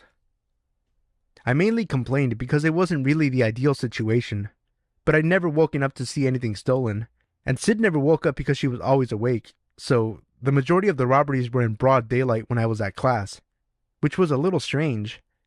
Or sometimes when I came back from 4-day road trips. It wasn't so unnerving because no one ever broke in when I was sleeping, but it was still annoying. Looking back on it now, it was weird how the robberies took place at really precise times, like when Sid went home for the weekend and I was in Missouri for a fundraiser, or while I was at a night class and my roommates were at a friend's. It was quite clear whoever was breaking in and stealing our shit knew our schedule to some extent because there was never an incident while either of us were there. But even so, I still should have gotten out of there. Sydney was at a concert, and I didn't expect her to be home until the horizon started to brighten. I was going to go to a haunted house with some buddies for Halloween, something the college was putting on to raise money for nicer books and maybe better locks on the doors. Hint, hint, nudge, nudge, wink, wink. But my friend Sarah bailed last minute, presumably to go fuck someone, and her cousin Matt had gotten himself sick, so we rescheduled pretty late into the night. I wasn't feeling so great either though, so I wasn't too bummed, and took to curling up on my sofa and watching Slumdog Millionaire. I ended up falling asleep there on the 1st floor, and awoke a few hours later when Satan was literally scraping out my uterus with a rusty knife. I retrieved some Tylenol from the bathroom and filled a glass in the kitchen. Downing the pills, I turned to go upstairs to my bedroom when I noticed my roommate standing by the fridge. I was half asleep and in pain, so I tried to say something like, "I thought you'd be home later." But it came out more like, "I thought, what?" And I gave up. Sid didn't say anything though. She just stood there, barely moving or breathing. "You okay?" I asked, sounding almost like a regular human being again, but she didn't react in any way. I shrugged and pushed past her to get to the fridge, suddenly very hungry. I took out an apple and munched on it, still chatting with her, asking how the concert was. A few times I thought I saw her nod, but it was dark and I couldn't make out her face. "Okay, well, night I guess." She was still stiff as a board, unwavering as I headed up the stairs and into my room. The next morning I woke up around noon because why not? I grabbed a bowl of cereal. Sitting down at the table, I noticed the kitchen looked different and, upon further inspection, realized our second microwave oven was missing. "What the fuck?" was my first response, and after briefly talking to myself, my phone rang, scaring the absolute living shit out of me. "Hey," came Sydney's voice through the line. "Sorry, I know I said I'd be home last night, but I got caught up and lost track of time. I have class in an hour. Can you come pick me up?" Guys, I talked to my microwave oven thief for like 30 minutes, thinking it was my roommate.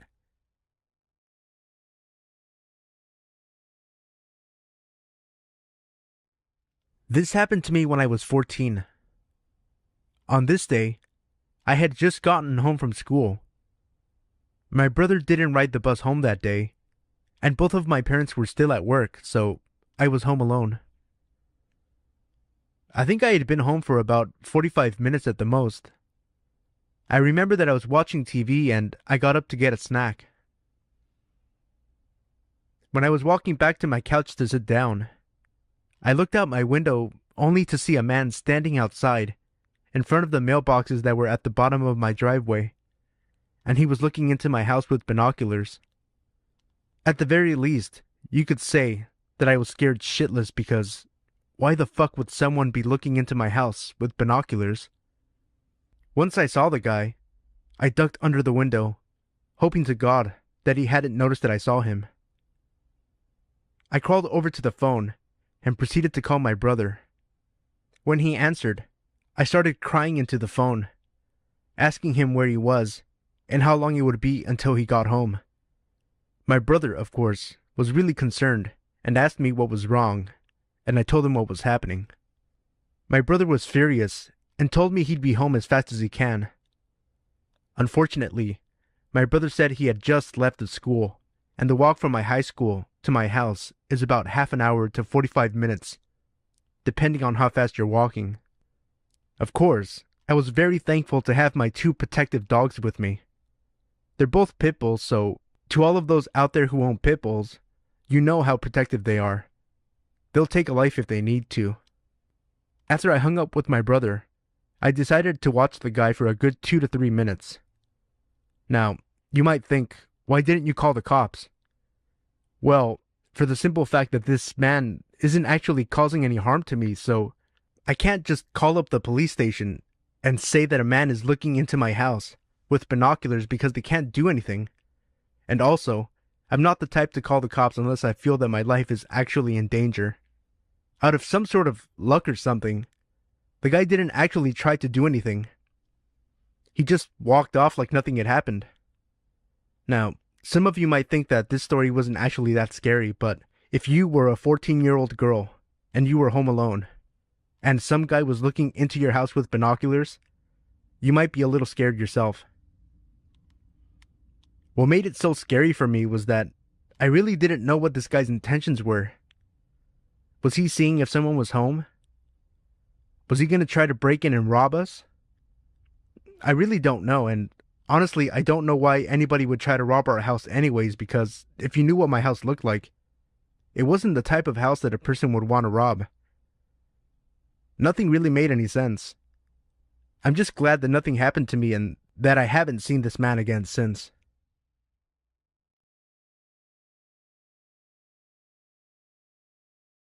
I'm a girl, and at the time of this story, I was around 6 or 7 in the early 2000s. Growing up, my family all lived very close together, or actually together in one house. My aunt and 2 cousins lived with my grandparents about a mile away from me. Both my parents worked, so I spent most days there as my aunt also ran a daycare. One of my cousins, Emily, was with me in our game room playing Nintendo, Duck Hunter if I remember correctly.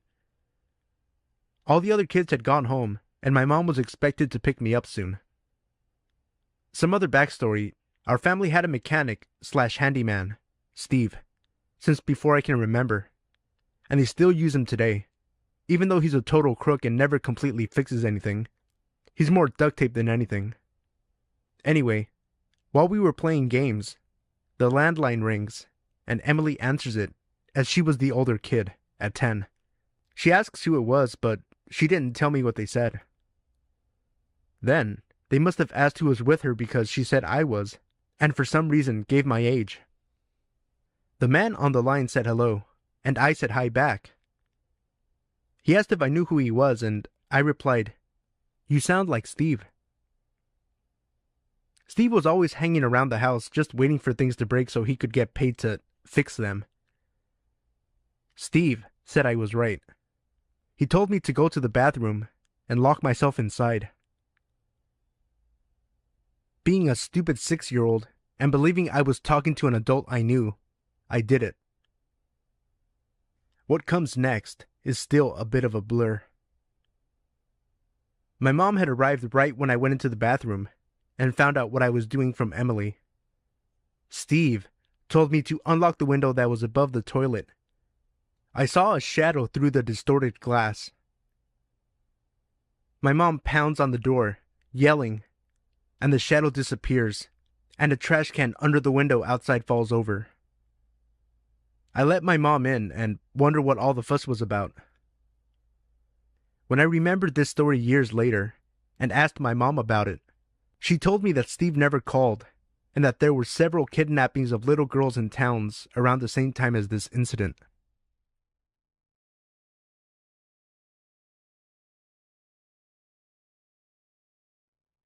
This happened a couple of hours ago, and since I'm too on edge to sleep, I thought I'd post this while it's fresh in my mind. I have a 16-week-old German Shepherd puppy, and I just collected her from my parents' house since I don't want to leave her home alone all day when I'm at work. I'd gotten into my pajamas, and I was playing some silly game on my phone when I heard a knocking sound on the garage door. My house is really small, and you can pretty much hear every noise in the house, so this didn't really bother me too much. We don't have a direct back entrance to the house. You have to go through the garage. My dog went to have a sniff around the back door and came back to the living room shortly after. I just thought, being how young she is, she's scared of missing something. A couple of minutes later, I heard a tapping noise from the window of my front door. This spooked me as my dog went crazy with her barking, but because I was home alone, I didn't answer it, as it's about 8 p.m. and pitch black outside. I'm concerned, but not overly afraid, as it could have been anyone or anything, innocently enough. Then, I heard the very distinct sound of someone turning a key in the door. I'm not sure if they were turning a key or another metal object, or trying to push my keys out. I've never felt this way before, but I suddenly felt ice cold and red hot at the same time. I froze on the sofa and, like an absolute idiot, texted my mom telling her someone was trying to get into the house. I know I should have called the police, but I didn't want to make a sound. If I had, then maybe I'd have scared them, but I don't know. They definitely would have heard my dog before, who was now listening intently. She must have thought it was my boyfriend, who is currently working in London, about 3 hours away. I gather after this that they gave up and left as it's not that late and there are people in cars nearby, though it's still a quiet street. My dad came round and checked everything, but we didn't see anything. We think they may have been checking the place out and seeing if we lock up after ourselves, or looking in to see what valuables we have. I just think they may have seen a lone girl enter her home with just a puppy, or, what I think to be more likely, saw my puppy and may have been trying to take her. They may have been seeing if I lock the door right after I get in, which I always do, or if I only do it when I leave or go to bed. A couple of hours later, I decided I should call and report it to the police because I couldn't shake that they would pick on someone more vulnerable, being unsuccessful with me. I don't know if it was someone just messing around, but it left me shaking and standing there with a hammer in my hand, waiting for someone to come through my living room door. There have been a lot of reports of people marking properties to signal whether they are easy to burgle or have a dog. Nothing has been found, but I will check again in the morning when it's brighter. I'm shaking just thinking about it.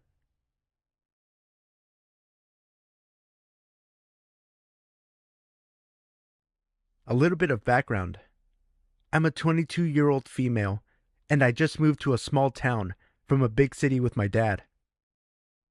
We moved into our house in early October of 2015, and we were having problems with a leaky shower in the bathroom adjacent to mine, so my dad called the plumber to come take a look.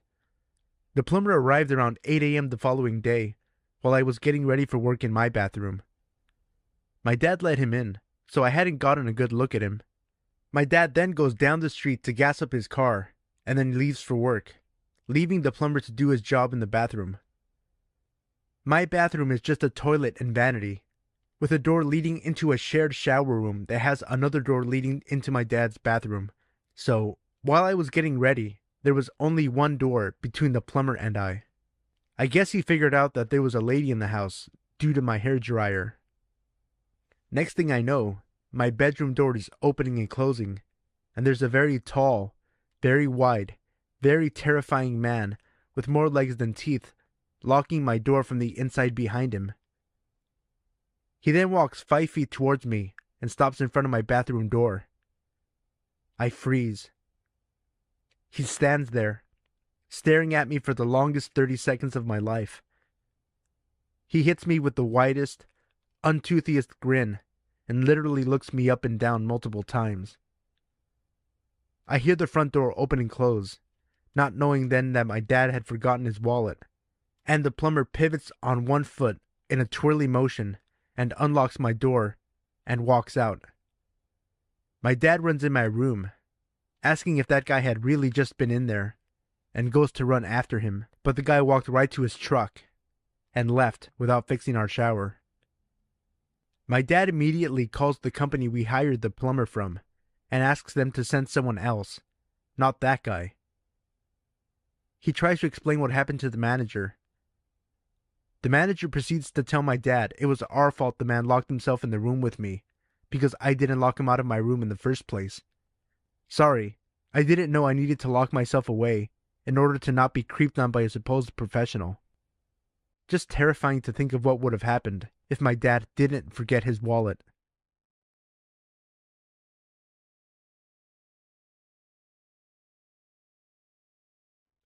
I'm sitting here shaking, on the verge of a panic attack, so I'll try and write this. I'm a country girl. I come from a small town and moved up to the large capital city in Australia to attend university at the start of the year. Being a broke-ass student that isn't getting parental support, I'm renting through my university in what is known as subsidized accommodation. Long story short, it's old units from random housing trust blocks that the local housing trust has given the university. This means I'm living with some creepy people. The guy downstairs, I know for a fact is an ex-con because he told me. And the guy across the halls from me is dealing in some serious drug shit and has police and detectives knocking on his door at all hours. I've been at this unit for about 9 months and, other than being slightly scared of my neighbors, I've not had any problems. Until now. Another guy lived across the hall from me. It's a 2-story unit block, with 3 units in the top. One for me, one for the druggie, and one for this other guy. This other guy, who I learned is called Josh, is a large ethnic man, who I'd say is in his mid to late 20s. English is not his first language. I've run into him a few times while leaving and entering my unit, and he introduced himself, so I, being the friendly and naive country kid I am, greeted him back. Other than a few short greetings I've had with this man, the only major time I've had contact with him was when we were both at a bus stop and he started chatting to me. He asked what I was doing, and I said I was heading into the city to attend church. While not religious myself, I have a religious friend who had been begging me to attend church with her once. He said he wanted to come with me one day. I thought he was joking, so I laughed and said maybe one day. This was about 2 months ago now. I saw him a couple of days ago, and he asked me when I was going to take him to church. Feeling awkward, I said, I don't know, maybe one day, and bolted into my unit. I have been out all weekend, dog-sitting for a university friend, and came home to find 2 notes pushed under my door. I've attached them. Good luck reading half of it, because I had trouble as well. I don't know what to do. I'm fucking terrified right now. I called my friend, half laughing hysterically and half freaked out, and made her stay on the phone while I bolted down to the car, took out my small knife that I use for animal rescues, and ran back inside. I can't ring my mother because she would freak out and drop everything to make the 5-hour drive up to where I live, and she can't do that right now. She's working 5 days a week and looking after my terminally ill grandfather, and any other adults who I ring will straight away contact my mother. My friend urged me to go to the police, but while the letters are creepy as all hell, aren't actually threatening. Would the police do anything? How about it? Why don't you join me on this terrifying adventure on how to deal with a creeper?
This happened to me not even 2 hours ago, and I'm still jumpy from it. I apologize in advance for errors. This will be my first post on Reddit. I've been a long-time reader, and I listened to a shit ton of creepy Let's Not Meet on YouTube before, and I never really thought it would ever happen to me. I was wrong. I'm a 19-year-old female, about 165 pounds, and I'm also 5'9". I live with my grandmother, and we really don't get along, but I don't have any other options for the moment, so I manage. I usually have to take out the garbage when she tells me to, and I really hate doing it. This week, we had a lot to take out, because my grandmother was getting a new bed, and her room had a lot of shit in it that needed to be cleaned out to make room. I was getting her old computer stand that she calls the monstrosity, and I had to clean the shit out of my room as well to make it fit. This is why we had a lot of shit to get rid of this week, and I was the one to have to make it all fit in one small-ass bin. It was about 10 p.m., and this wasn't even the latest I've taken out the trash. I had taken out at 3 a.m. before, just because my grandmother was on the phone with another one of her stupid daughters that was getting the bed. I had already taken the trash out, and I had to fix that damn recycling bin. I was just way too small, so I had to flatten the boxes to make everything fit without falling out. I was in the garage, and the garage doors were open. I live in a quiet little nest of townhomes, and we don't own a car, so the garage is the storage for everything that isn't being used. Now, I listen to creepy stories on YouTube, and I was listening to one before I started taking out the trash. This already made me a bit jumpy being outside in the cold and quiet dark in the month of October alone. I know people do crazy shit to scare people for kicks, but it never happened to me before, so me looking up every so often to the door wasn't really out of the question for me. Of course, I knew I was overreacting, but I still felt uneasy, like I knew something wasn't right. I was fiddling with the recycling for about 5 minutes at this point when I glanced up at the door. To my complete horror, I saw a clown standing in the middle of the sidewalk of my driveway, staring right at me. All the blood from my face drained. I couldn't help but feel it. You always hear about these things, but never think it'll be you. Be thankful you don't know what it feels like. The clown was straight out of a horror movie. Smudgy makeup, red nose and hair, black and white striped clown outfit with rainbow spots. I was frozen in fear. I never felt fear before in my life, and this isn't something I ever want to feel again. I shot up when it took a step forward. I was staring at them, scared shitless, and prayed my grandmother wouldn't come back to the door. I don't care for my grandmother, but I don't want her hurt. We don't get along, but I still care for her, if you know what I mean. It may sound cold, but whatever. The damn clown took another step forward. It was at this point I noticed it. How had I missed something so important? The clown had a butcher knife. At this point, the clown was about 5 footsteps from the garage door. I knew if I stayed put any longer, I was probably going to die. I really don't know how I did this, and it's really a blur because of the adrenaline that was running through me. All I remember was that fucker grinning and showing his piss yellow teeth running towards me. Somehow I managed to jump backwards inside the thankfully open door and close it using all of my weight to force it shut. Thank God I always make sure the door leading to the garage is locked 24/7 because I'm always afraid of someone breaking in. The clown was banging on the metal door and trying to break it down. At this point, my grandmother came to see what the hell was going on, and I told her to call the cops. She went to grab the phone, as I was still holding myself against the door. I had my shoes on, and I had a strong grip on the floor. This fucker wasn't getting in. The banging got more frantic as the guy was backing up, then banging into the door with his whole body. I placed both my feet on the other door leading to the kitchen. My house has the kitchen and laundry room together, and the laundry room leads to the garage. It's no more than 2 regular doors big, and I'm 5'9", so this was good in my case to hold my upper back against the door with my feet up like this. The banging went on forever, or so it felt like. I heard the cop cars as they were probably coming down my street. One last bang that broke the lock on the door and made the door open an inch before I shoved it closed. Nothing else for about 30 seconds. I heard the cop cars, and I knew they were right outside my house, and no more than seconds later, I heard cops saying, "Open up, this is the police's!" I put my feet down, still ready to slam the door closed in case that this was the damn clown. I know this was stupid because I heard cars and radio, but hell, I was scared shitless and on edge. Don't tell me you wouldn't be too. I cracked the door open and to see a cop with his gun drawn in his hand. I opened the door all the way, and my knees gave out, and I fell on my butt, staring at the knife stabbed in the metal door. The cop could easily see the trash that was kicked around from the guy, and my very pale look, and the fact I was visibly shaking. About 5 or 6 cops showed up, and took a look around the outside of my house, and took statements, and removed the knife from the door. They said we'd get a call back in a couple of days. 2 of the cop cars are still driving past my street about every half hour. I was never scared of clowns. I'm still not, but hell, I don't like them and I don't want to see any clowns for a good while. I messaged one of my friends and told her about it. I think she thought I was joking, so I didn't bother telling her about the knife and I just left it how it was. I never really thought this kind of shit would ever happen in real life, and I wouldn't have this kind of thing happen to me ever, but I was wrong. This can happen to anyone. Never think that it can't. This world is full of crazy fuckers that just want to scare the shit out of you or just plain want to kill you for kicks. Always pay attention to things around you. To the fucker dressed as a clown and trying to kill me and scared the living shit out of me tonight, let's never meet again.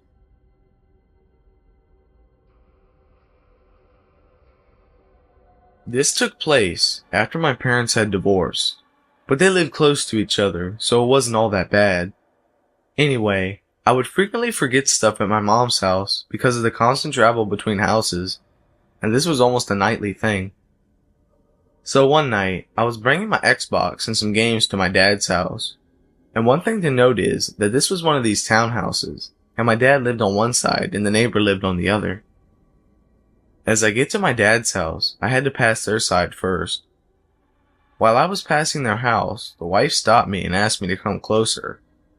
I thought that since my dad shared houses with her and her husband, that he knew and trusted her, so I went closer.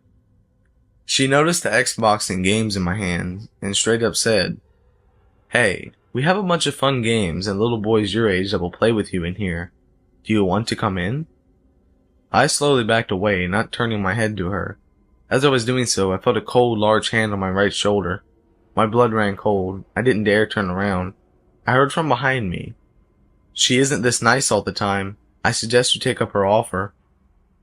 My fight or flight kicked in and I chose flight. His grip wasn't all that good, so I escaped easily and ran inside. I didn't tell my dad, but I did call the police. I couldn't live knowing that there could have been multiple kids in there.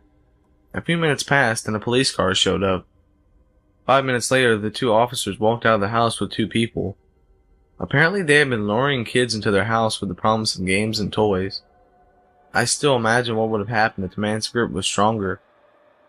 And thank God I chose to call the police. They had already lured 2 kids in the house, both boys. So, creepy couple who lured kids into their house? Let's never meet again.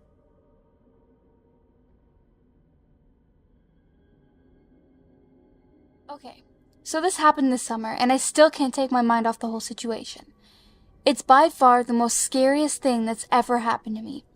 First things first, I am a female and I am 20 years old. I live in a small village in England. It's beautiful and I've lived here all my life, so I have many good memories here. In June, I started walking to the neighboring village every day, which took maybe around 25 minutes to walk to. The village is a lot more old-fashioned and has a lot of history. The journey was fun for me because I love the countryside. It's a beautiful place and it interests me quite a lot too. As soon as you left my village, you would be walking on country lanes that followed you to the other village. Usually, I would leave my house at around 11 a.m. and start heading back to my own village roughly around 2 or 3 p.m. I went alone most of the time, apart from the weekends when I would go with close friends. Both my village and this village only consisted of houses, parks, churches, all that sort of stuff. When I went alone, I sat at a beautiful park and would sit on a picnic bench and read a book or sit on my phone for hours. I even bought a phone case that charges my phone just so my phone wouldn't run out of battery. I did this for a month, until mid-July when I went shopping and sat in a pub at the closest city with my friends on a Thursday. This meant that I didn't go to the village at the usual time. I got back quite late, maybe around 9 p.m. I don't know what the fuck was going through my mind, but I decided that I would go to the village tonight due to the fact that I wasn't tired and I was in a good mood. I left my house at 9:30 and started heading there. It was getting quite dark, so when I left my village and entered the country lanes, I got my flashlight on my phone up. I was walking for about 5 to 10 minutes before I realized that what I was doing was stupid. Walking the country lanes at this time of night was not a good idea. Stupidly, I continued. It was no longer than 2 minutes later that I noticed a silhouette in the distance. It was standing about 20 yards away next to the sign that told you which directions you can turn. I felt pretty awkward because I didn't want to pass this person at this time of night, especially on my own. I crossed the road to walk on the opposite side, and the person was just standing there, and they were staring at the ground. As I got closer, I could make out what they were wearing. It was a man wearing a black hoodie, tracksuit bottoms, and some muddy trainers. I got closer and closer, and when he finally knew I was there, he looked up and stared at me. For some reason, I stared back, but carried on walking. I shrugged him off and was walking straight for 10 seconds until I heard him walking behind me. I turned around and he had crossed the road to my side. Then I noticed his face. I was terrified and disgusted. He looked like he had been on drugs for most of his life and must have been in his mid-30s. I couldn't turn around now. I was halfway there and knew that for a fact he would follow me home if I did. I didn't know what to do. I still had at least 10 minutes of walking left and was in the middle of nowhere. No people were around, and the closest building was in the village. I had no friends in the area either, so I couldn't go to anybody's house. I started walking faster, but so did he. I was petrified at this point. Things like this don't happen to people like me, or that's what I thought. I started to cry a little, and then I heard him say in the most horrifying and evil tone I've ever heard, "You can't escape me, young lady." I started running and screaming. I don't know how to explain it, but I couldn't control my screaming. It was like I was automatically doing it, if that makes sense. He started running too, and he was much faster than me. Could this whole scenario get any worse? I slowed down, extremely out of breath. I cursed my asthma for this. Tears were streaming down my face, and I felt like I was going to collapse. Then this fucking creep grabs me, and I fall to the floor screaming louder than I've ever screamed before. I didn't know how I could possibly have screamed like this, considering I was out of breath and having a panic attack. He was lying on top of me. He was so fucking heavy and smelled so bad that I could have thrown up. I couldn't see his face as well anymore due to the tears in my eyes. I paused for a second, then he whispered into my ear, "I won't hurt you, but I will break your neck if you continue to scream like that." Regardless of what he had just said, I continued for what felt like an eternity. I heard a car heading towards us in the distance. I screamed, "Help me." I felt a lot of relief when I heard the car slowing down. "Help me, please," I continued. The guy got off me and sprinted into a cornfield. A man and a woman stepped out of the car. They must have not been that much older than me, and they asked me what happened. I told them the whole situation, stuttering and gasping for air. The woman sat with me and gave me some water, and luckily she had an inhaler. The man shouted for the creep, who we could all still see sprinting extremely fast down the field. They both took me home, and I thanked them both ever so much for helping me. God knows what could have happened to me if they didn't stop or even notice me. I told my friends about the whole event, and a lot of people met me during the weekend and comforted me. The police were notified, but unfortunately, the creep was never caught. I didn't have a good enough explanation of his face, and of course, there was no CCTV footage in that area. Of course, I never walk the streets, especially country lanes, after dark anymore. I only visit the village every week now since this event, and only ever go with my close friend Courtney. My lesson here is that no matter how safe your area may sound, there will always be bad people around, and you should never walk the streets at this time alone. Creepy, violent, drug-addicted freak, I hope you get caught and get what you deserve. And for the love of God, I hope we never meet again.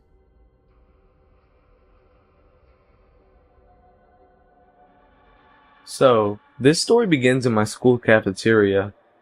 My friends and I were joking about a sign out front that read, "No ball playing," and a bunch of other rules. So being the immature 8th graders that we were, we decided to steal it. Since I lived like a half a mile from the school, I was voted to do so.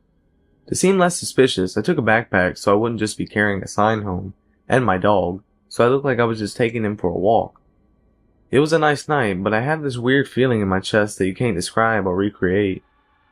I, at first, assumed it to be anxiety, as I was about to commit theft.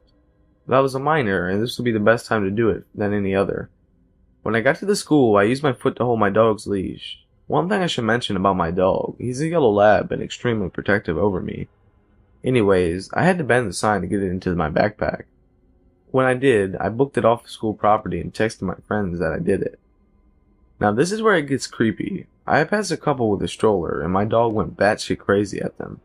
I pulled him back and apologized. I noticed that they didn't have wedding rings. This wouldn't have bothered me, but I swear damn near everyone in this town is either Catholic, Methodist, Lutheran, or Jewish, so this struck me as odd. They asked me if I wanted to look at their baby, and I did, but this kinda creeped me out. I didn't grow up in the South, and neither did my family, but I'm still fairly nice and give people a chance. But in my head I was telling myself to book it, but my dog would instinctively stay and fight. I had a knife in my shoe, Sheffield I think. I don't look at it too much because despite how I act socially, I'm kind of a pacifist. The man approaches me and my dog bites his ankle. I still don't have a clue of their intention, so I apologized again and walked off. Now, I don't have very good hearing, as my father frequently took me to gun ranges with rifles, so I guess that's why I didn't notice the couple tailing me, but I did notice that my dog was acting off. It was walking weird and looked back a lot. Whenever I took him for walks, he never turned around or really acted this off. When I was a block away from my house, a police patrol car passed, and the officer looked at me weird. I shrugged it off. Finally, my paranoia took hold of me and I turned around. And what I saw horrified me. The baby was no longer in the stroller, but they were still pushing the stroller. In situations like this, you just think that everything is just a huge coincidence. even if it clearly isn't, so I kept trying to justify it. But when I got to my house, I heard from behind me, "Have a good night," in the most creepiest way you can imagine, as if they had just said, "Hey, we know where you live now." But no sound of them moving away from me. I froze in fear when I noticed the footsteps weren't getting further away, but closer. I booked it inside and locked the door, then I called the police. They came up with nothing, but the baby is what scared me. So, weird couple who possibly abandoned a real baby? Let's never meet again.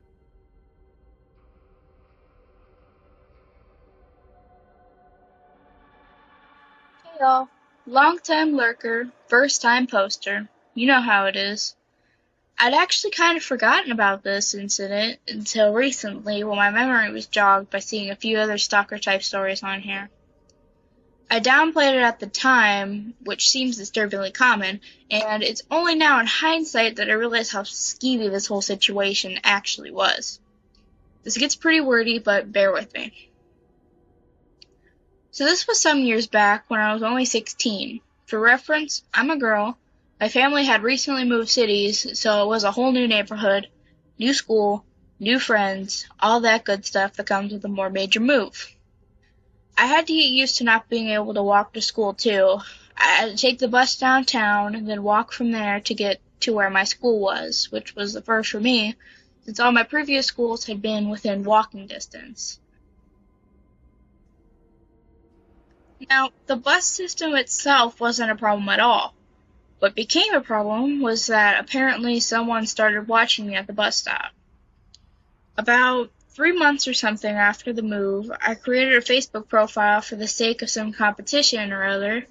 You know, like this Facebook page for a chance of winning this and that. I had nothing else on this profile at all beyond my name. This was before I was borderline mandatory to be active on Facebook. No picture, no information, hadn't even added any friends. It was a blank save for 1 or 2 like pages. I halfway forgot I even made the profile. But then after a few days, I got an email alert for a message on Facebook. So I went to see what was up. It was from an account that was just as empty as mine, and it simply said, "You're cute." What? I was and still am pretty cute, but nothing out of the ordinary. What puzzled me at the most was obviously how whoever this person was would know that, because no, I did not recognize the profile name at all, and of course my profile didn't even have a picture. I replied something like, "Haha, thanks, but how would you even know?" I wasn't really seeing a red flag yet. I was a little curious, a little flattered. I was still a bit naive, I suppose. So, I got back, "I've seen you at the bus stop." And that didn't sit quite right with me. Obviously, at the same time, though, I was still telling myself it wasn't really a big deal, and I didn't feel too worried or anything. This was a very nice neighborhood, and I'll mention that I'm from Sweden, which is generally safe. Still, that didn't explain how he'd know my name, which is what I asked him next, how he recognized me. He said he wouldn't tell me unless I added him on MSN, the chat client predominantly used at the time, and talked to him on there. So after a little back and forth, I gave him in and added him on there, primarily because I wanted to know how he had gotten my name at all. It's a common name, and I was feeling a little angsty about that. Part of the reason we moved was to get away from a few people. I felt I had to know how he found me, so in case any other people did. His text language is pretty flirty and all. He threw in lots of winky smileys, but from the way he typed, I got the impression that he was around my age. He had a year in his username that I assumed was his birth year, and if that was true, he'd actually be a year younger than me, so I still didn't feel too worried. But I got pretty uncomfortable when he told me how he'd worked out what my name was. It was from the school yearbook, which doesn't seem that much of a stretch at first. I know, but the thing that's in the city that I moved to, what they do is they compile all schools from the same education level in the city in the same book. So we're talking about 15 schools in that book and a few hundred pages of photographs. And he'd gone through all of them just to find my face and name. I had actually checked when he told me this. I wasn't in any obvious places in this book at all. I had no particular spot dedicated to me or any activity I was in. It was just in this group photo of my class, about 25 students, I think, around 2/3 through the book. Plus, if he was really a year younger than me, he himself wouldn't be in that book, or have ready access to it, because he'd be in a different level of education. To any fellow Swedes, I was in my first year of gymnast. At the time, he would have been in high school. This didn't cross my mind at the time, but again, if he was a year younger than me, he'd either have to look through his yearbook first and then move on to a yearbook that wasn't for him, or he's seen me at school too and known to look at the right one for that reason. I didn't really tell him it creeped me out, but he started chatting to me on occasion from then on. Mostly normal stuff, so that was fine, I guess. Always with this flirty tone, though. I replied neutrally, or sometimes played along, trying to get an idea of who he was. He said he was a neighbor, and that's why he'd seen me at the bus stop, but he never told me what he looked like. When I was at the bus stop, no one ever came forward to ask him or signal in any way that they might be. Like I said, I didn't recognize his name, if it was even real. He definitely wasn't from our apartment building, though, and for some reason I didn't quite believe him when he said he was from the neighborhood. So I started to feel pretty uneasy at the bus stop when there were other people there with me, wondering if one of them was him, if he was watching me. But waiting alone at the bus stop didn't really help either, because I started wondering if he was watching me from somewhere else. The stop was situated near a grocery store with a parking lot, so he could have been there. I'm pretty sure he did tell me, "You looked cute today," or something similar at least, once or twice, but I honestly don't remember much of what we talked about anymore when we did chat. I did remember they were never long sessions, though. Only 10 minutes to half an hour or so. And I started not really liking seeing him sign on, but for some reason didn't block him. Probably because I still felt I had to work out who he was, and because, well, I didn't feel threatened by him. Just uncomfortable, you know? Until at some point when he told me, I figured out where you live. Acting if that wasn't creepy at all. That skeeved me out. I asked him where he thought I lived, which was maybe a stupid move, but yeah. He gave me the right number, and the right floor, and the right apartment. And at that point, I was definitely feeling less uncomfortable and more scared. He went on to say that he worked this out because a friend of his had lived in our apartment prior to us, and that the timeline for me appearing and his friend moving out made sense. I didn't believe this at all. In that case, he'd have worked out where I lived a lot sooner, and if he had, why was he telling me this now? To mess with me? But if he hadn't found out the way, then what? He'd have followed me or something from the bus stop? I don't remember what I told him, though that scared me big time. A day or so after that, he sent me a message that was something like, "Maybe I'll come over and say hi." And I don't remember the exact wording, but it was actually read very threatening to me. It read differently than the other fairly normal stuff we had talked about before. And if I had such a spike of fear when I got that message, it didn't matter finding out who he was like. I didn't want him to come over at all. I remember looking out my bedroom window and being relieved that there was nobody outside. And I sent him a message back that I don't want him to come over. Ever. He sort of threatened that he would, and then he signed off. I blocked his email in his empty Facebook profile. Then after I had done that, I was left feeling really anxious and frightened, thinking that maybe now he'd come over anyway once he'd realized I'd cut off all his other options, that maybe he was on his way right now. And then what would he do? I didn't really fear rape or murder. It was a little too abstract to me at the time, but I was really scared. For a little while after that, I was scared of the bus stop too. I was scared walking home from it, in particular after school. But nothing happened after I blocked him. It all just kind of ended there, which in hindsight, I consider myself extremely lucky. I was definitely dumb and naive at the time because I didn't mention any of this to my mom or stepdad. And whoever this guy was hadn't been willing to give up on me or lost interest, or whatever happened with him, things could have gotten really, really ugly. I was always waiting at the bus stop myself, and I was often home alone if I had a shorter school day.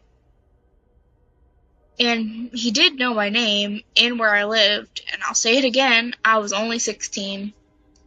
It's possible that it was just some socially stupid kid with a distant crush, not knowing how to handle it, but thinking back on it, it seems like it had to be more than that.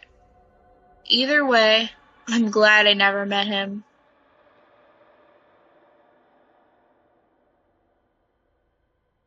My friends and I back in college would not necessarily call ourselves ghost hunters, but we like to go out into the woods at night, find old abandoned houses, graveyards, and the like, which are plentiful when you live in the middle of nowhere. A common place for us to go was a park which is very far into the woods that had an old covered bridge that was supposedly haunted. As an explanation as to why this bridge seems so scary, there is a light at the beginning of the bridge, and the shadows of the trees form what looks like a figure. When you sit in the middle of the bridge, the wind makes the figure look like it is moving towards you. To the unsuspecting visitor, this can be a frightening experience, so we like taking our friends here to freak them out. To set the scene, it was late summer on a Wednesday night, probably around 2 a.m. We were all on summer break and had nothing going on, so we decided to take a couple of people down to the bridge to give them a good scare. This area is not easy to get to. There's lots of steep hills and rocky roads. It's very secluded, so as expected, there were no other cars on the road. We got down to the bridge, as we had so many other times before. It was tough to see the light at the end, but there were definitely plenty of shadows around, so the scare factor was still pretty high. So, as you are supposed to, we parked our car in the middle of the covered bridge and turned our lights off, as well as our engine. Immediately, the people we brought with us saw the shadow figure approaching our car. We obviously tried to play it up and act like we saw it coming towards us as well, to continue to scare them, but something was all wrong this time. The figure seemed a lot more lifelike, not like a tree swaying in the wind. It didn't feel like an illusion at all. I looked over at my friends and could tell they noticed something was different this time too. It was at that point that I noticed that we were no longer looking at the same shadow figure at the end of the bridge. This one had actually moved directly in front of our car. In a panic, I turned on the headlights because it was becoming a bit too real. Once the lights came on, the figure did not disappear, and it did not stop inching toward our car. There, in front of our car, was a person in an all-black hoodie and all-black pants. Hoodie over his head, looking down at the ground. After the lights came on, he kept inching toward the car at a snail's pace. A prank, I thought. Someone saw us come down and was familiar with the story and wanted to mess with us. We opened our windows and yelled, "Hey, you got us, that was pretty good." He had no reaction. Thinking he was just trying to stay in character, we laughed it off and backed out of the bridge and started heading back up the hill. There was a parking lot up at the top of the hill, still pretty deep into the woods, maybe a minute or two drive from the bridge. We decided to head up that way to gather our thoughts and sort of process everything that had just happened, since adrenaline was still running pretty high. We got to the parking lot, which is normally about a quarter full on a busy weekend during midday with hikers, as it's a pretty popular hiking spot in the area, but 2 a.m. on a Wednesday should have this lot totally empty. Upon pulling in, every spot was full. Considering the park closed at dusk, this was a disturbing discovery. We parked in the middle of the lot, trying to figure out what was going on. I grew up just minutes from this area, and the amount of cars in this lot was probably the equivalent of the nearest town's entire population.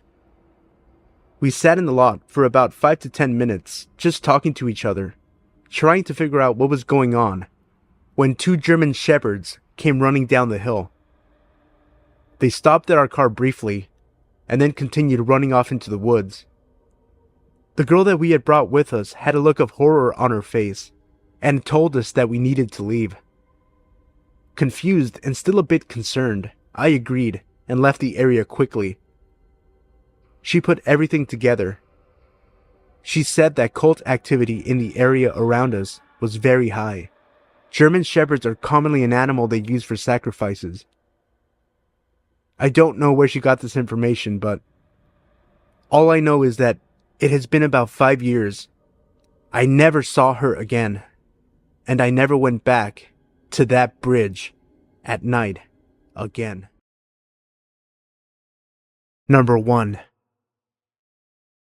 When I was in high school, I lived in a pretty bad neighborhood for a while. There were a few crappy houses, and the area was known for drug use. People lived there because the rent was cheap. We were renting a vacant lot between 2 sad, dumpy houses, and my sister and I lived in an RV, mostly by ourselves. My mom was in a relationship with an abusive guy who kept her at his house all the time, so we were left by ourselves for days. It wasn't much of an issue since we were old enough to take care of ourselves, being high school age and all. Anyways, our lot had a road running in front and back of it, but the entrance was blocked from one road with a log. That was the road I would go jogging on. I would jog from that blocked driveway to the stop sign at the very end. If I made this round trip 10 times, it equaled to about 3 miles, so I would be out there every day after school just burning off energy. I started to notice a middle-aged man that would come out to the road sometimes and try to stop me to talk. I always thought that was weird, being that I was obviously busy and had my headphones in. Sometimes he would just sit on his back porch and smoke and watch me run. Sometimes he would go out to the road and try to stop me. Knowing the probability that he was probably just an old, methed-out crook, I did what I could to avoid him. This continued a few days a week for about 2 weeks, and usually, after I had passed him 2 or 3 times, he would give up trying to get my attention and go back inside his house.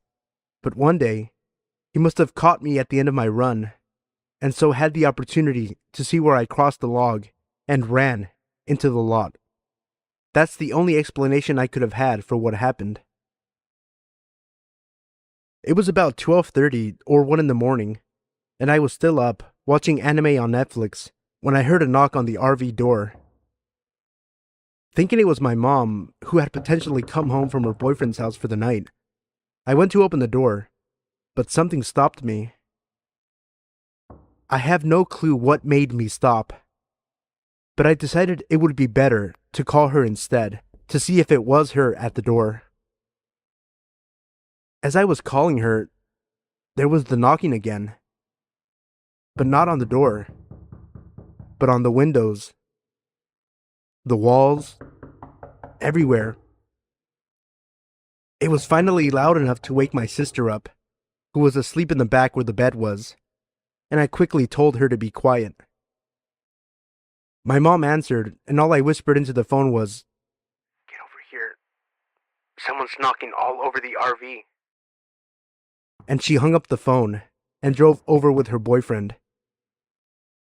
I was completely terrified because RVs aren't exactly known for their security, and the lock could have easily been broken.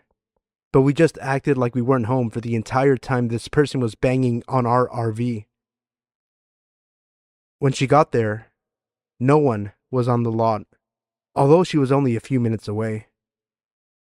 There was no knocking after that, and no man. All I can guess was that this guy got spooked enough to not watch me anymore. And that is 100% okay with me. Number 2. It's amazing how things can haunt us and past experiences make us distrust other people. I've been carrying this around, but I've never told anyone the whole story. This all started back in 2004.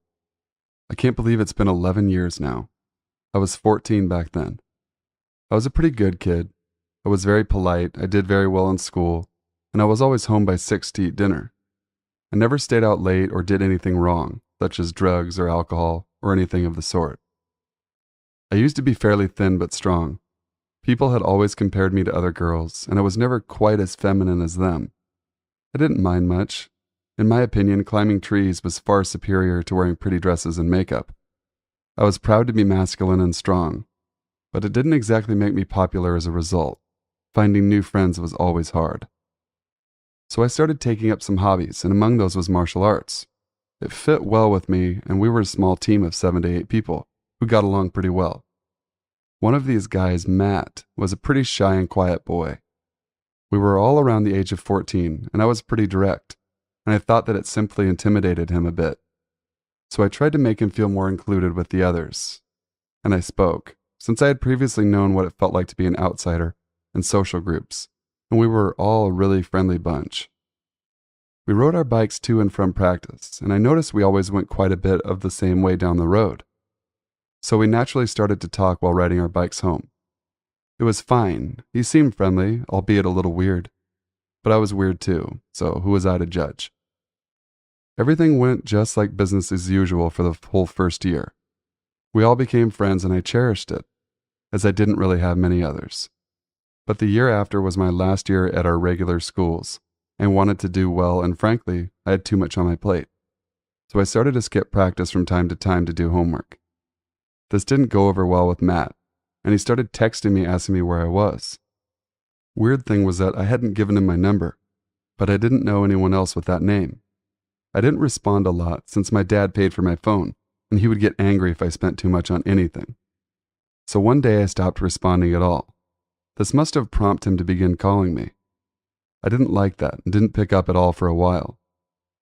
I still sometimes came to practice, but this was kind of freaky and I didn't really like where it was going.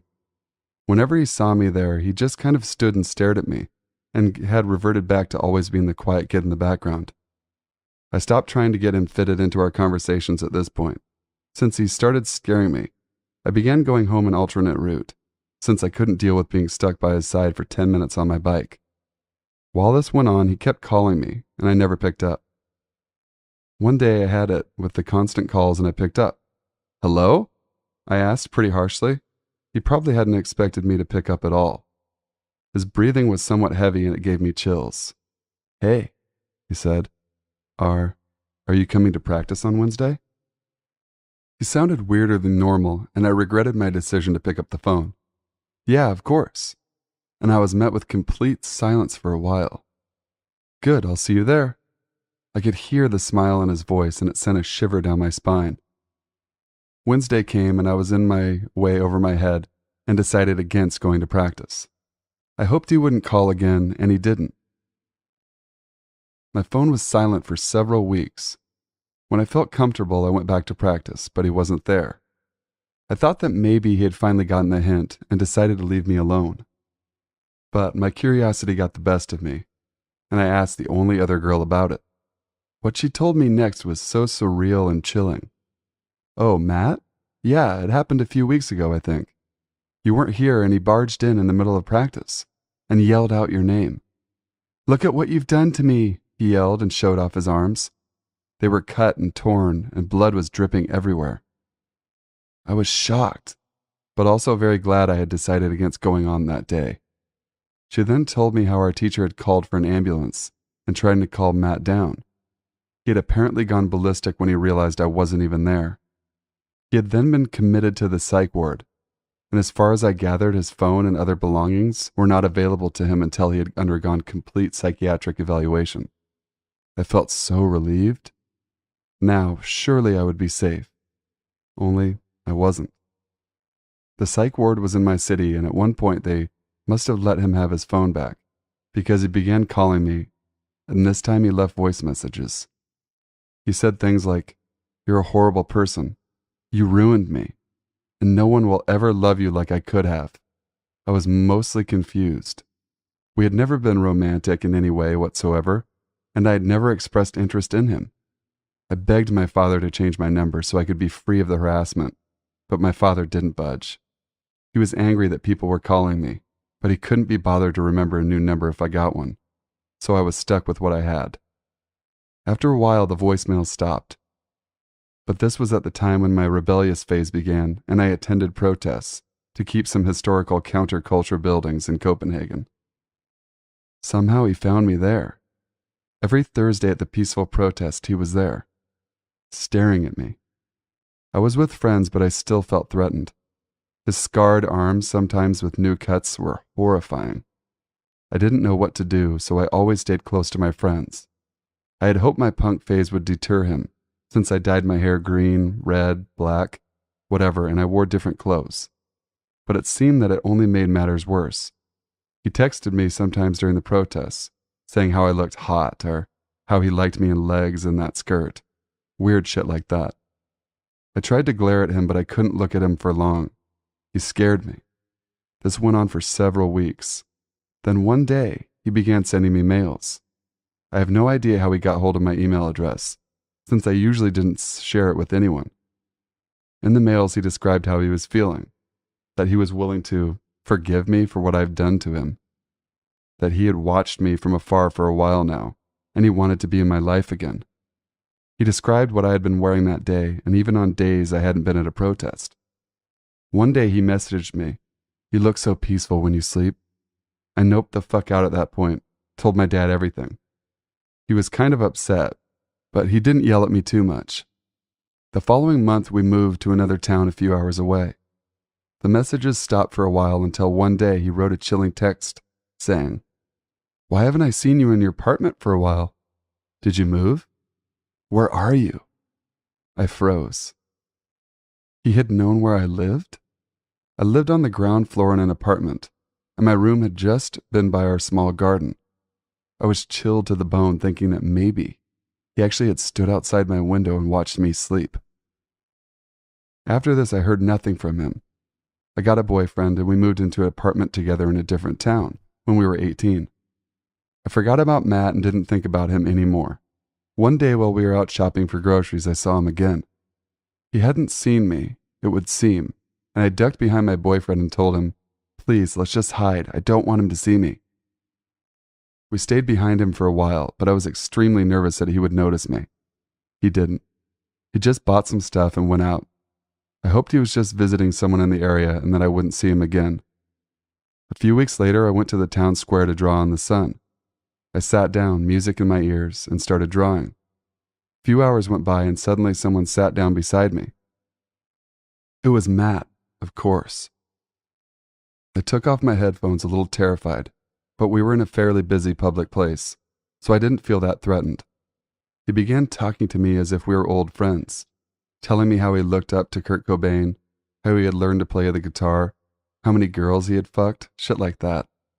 I listened and politely replied with, "Oh, uh-huh, and really?" He started complimenting me and I felt increasingly awkward. He then mentioned that I was welcome to visit him whenever I wanted. I've always been a bit curious, so I asked where he lived and he pointed at an apartment. It turned out he lived right across the fucking street from me. I made up an excuse and said I had to go. He seemed annoyed but accepted it. I went to the library and made sure to watch out for him, in case he was following me. But after a few minutes, I decided he had lost interest. I haven't heard from him since, but the fact that he suddenly lived across from me freaked me out for quite a while. So, Matt, I hope we never meet again. Number 3. So this happened to me earlier today, and although nothing really bad became of it, I still feel the need to share this here. As a bit of a background and to set the scene, I am a 20-year-old female living in a small town in the state of Kansas. I am 5'6" and weigh in at around 170 pounds, obviously making me overweight. The area in which this took place is what the townsfolk would call the Bottoms. It's basically a long stretch of gravel road starting at one end of town, leading out and around until you reach a highway where you can choose to get on it or continue following the dirt road to who knows where. And it's called such because the area is noticeably lower and more rough in terrain than the area surrounding it. The only thing lower than it is the river that runs near our town, which residents dubbed the Core. There isn't much out there except for a few scarce houses and places for crops. Even domesticated animals such as horses and dogs are a rare sight. Most of the area is covered in farmland. However, there is one portion of it near where you head out of town that was turned into somewhat of a park area. Although the 3 acres of land is somewhat barren, aside from a set of swings and a jungle gym with a slide in one corner, a long sidewalk that circles back around on itself meant for vendors, a stone slab used for concerts, and a house city workers use as a sort of station, as well as a grassy area surrounded by a gravel road right alongside the road running through the Bottoms where people can park. There are several picnic tables here and there as well, and it should be noted that you can see the river from this area, as well as the fact that the play area is blocked from the road by a large grove of trees. Aside from the events such as the 4th of July or concerts, this area is generally empty, aside from a few people here and there looking to have a good time outside. On this day, around 11 in the morning, I decided that I would take my black German Shepherd Odin there to throw a ball around after a walk. We had got there to find only one other person, an older man walking the gravel road surrounding the parking area. He was wearing headsets and didn't seem to notice us, and being the respectful dog owner I am, I kept Odin close as we headed to the play area where I could let him run and chase the ball. Mind you, Odin is generally a sweet dog who wouldn't hurt a fly, but considering that even at 15 months of age he weighs in at roughly 125 and reaches roughly 28 inches at the shoulder, he is overall built like a brick house and can appear menacing at times. As such, I didn't want to startle the man or make him uncomfortable if he didn't like dogs. But I digress. When we made it to the play area, I let him off his leash and began throwing the ball around. As fetching is the greatest thing in the world to him, he chased the ball around enthusiastically and brought it back continuously without hesitation. This went on for about 10 minutes, I myself sitting on one of the swings as I threw the ball around. It was around this time that the encounter occurred. I had thrown the ball once more, my arm starting to tire, though I didn't complain as Odin again went after the ball. It was just as he reached the ball and was about to pick it up when he suddenly stopped, and instead of picking the ball up, he looked to the trees near where we were. Just as I said before, fetch is the greatest thing in the world to Odin, and rarely does he ever get distracted when playing. He barely gave the man walking, who was still doing so now, a second glance when he passed us when we first started playing. I figured he just saw a wild critter or something, so I shrugged it off and called to him, "Odin, ball!" Instead of picking up the ball and bringing it to me as he normally did at the command, he continued to stare in the direction of the trees, a low growl emitting from him. While he was normally a well-behaved dog even off the leash, I started to worry that he'd bolt off after whatever had caught his interest. And, being the out-of-shape person I am, I knew I would be unable to actually give chase and catch him unless he decided to come back. So I stood and turned my gaze in the direction he was looking at, and froze. About 5 or so feet into the little wooded area, roughly 10 to 12 feet or so away from me, a hooded figure stood among the trees, head down and hands in their pockets. As I could not see a face or go by their body type as the hoodie seemed baggy, I could not tell whether they were male or female, though they appeared a bit taller than me. I stood there for a long moment, confused, before turning to face the person and calling out, "Hey, is everything all right? If you're scared of my dog, I can put him on his leash." As I was a little uneasy, I didn't want to give away the fact that Odin was in fact quite friendly. By the looks of it though, Odin didn't disagree. His normal reaction to new people whenever he was off the lead was to approach them and attempt to at least give them a once-over via smell before asking for attention from them, no matter who they are or where we were. Now, however, Odin stood stock still, watching the figure intently. I could also make out that the hairs on his neck were ever so slowly standing on end. The figure hadn't budged when I returned my gaze, and after repeating myself and waiting for a few moments for a response, I decided it was time for us to leave. I hastily grabbed the leash and proceeded to walk over and hook Odin up and grab the toy, only allowing myself to focus on these tasks instead of the figure as Odin refused to take his gaze off the figure. I practically had to drag Odin away, as he still seemed to refuse to take his eyes off the figure, only doing so when we had reached the gravel road encircling the parking lot, which was a good distance away. By now, the man who had been walking was coming towards us again on another lap, giving me enough courage to stop and turn to see if the figure was following us. While he was not following us like a true creep, he had moved closer to the parking area, however, still deep in the trees and still had his head down. I must have been standing there for a tad too long, or at least appeared creeped out or unnerved, as the man stopped just after passing Odin and I. There was a pause before the man asked in a slightly loud voice, assumingly so the figure at the tree line could hear, "Hey, you alright, miss?" He was obviously a bit concerned, if his expression and tone of voice was anything to go by. I replied that Odin and I had been playing the ball when we spotted the person just standing there in the trees, not responding to anything I was saying, and had moved when I walked to the gravel road. The man glanced at the figure before assuring me that he would be walking for a bit longer, and would say something to the person if they appeared to be following me. While I was not wholly scared at the thought of the person following me, as I figured, or at least hoped, Odin would protect me if the person did anything, and both Odin and I would have backup in the form of his 95-pound brother, littermate, if the person followed us on a short walk to home. I thanked him and quickly made my way back home.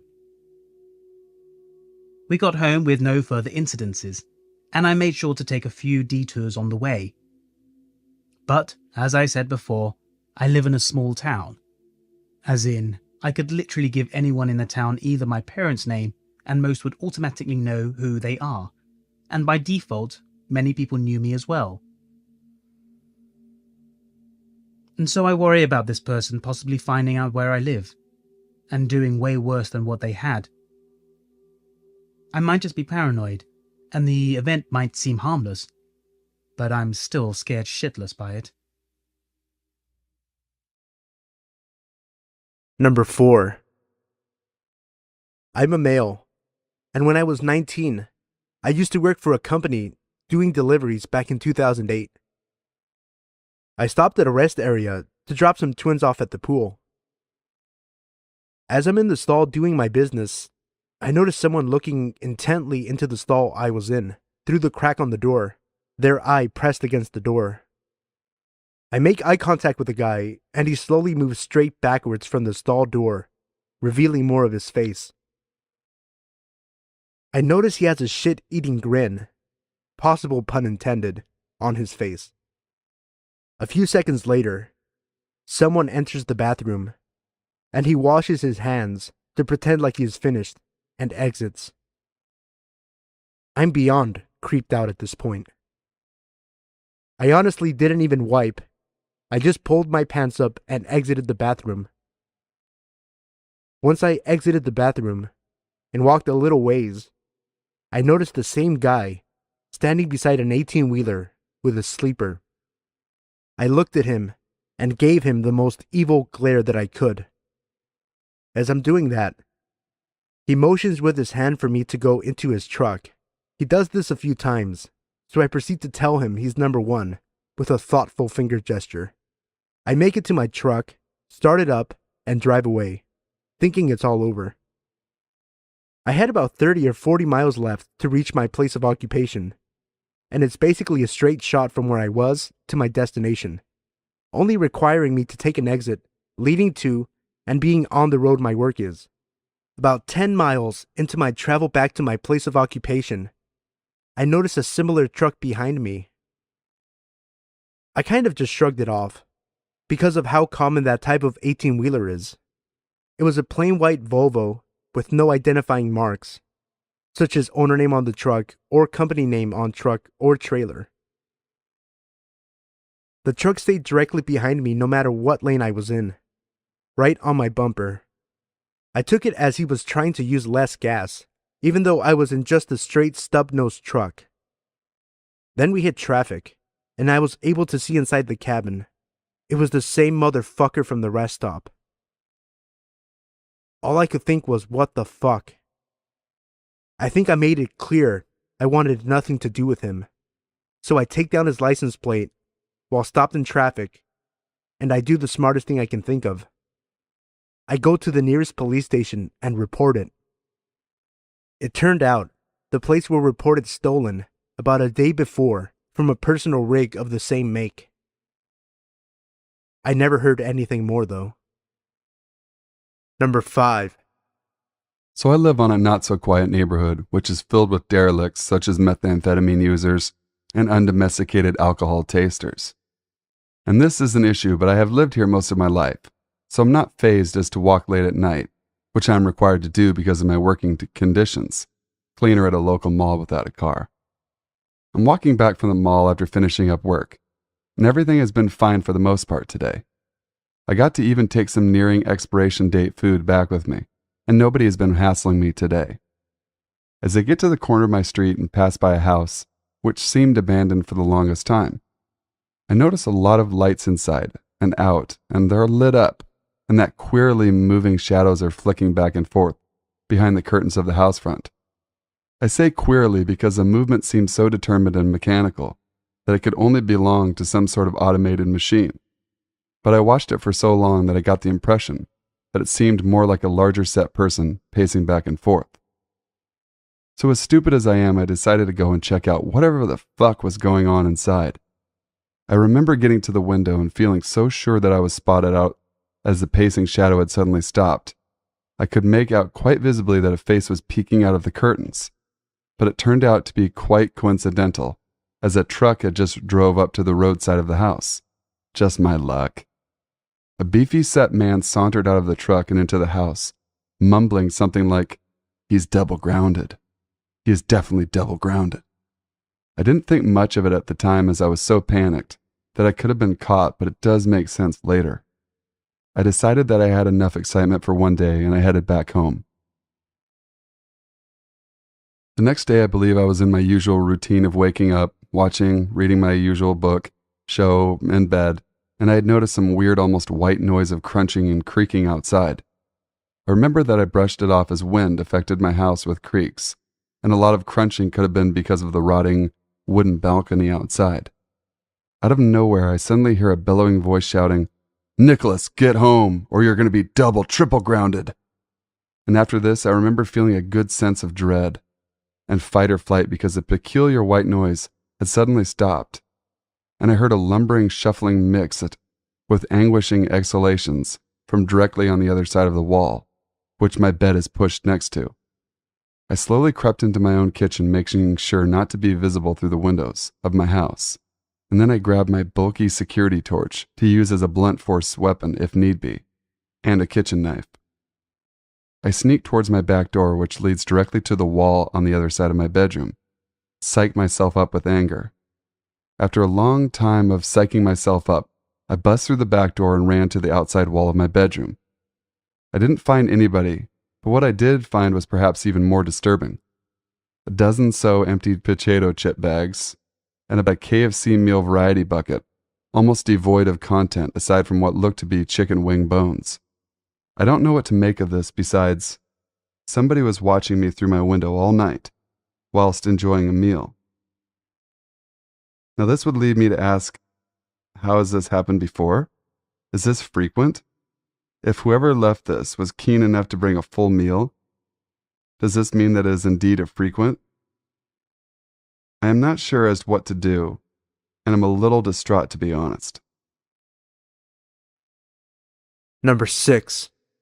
Where I live, winter is a living hell. I have to shovel every other week, and what's worse, I live on a corner. Anyway, I pop in my earbuds and get to work.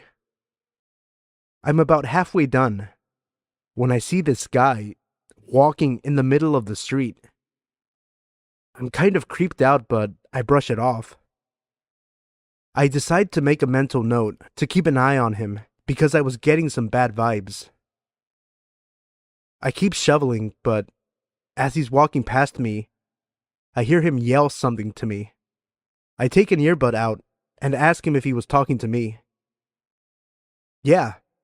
Do you, have a phone on you? I need to make a call. He replies. I was already sketched out. We don't live in the best neighborhood, and this was a common tactic thieves used to get phones. Yeah, 1 sec, I say, as I pretend to look for my phone. Sorry, man, I must have left my cell at home, I say, trying to act as if I would have given it to him in the first place. Say, you don't live in that house, do you? He says as he points behind me. This caught me off guard, but I was able to make up some bullshit about how I was getting paid to shovel their sidewalk. You know what, though?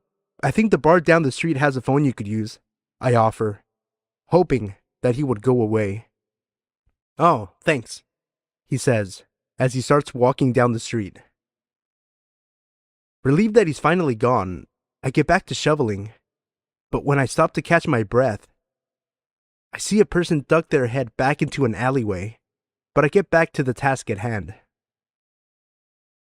When I look up again, the same guy is standing a bit farther down the street by the bar. As I finish shoveling, every once in a while, I look up to see if he's there, and every time, he's a little bit closer. Once I'm done, I loop around the block and go in the back door. I looked out the window to see if he was still there, but thankfully, he wasn't. Number 7. Something you should know about me is that I'm a butcher, and have been for just over 3 years now. Each person in the meat room has their own set of knives that they maintain. This includes cleaning, sharpening, and other general maintenance. I keep mine in particular good order. Not sure if it's OCD or something, but I enjoy my knives extremely sharp and spotless. I like to take my knives home every night so that other people don't use them or mix them up. I live very close to work and usually take a walking trail by the forest to work in the day, and then bus back home at night once I'm off. Anyways, about a week ago, I had agreed to stay in a little late to do some extra cleaning. This caused me to miss my bus home. I stood outside my store weighing my options. I could either wait another 25 plus minutes for a bus, or I could take the path home. I decided the walk home would be quicker and set off. As I began my walk, a large man with a beard turned the corner from behind the store and began walking behind me. I live in Halifax, Nova Scotia, Canada, and although the store is close to a sketchy neighborhood, you never hear about much crime in my area. So as he followed me up the sidewalk and eventually onto the path, I stupidly didn't pay much attention. I walked about half the path's length when I heard his brisk walk break into a jog. He came up beside me and shouted, "Hey, buddy." I turned to greet the man. He was even worse looking up close. He had a comb-over and a long, unkempt beard. He stopped in front of me and asked where I was going. I told him I was on my way home and asked if there was something I could help him with. "You got any money?" he asked. I could smell alcohol on his breath as he spoke. Not wanting to cause any trouble, I simply replied with, "No, sorry, man. I don't have anything on me." And then I began to walk off. He placed his hand on my shoulder as I tried to walk past him, pushing me back in place. He clumsily pulled out a pocket knife. "I know you got a phone or something," he said, threatening me. I nearly shat myself. I wanted to run, but I was too scared of running past him, and the thought of running the other way and being farther away from home scared me even more. "Just a sec," I stammered, thinking on my feet. "I've got my wallet in my backpack." He muttered something like, "Give it here," as I frantically took off my backpack and unzipped it, pretending not to hear him. He stepped forward angrily and snatched it out of my hands, but not before I got my hands on my work knives. He must not have noticed me pulling them out, because he immediately started rifling through my backpack. I took my knives out of their holder and tried to think of something badass and threatening to say. All that came out as I poised myself menacingly was, "Hey, asshole!" He looked up and I saw his face drop as he stared at my perfectly sharpened 14-inch butcher knives.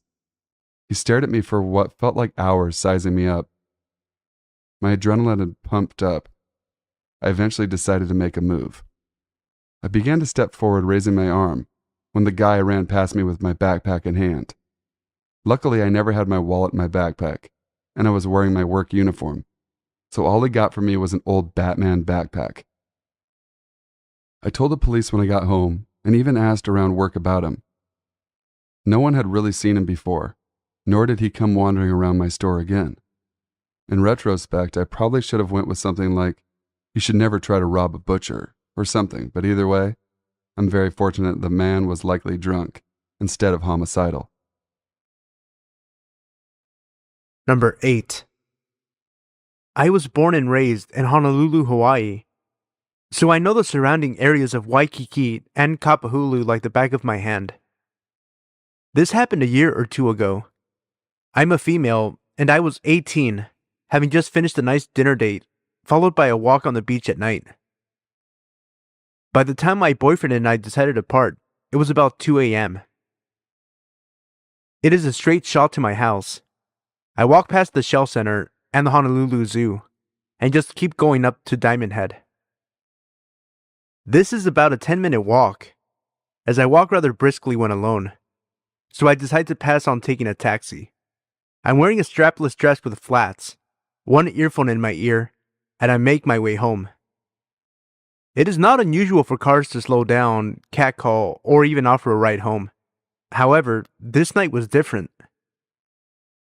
A car slowed down as I was walking past the last ABC store across the street from the zoo, and I crossed the street, making note of the car. I only saw half his face, but I could tell he was watching me. He then sped off. This is where it gets a little creepy. The road slightly turns, and you have to walk past the zoo length without any lights, and I decided to walk on the side of the street with trees, since there's a lot of homeless people on the other side, where the parking lot is. I begin to worry, for the first time ever, wondering if I should have walked the long way home or not, when I saw the car parked on my side of the street just a little further ahead. I did not have my knife or taser with me at the time, and although I was roughly 5'1", I knew how to handle myself. I take out both of my earphones, readying myself to seem confident. The guy who had slowed down in the car earlier steps out from behind one of the trees, only a few paces ahead of me, and holds his hands up as if to say, "Don't worry." Hell no. I couldn't help but scream, because what I hadn't seen before was now obvious. He had an eye patch on, with a long scar on the right side of his face. Big, fat, fucking nope. You remind me of my little sister, he says, trying to calm me down. And I'd just like to give you a ride home. He takes a step towards me. 2 seconds later, I find myself screaming and sprinting across the street, back towards Waikiki, where I could find a cab. Every time I looked back until I couldn't see him, he was just standing there, staring with a grin on his face. Let's not meet again, pirate butt fuck.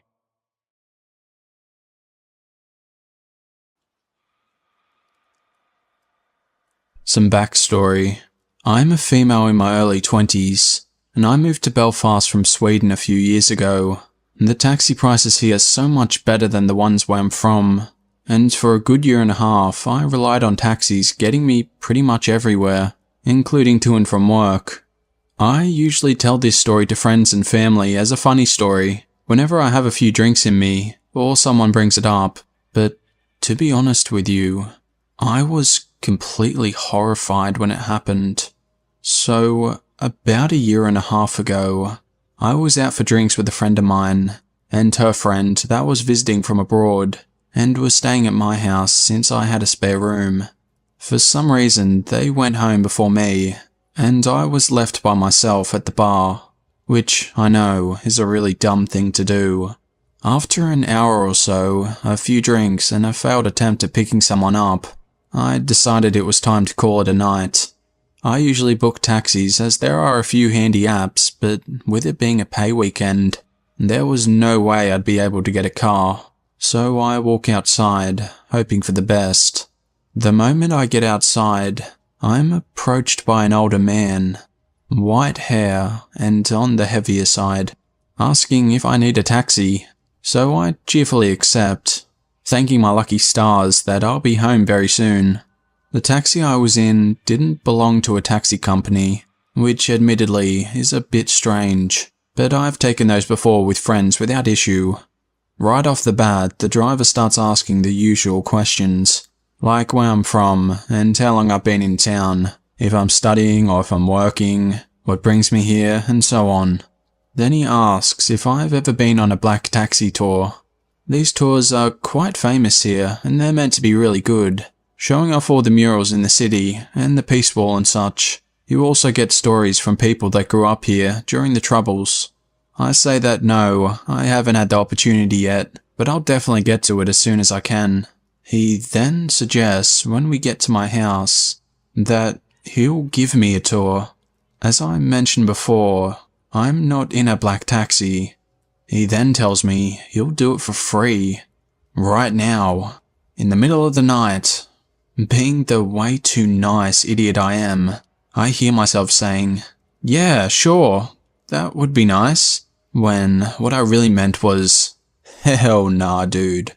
So he starts driving out of town, down countryside roads and not at all in the direction of any murals, and on the other side of town from the Peace Wall. His questions get more personal, asking if I have a boyfriend and if I have family around, if I live by myself and if I have many friends. He then says, "We can be friends. You'd like that, wouldn't you?" He has this creepy laugh going, while repeating the phrase over and over and nudging my side with his arm. He keeps driving in the middle of nowhere, talking about how this footpath was this and that, connecting to another footpath and so on, while dropping the "we can be friends" thing in between. At this point, we're about 20 minutes outside of town, and the streetlights stop. It's pitch black. I'm clutching my phone, ready to call the police, and looking at the dashboard GPS to see nearby location names, and getting ready to tuck and roll out of the car, completely freaked out by him. I'm finally able to stutter out that I'm getting a bit tired, and it's time for bed. He agrees to take me home, and turns around. We pull up outside my house again, and I feel a wave of relief washing over me, like I can finally breathe again. I pay him for the taxi ride, and get ready to get out of the car. He then turns the car off, takes off his seatbelt, and keeps talking, turning slightly so he's kinda half facing me. After a few minutes of talking, him still talking about being friends, I say that I need to use the bathroom and thank him for the tour. He tells me to hurry back outside so we can continue the conversation. I bolt inside, lock the door and keep the hall light turned off. I look out through the peephole and I can see that he's still sitting there in his car. After about 15 minutes, he finally drives away and I sort of just collapse on the floor, beating myself up for being so stupid. Needless to say, I've never taken a taxi. I haven't booked since. I just found this sub, and I wanted to share my own experience. It happened when I was 13, and it's something I've never forgotten. We had just moved into a brand new house in a brand new housing development. A lot of the houses around us were either unfinished or had families that had just moved in. And behind our house was a lot of field mostly for future homes. We lived in a fairly safe small city, and the housing development was very quiet so far. And at least for the first few years that we lived there, we never bothered to lock the doors. Even at night most of the time, it just wasn't something we thought about. My parents had just put in hardwood floor, so the house was a pretty echoey single story. One night I was laying in bed, trying to fall asleep. I thought I heard the back sliding glass door open. I was up late on the internet, but everyone else was asleep in the house, so it was pretty quiet. I had my door slightly open, so my cat could come and go, and so I knew that I was definitely hearing something. I froze, hoping it wasn't the door, but a moment later I heard it slide shut. Then I began to hear what sounded like heavy shoes walking across the hardwood floor. It was a very specific sound, and suddenly I couldn't breathe. The footsteps were slow and quiet, like they were trying to make as little noise as possible, but because the floor was wood and our house had high ceilings, the steps echoed down the hallway and into my room. Then I heard them stop, the sound of the hallway closet being opened, and then the door quietly clicking shut. They turned the knob and pulled the closet door, and then released the knob once it was in place. It was silent after that. My heart was beating so fast, I began to cry. The only way to my parents' room was up the hallway, and their door was about only 20 feet away from where that hallway closet was. I was frozen, and I honestly thought I'd pee my pants. I was so scared. However, it was silent for long enough that I knew I had to get my dad. So I stood up and walked sock-footed to my door. I stood there for a long time, just breathing. Then I ran. It's not a long hallway, but I went as fast as I could. I got inside the room and tried to wake up my dad. Dad! Dad! I was frantically whispering. Huh? He was half asleep. Dad! Huh? What? Dad, I think there's someone inside the house. What? Get up. I think there's someone inside the house. There's no one in here. Go back to sleep. Yes, there is. And I started crying. That gets him up. My mom also wakes up at this point as well, so they both got out of bed. My dad, sure that there's no one in the house, doesn't even grab something as a weapon. But I follow behind him as he leaves the room. He goes into the living room, passes the closet, and turns on all the lights in the house. I remember standing in the living room, knowing exactly where the person was and not being able to say anything. He tells me, look, there's no one here. He doesn't even check the closet though, and I don't know what to tell him. I'm so afraid that whoever is in here will jump out with a knife and kill my dad in front of me.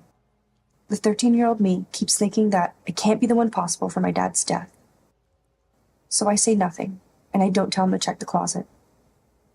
I don't know why he didn't, because if I were a dad, I would have. He locks the front door and tells me to go back to bed. They wait until I'm back in my room before they close their own bedroom door and go back to sleep. Again, the house is silent, and I'm laying there afraid because that person is still here in the one place that he didn't look. Suddenly I hear the closet door open, just as slowly and as quietly as before. then the footsteps again. I could hear them so clearly, walking towards the kitchen, where the back door was, and then they stop. It's followed by the sound of the back door being slid open again, and then quietly being pushed closed. I hear the back door click into place, and then the house is silent. I'm laying there crying and breathing, but hearing them leave the house, I felt instant relief, though I was still shaking with fear. I give it a few minutes, hoping they wouldn't come back, and they don't. So after a bit, I sneak out there. My one and only thought is to lock the back door, which I managed to do, but the scariest part was that when I looked in the hall closet, the door wasn't closed anymore. It was cracked because they hadn't bothered to close it, even after they left, though I know it was definitely closed when my dad was out there with me. I tried bringing it up to them years later, and they still didn't believe me. But that's not just something you hear. This story took place when I was 20 years old and living in New Hampshire at my parents' house. I had been back home for a little over a month now, after a defunct experience at a college in Boston that wasn't the right fit for me. In the meantime, I was taking classes at a local community college. Anyway, going from living in Boston for a semester and having total independence, as well as almost endless opportunities for fun with other cute gay guys like myself, to back with my parents in rural New Hampshire was a huge knockback, and I was seeking thrills in the meantime to numb the pain. Sometimes, I have an almost ravenous sexual appetite, which was hard to satisfy in New Hampshire.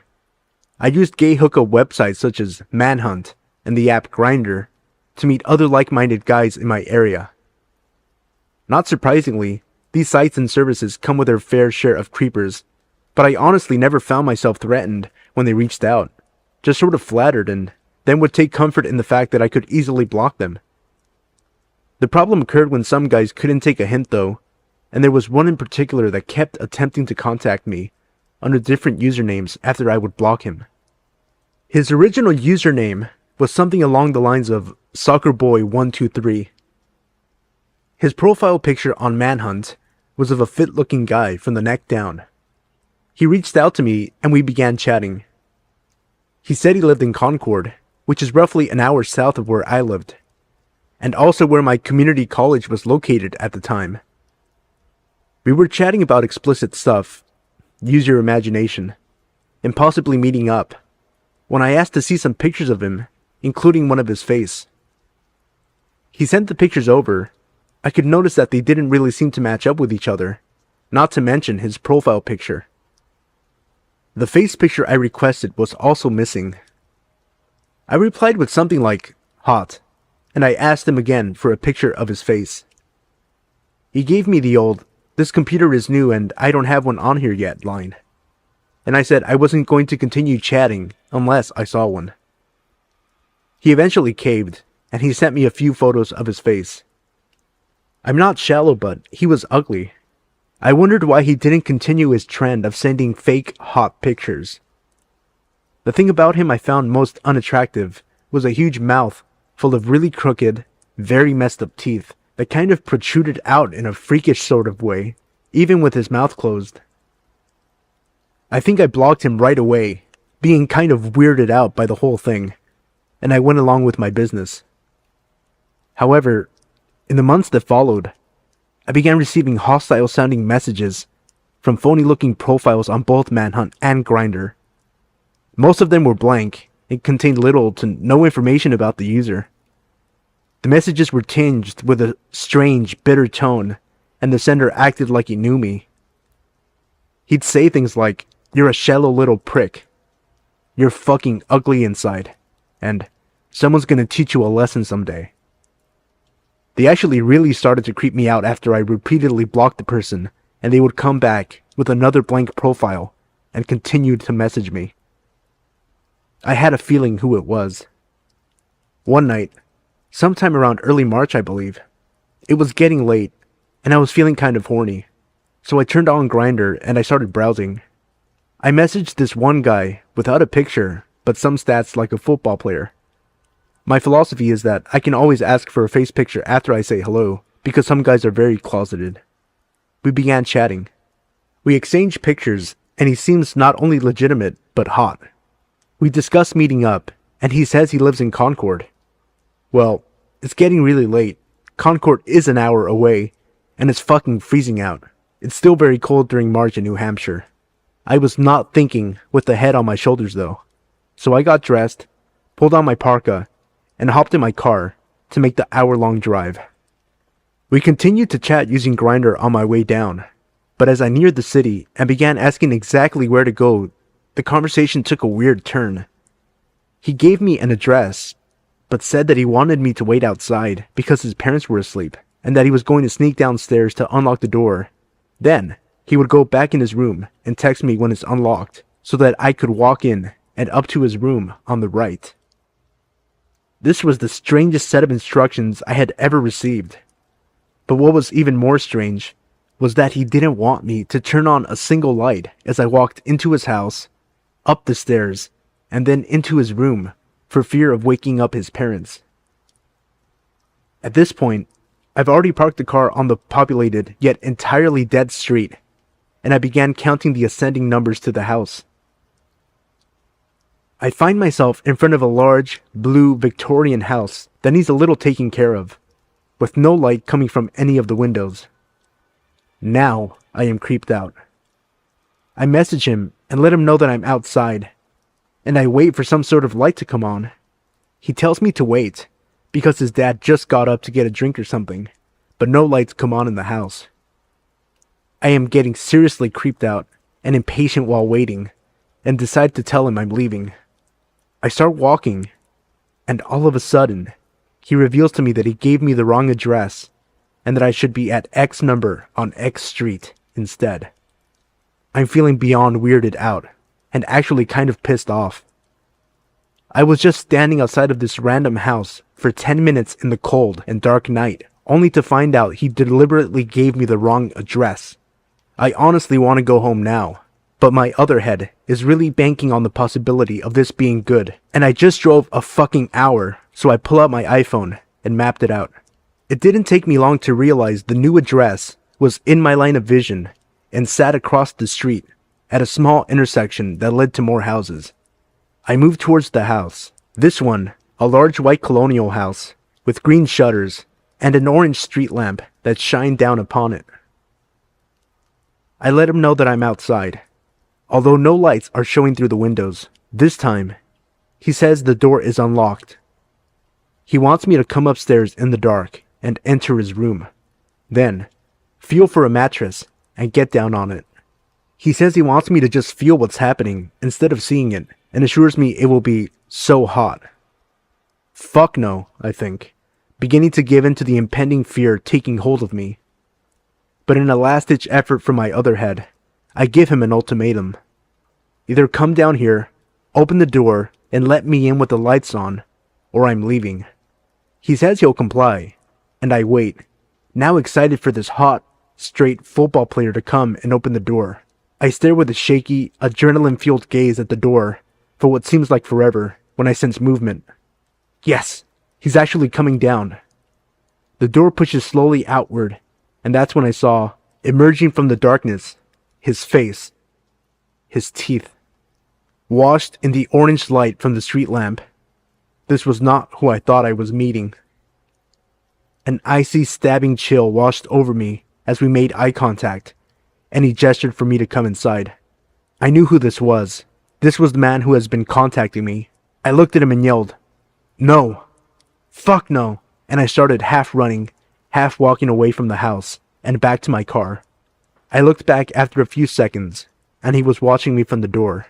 I got to my car, and quickly got in, locked the doors, and sped home.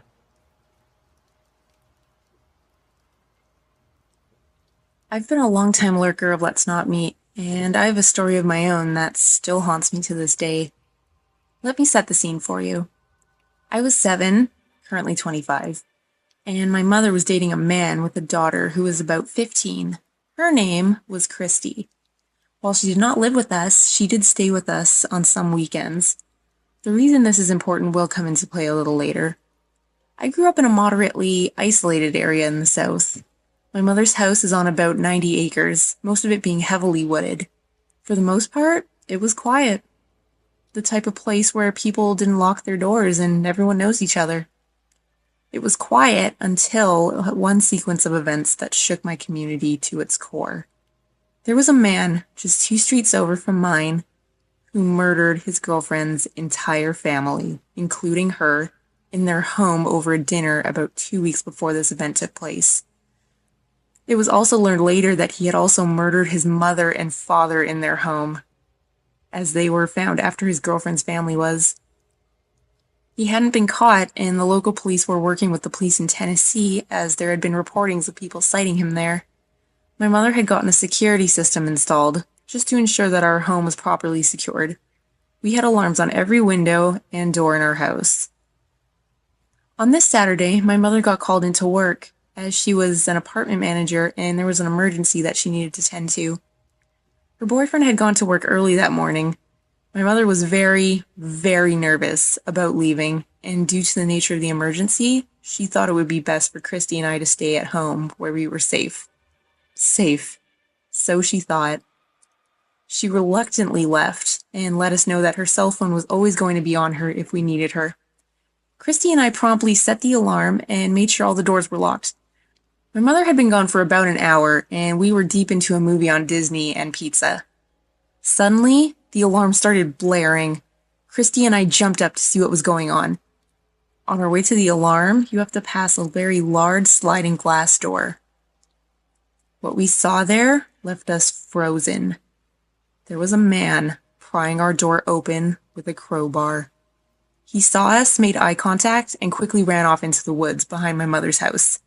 I will never forget what he looked like, or the sinister look he had in his eyes. We called the police, and then we called my mother, who had already been alerted by the alarm company. My mother actually arrived before the police did, due to how isolated we really were. When we described the man to the police, they immediately knew it was the man they were looking for.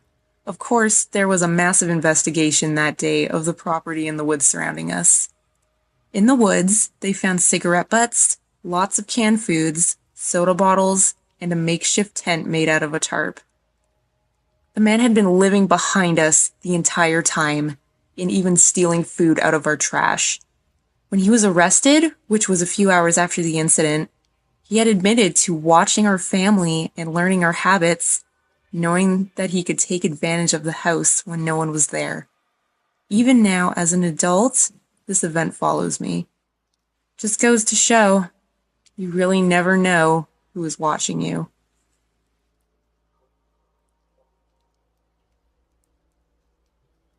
It all started on St. Patrick's Day, in a small town when I met a lanky guy that seemed like fun company. The sun was setting and he said he had some fireworks he could show off. And, having never seen fireworks up close, I agreed. Me, him, and a mutual friend walked to his house. And the fireworks were disappointing, but at least not dangerous. On the way back to town, he started flirting. Now, he was tall. Very tall, compared to me. I'd say definitely over 6 foot, and I'm about 5'3". I thought he was kinda cute, so I flirted back. He decided to say, "I almost want to make a move, but I don't want to scare you." I said go ahead, and he grabbed me. He licked my neck and grabbed my crotch through my jeans. I was shocked. No one had seen this happen except for the 3 of us in a dark alley around 8 p.m. Somehow I forgave him. I thought he was just, I don't know, bad at these things. That maybe he was drunk or tired or something. I remained friends with him. He was one of the only friends I had. It was now summer. I was bored, and I went to his house alone, without telling my parents. They would just be worried for no reason. It looked dusty and old, like peeling paint, and a blanket of dust in some rooms. And something didn't feel right at all. I heard a dog, and it sounded big. It was in the yard. I went into his bedroom, and he closed the door, and there were holes in it. All over it. Holes and slices. When he's mad, he stabs the door, he told me. I was between him and the door. I remember looking past him and seeing a fish tank before hearing something and flinching. He had thrown a knife into the door. It was impaled into the wood next to me, and now he was laughing because I flinched. "I knew that would scare you," was what he said. I looked back at the fish tank. It was loud. He opened the door. He told me something that still haunts me. He looked me right in the eyes. So close, and at least a foot taller. Oddly, I remember his nose more than his eyes, with how close it was. In a tone somewhere between small talk and the kind of sound like you were complimenting someone's looks. I could kill you so easily right now. Struggling to keep the fear out of my voice after I forced a laugh, I said I'd rather sit outside together, rather than inside with all the dust. I told him I was going to go get some ice cream because he was not allowed to leave his house after his last suicide threat. I tried to keep steady as I walked in the general direction of the carvel. I made sure I was out of his sight. I called my mom and asked to be picked up. Told her I wanted to be picked up because I was bored. She said she could get me within an hour. I decided to spend that hour on the other side of town, in the library. She said something like I look sick. I told her it was just the heat, and she believed me.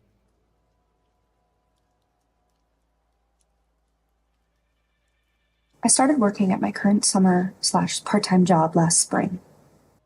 I'm situated in a large old building that used to be a country club, but it fell into disrepair about 10 years ago. Although there's nothing paranormal about my story, it's just maybe worth mentioning that the former manager committed suicide in the main office upstairs when they went out of business. It adds to the unsettling quality of this place. Along with that, so do the seemingly never-ending hallways and passages, innumerable hidey holes and half-empty pools, and other strange, unused parts of the building, like a secret shower room, sauna, and a tunnel of storage areas that connect the men's and women's bathrooms. There are also a lot of doors to the outside of this place. But currently, we only use one small room for the golf course check-in, the kitchen, and one dining room for the restaurant upstairs. And then one small cafe for early morning golfers to get their tea and beer. The cafe area is where I work. In the summer, we clock in to open the cafe before 6 a.m. This is often before the sun comes up. The golf course people come in pretty shortly after, but I would be the first person in the building every morning. I would unlock the front door, disarm the alarm, walk downstairs in the dark, unlock this cage that's there to keep the drunks from the bar upstairs from coming down and wandering. I'd then crawl along the long, dark hallway with no windows just to get to the light switch at the end of the hall. This always creeps me out, and I end up holding my keys between my fingers like brass knuckles. Mind you, I'm a woman in my mid-20s, and I lived in plenty of bad neighborhoods. I'd ninja slide down the walls on the opposite side of whatever doorway is coming, just because it's pitch black, and I'm a scaredy bear. By the time I get to the end of the hall and flip on the light, my heart is always pounding out of my chest as I struggle to find the right key to let me into the cafe. The whole situation started when Tim, a golf course employee, mentioned that he kept shutting the door between the men's locker room and the storage area that leads to the women's, and every time he would go back in there, it would be open again. This, along with some strange noises, was fodder for the bar regulars upstairs to claim this place was haunted by the old manager and whomever else they say died within these halls. Travis, a co-worker in the cafe, also mentioned that a few minutes after he opened, he went into the men's locker room and noticed that it was steamy and smelled like soap. So he went into the shower room to investigate, and everything was soaking wet and still hot. He was the only person who was supposed to be there at that time of day, but didn't see anyone, so he just let it go. A couple months later, Tim noticed this weird side door that you had to climb up a rickety old staircase on the side of the building. He saw that it wasn't shutting correctly, so he fixed it and locked it. He just didn't think anything more of it. Shortly after, someone from the golf course came over to tell me that they had found someone's entire life packed away into one of their hundreds of lockers that no one used. They thought that someone was living in the storage room between the men's and the women's bathrooms. He must have been coming in before the golf course people set the alarms when they left in the evenings, and leaving after the cafe person would come in and turn off the alarm in the morning. So that means every morning, as I was blindingly shuffled my way down that long, dark hallway alone, one of those pitch black doorways actually did have someone hiding behind it. A few days later, a red-faced, angry, bald man in Vietnam-era army-issued glasses came into the cafe and started screaming, puffing and flailing his arms around, yelling about his stuff getting thrown out. He went over to berate one of the golf course people, so they asked him about the contents of the locker. His answers about specific items led them to realize that this is the man who was secretly living in one of the buildings in the many dark hallways. I never found out much about him, but watching him scream about his stuff made it clear that he wasn't 100% rational. I still work there and do a darkness shuffle down the hall every morning when I work. And although they say everything is on the up and up with the alarms and the doors locking, it still creeps me the hell out. There have been some other creepy things that have happened in this place recently to make me think that this isn't all over with, which I'll post separately if anyone's interested. This happened about a year ago. I'm a 30-year-old white male, and this is in the Deep South. I had relocated to Georgia from Texas about 6 months prior to take a higher-paying position within my company. I had managed to make a few good friends in the short time I'd lived there. It was the first Friday of the month in November, which was a pretty big deal in this city. All the bars downtown had drink specials, live music, and events scheduled for First Friday. Downtown was relatively crowded considering how cold it was out. I met a couple of friends at a local punk bar and we started drinking. One of my friends, Adam, was going through a separation and inevitable divorce and was pretty upset about it. After a few hours of heavy drinking, I decided to part ways with my friends and head a few blocks down the main street to a different bar. It was a little after midnight and there were still quite a few people roaming the streets. As I was entering the next bar, I ran into Adam's wife, Becca. She was out with a couple of girlfriends, and she told me she was heading to the bar I had just left. As soon as she left, I immediately called Adam to give him a heads up. I had a few more drinks and talked to some people I knew casually. Before long, the lights came on, and I closed my tab and started preparing for the walk back. I decided to call my friends and try to get a ride, as I felt like I was just a little too drunk to drive home safely. They told me to meet them in front of the first bar, and they would drive me home. On First Fridays in this city, you could take your drinks out of the bar and onto the street as long as you pour them into a solo cup. Most of the bars had a stack at the door before you exited. I poured the rest of my beer into a cup and headed out the door. I was about halfway back to the first bar when I ran into Becca again. She was very drunk and had obviously been crying. She started asking me questions about Adam. Did he say anything about me? Do you think he still loves me? Etc. I tried to calm her down without getting too involved when a man walked out of the shadows and stood about a foot from us like he was part of the conversation. This guy was obviously drunk. He was holding a blue Solo cup, so I figured he must have just left the bar too. He was tall, about 6'2", and relatively clean-cut. His eyes were a little crazy, to the point that I believed he may have been on some other drugs as well. We tried to ignore him, and for about a minute, he says nothing. Finally, he asked what I was drinking. I was still holding the Solo cup I got when I left the bar. I told him I was drinking beer. He raised his cup, and we drank. I shrugged him off as just being an annoying drunk. But then he started getting into our conversation. Is this your boyfriend? He asked Becca. Yes, I said, sensing that she was feeling uneasy. He had been inching closer to her. Adam's wife was very attractive and dressed for a night out. Although annoying, I didn't think it was particularly odd that some drunk asshole was trying to talk to her. We again tried to carry on our conversation, hoping this guy would get the hint and leave when out of the blue, he said, "You can do better." That was about all I could take. I said, "Fuck you," and started taking my jacket off. I was pissed. This guy takes off running down the street and I follow. Becca is trailing behind me, telling me to stop, and it's not worth it. She was right. All of a sudden, out of nowhere, a taxi cab pulled up to the curb, right in front of this guy, and he hops in with me still running after him.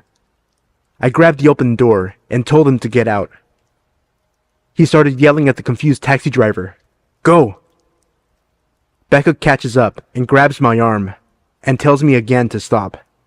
I turn around, and for the split second it takes to look at her, this guy leans out of the car and throws his drink in Becca's face. Now furious, she starts punching him wildly as I grab the door and jam and kick this guy in the face. The taxi driver peels out and leaves Adam's wife and I standing in the dust. She is soaking wet and very pissed. I gathered up my jacket and put it on when she screamed. I turned around and she said, "It's piss! It's fucking piss!" The drink he had thrown in her face that was covering her clothes, face, and dripping from her hair was urine. This guy had given me cheers with that cup, and I watched him drink a mouthful of it. Crazy drunk, piss-drinking guy. Let's not meet.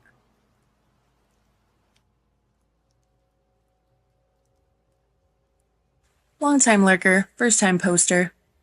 This happened back when I was 21 and living downtown with my boyfriend. Had just found out that my boyfriend, who I'd been with for almost 4 years, had been cheating on me. We were invited to a Halloween party that night and had initially declined the invite. But then I found out about the cheating and told him I was going. He could stay at home if he wanted. We were in the process of breaking up and dividing our assets. Anyway, the breakup is relevant to my frame of mind. We lived in a rather sketchy area downtown, one of those brand new apartments built in a slummy area sort of things. And any other night, I'm the type who keeps the windows up, all the doors locked, until out of the area immediately surrounding our apartment. However, my mind was understandably elsewhere, and I had both driver and passenger windows down so I could smoke a cigarette. The first red light I came to on the way to the party was still in the shady part of town.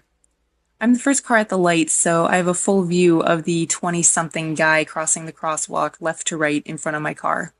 Suddenly, he looks over and makes eye contact with me. I'm flicking ash from my cigarette out the window at this point and may have done a polite head nod. Can't remember. Next thing I know, he picks up his pace, walks over to my passenger window, leans into my car, and asks if he can have a light. When flustered, I tend to be polite, so without really thinking, I hand him my lighter. I was totally prepared to just pull away when the light turned green and let him have it. That's when instead of reaching for the lighter, he reaches into my car and lets himself in. Just sits down like we're old friends.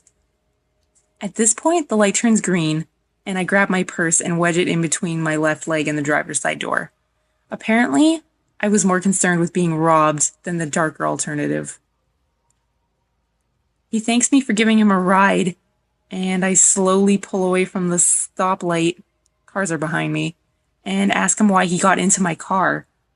He replies that he could tell I just wanted to give him a ride, and launches into an obviously fabricated story about needing a ride because his girlfriend had just broken up with him and left him stranded downtown. I tell him I'd take him to the nearest gas station as I needed to get gas. I didn't, but this is the closest place to our location, which was well lit and sure to have people. The gas station was only about 6 blocks away, but was the longest 6 blocks of my life. He tells me I'm pretty and asks me if I can have money so he can get a cab home. Like I'm an idiot. I offer him the $4 in quarters I keep in my car for putting in parking meters. At this point, I think I was just ready to make him stop talking and leave me alone. Instead, he starts throwing the quarters one by one down the cleavage of my shirt. What the fuck? I ask him to stop. He just laughs. Then I see it. The gas station. I pull in and tell him we need to both get out so I can pump. He hesitates and then gets out. I have never locked my car door so fast in my life. I walk inside, telling him I need to prepay. Instead, I find the first group of people I can. College town and Halloween weekend, so they're out in costumes droves. And explain the situation. At this time, a guy with the group I'm talking with comes to tell his buddies that a guy is out there telling him that I'm his girlfriend and that I accidentally drove away with my purse on top of my car. No. The group of college kids ended up going outside, making him leave, and then sticking around until I was back in my car and on my way. I have no idea what your intentions were, unwanted hitchhiker downtown, but let's never meet again. Number 1. This must have happened about a year ago now, around Halloween. And to this day, it still creeps me the fuck out.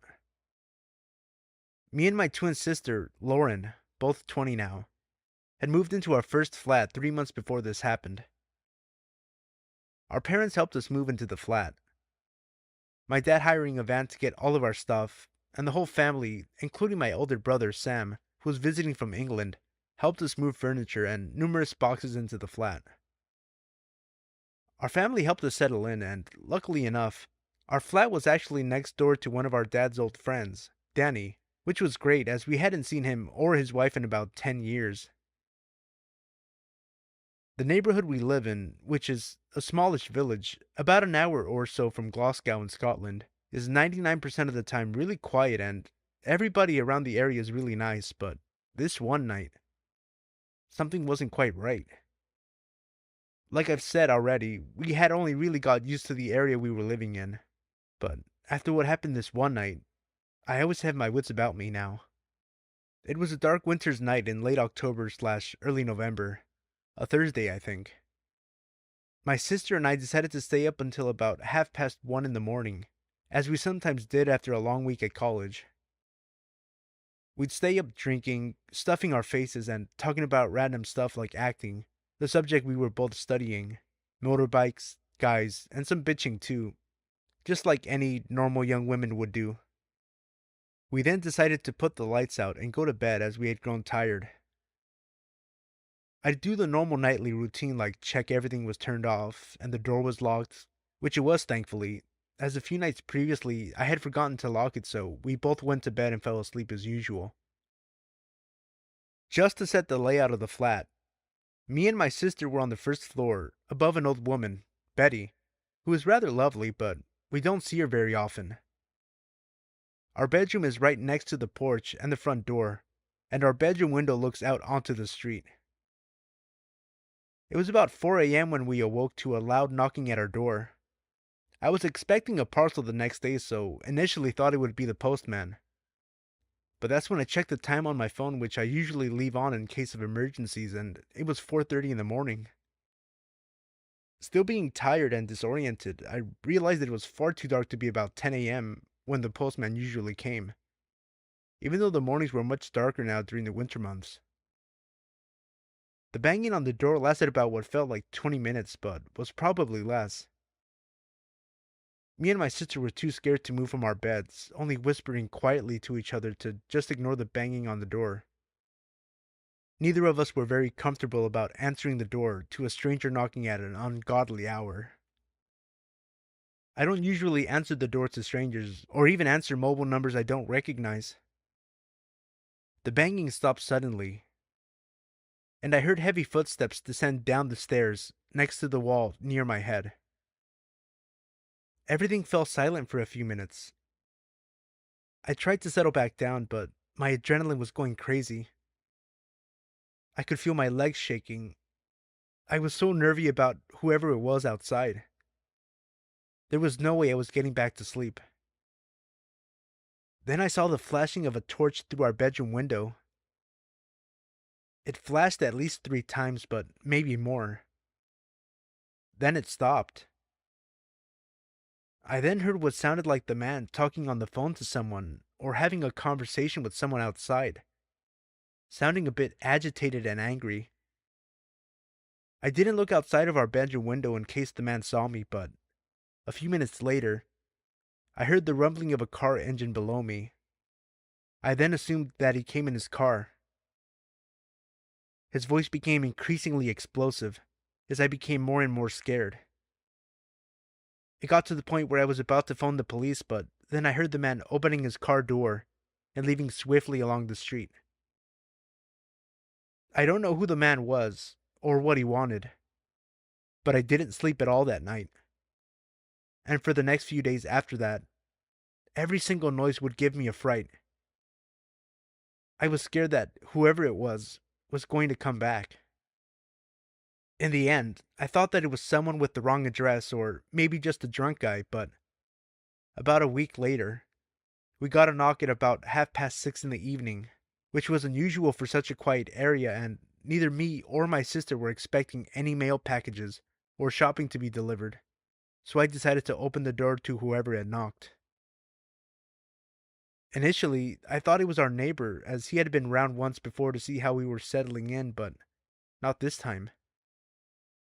It was a woman who was dressed in a suit and looked very professional, her hair up in a tight bun and holding a clipboard. I was a bit anxious and wondered who the hell she was. I looked down at her name badge, but I can't remember her name now. Let's call her Molly.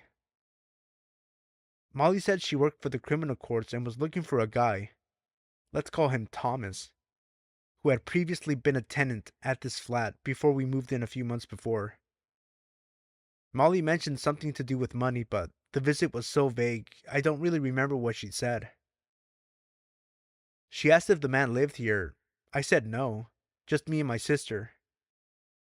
She asked when we moved in and what letting agency we were with, but I think it was just to confirm that we did live there.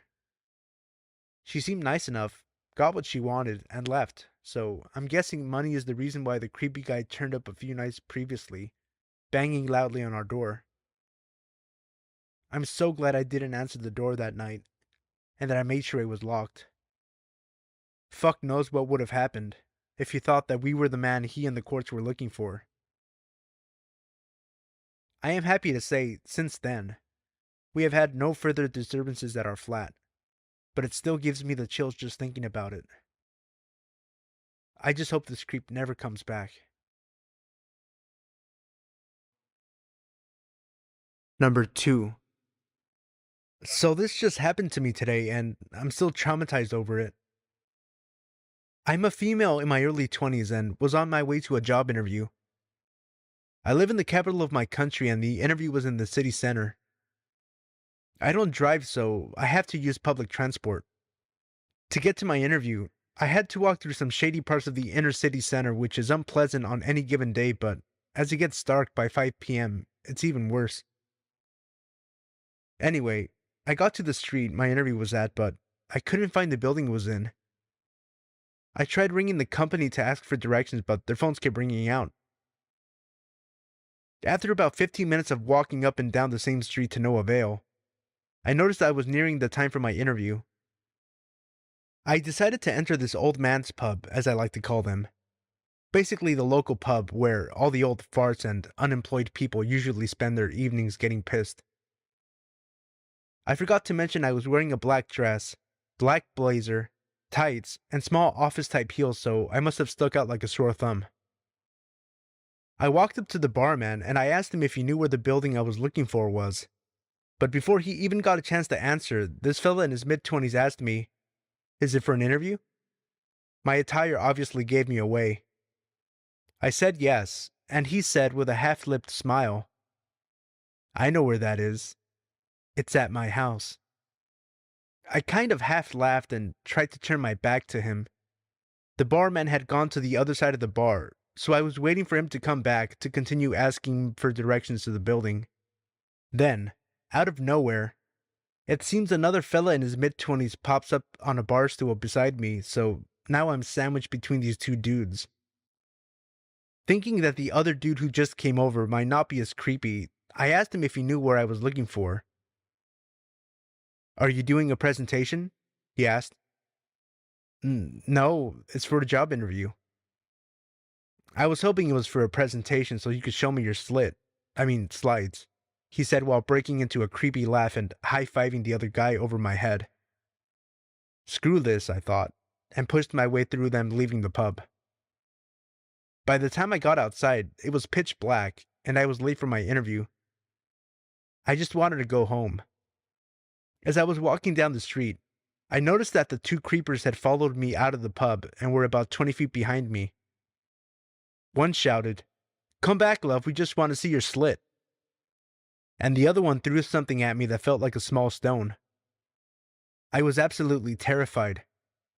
Even though there were people around, I felt so scared and alone. As I was crossing by a set of traffic lights, they caught up to me and both stood on either side of me. One of them said, "Let's go for a walk, then go back to my place." So nonchalantly, he then linked his arm into mine and was pulling me across the road, while the other one kept laughing and rubbing my back. I was thinking, what the fuck? How is this happening on a populated street in front of tons of people? I screamed and pulled my arm away from him, telling him I will kick him in the balls if he didn't get his fucking hands off me. An older man about 10 feet in front of us heard the commotion and asked if everything was okay. That's when one of the dudes says, "This is my girlfriend. She's only joking. Don't worry, we are on our way back to my place. Thanks, though, bud." I was stuck for words. I couldn't believe this fuck had the balls to try and abduct me in a populated area in the middle of the evening. The old man must have seen the fear in my eyes because he didn't buy it. "I don't think so, pal. Leave her alone, or I'll break your neck." The dude closest to me pushed me, and the two of them took off running. I thanked the man profusely for what he did. He wanted me to call the police, but I just wanted to go home, so he walked me to a nearby taxi rank and offered to pay my fare home. Of course I refused. I was already so grateful to him I couldn't take his money as well. The whole ride home I could not stop shaking, and I'm still very upset and shaken up as I write this. Creepy would-be rapists / abductors, let's not meet again. Number 3. Hello there. My name is Zach. This all started in the summer of 2015, back when I worked at the Walmart of my town, pushing carts. I'm not sure the exact date it all started, although I do recall it was around the 4th of July. It all started with a simple call over my radio with a request to help someone load their items into their car. Glad to get out of the hot summer heat, if only for a few moments, I responded quickly, saying I'd be right over it and hurried in. I walked over to the register where the customer had requested assistance. The customer was a heavy-set, middle-aged man who had purchased a 52-inch flat screen. I greeted the man with a warm hello and a smile, which he returned. The man stood at about 6'8" and spoke with a deep southern accent. He offered his hand for me to shake, which I did before he led me to his van. On the way, he made small talk with me, asking how my day was, how old I was, if I liked my job, etc. I answered all his questions honestly, saying that my day was going fine so far, that I was 19, and I could have a worse job than this. We got to his gray van and worked together to load his TV into the back. Before parting ways, he asked me where I lived and if I lived alone.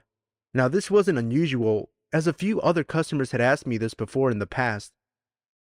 I simply said no. I stayed with my grandparents, having been too poor to afford to live by myself at the time, and I lived a mile or two out of town. I took the man's cart, wished him a good day, and walked off. It was a few days after that I realized, whenever I worked, that gray van would be in the parking lot.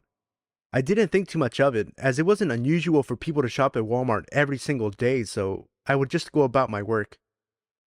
That was until a week afterwards when, after noticing the same gray van, I turned to a fellow cart pusher named Joe and said, "That gray van is always here." Joe nodded in agreement. "Yeah, I know, dude. Although it's strange, I've only ever seen that van here when you're working." Confused, I asked what he meant. He responded, "I've only ever seen that van here during your shift. It leaves shortly after you do when you clock out." I found that to be a little strange, but I blew it off as a coincidence. One day, I noticed that gray van would follow me everywhere I went. I don't own a car, so I walk everywhere I go. I don't really mind as I enjoy walking. Again, I would just chalk up the van always following me as a coincidence. Pretty sure the van was just heading in the same direction. Although I always found it odd that the van never drove past me as I walked, but always hung back, not caring if it was holding up traffic. Red flags didn't start going off until I spotted that gray van trailing me on a Wednesday night as I was walking back home from my youth group meeting at church. At first I just brushed it off as usual until it followed me out of town. Normally it would turn away when I left city limits, but this time it continued to follow me. I started to feel as though something wasn't right about this, and I began to wish I had my pocket knife on me, just in case. The van followed me until I walked into my driveway before turning off. I got the chills at this point, and I made sure to lock the doors when I entered my house. The next night, I was walking home in the dark again after a men's group Bible study.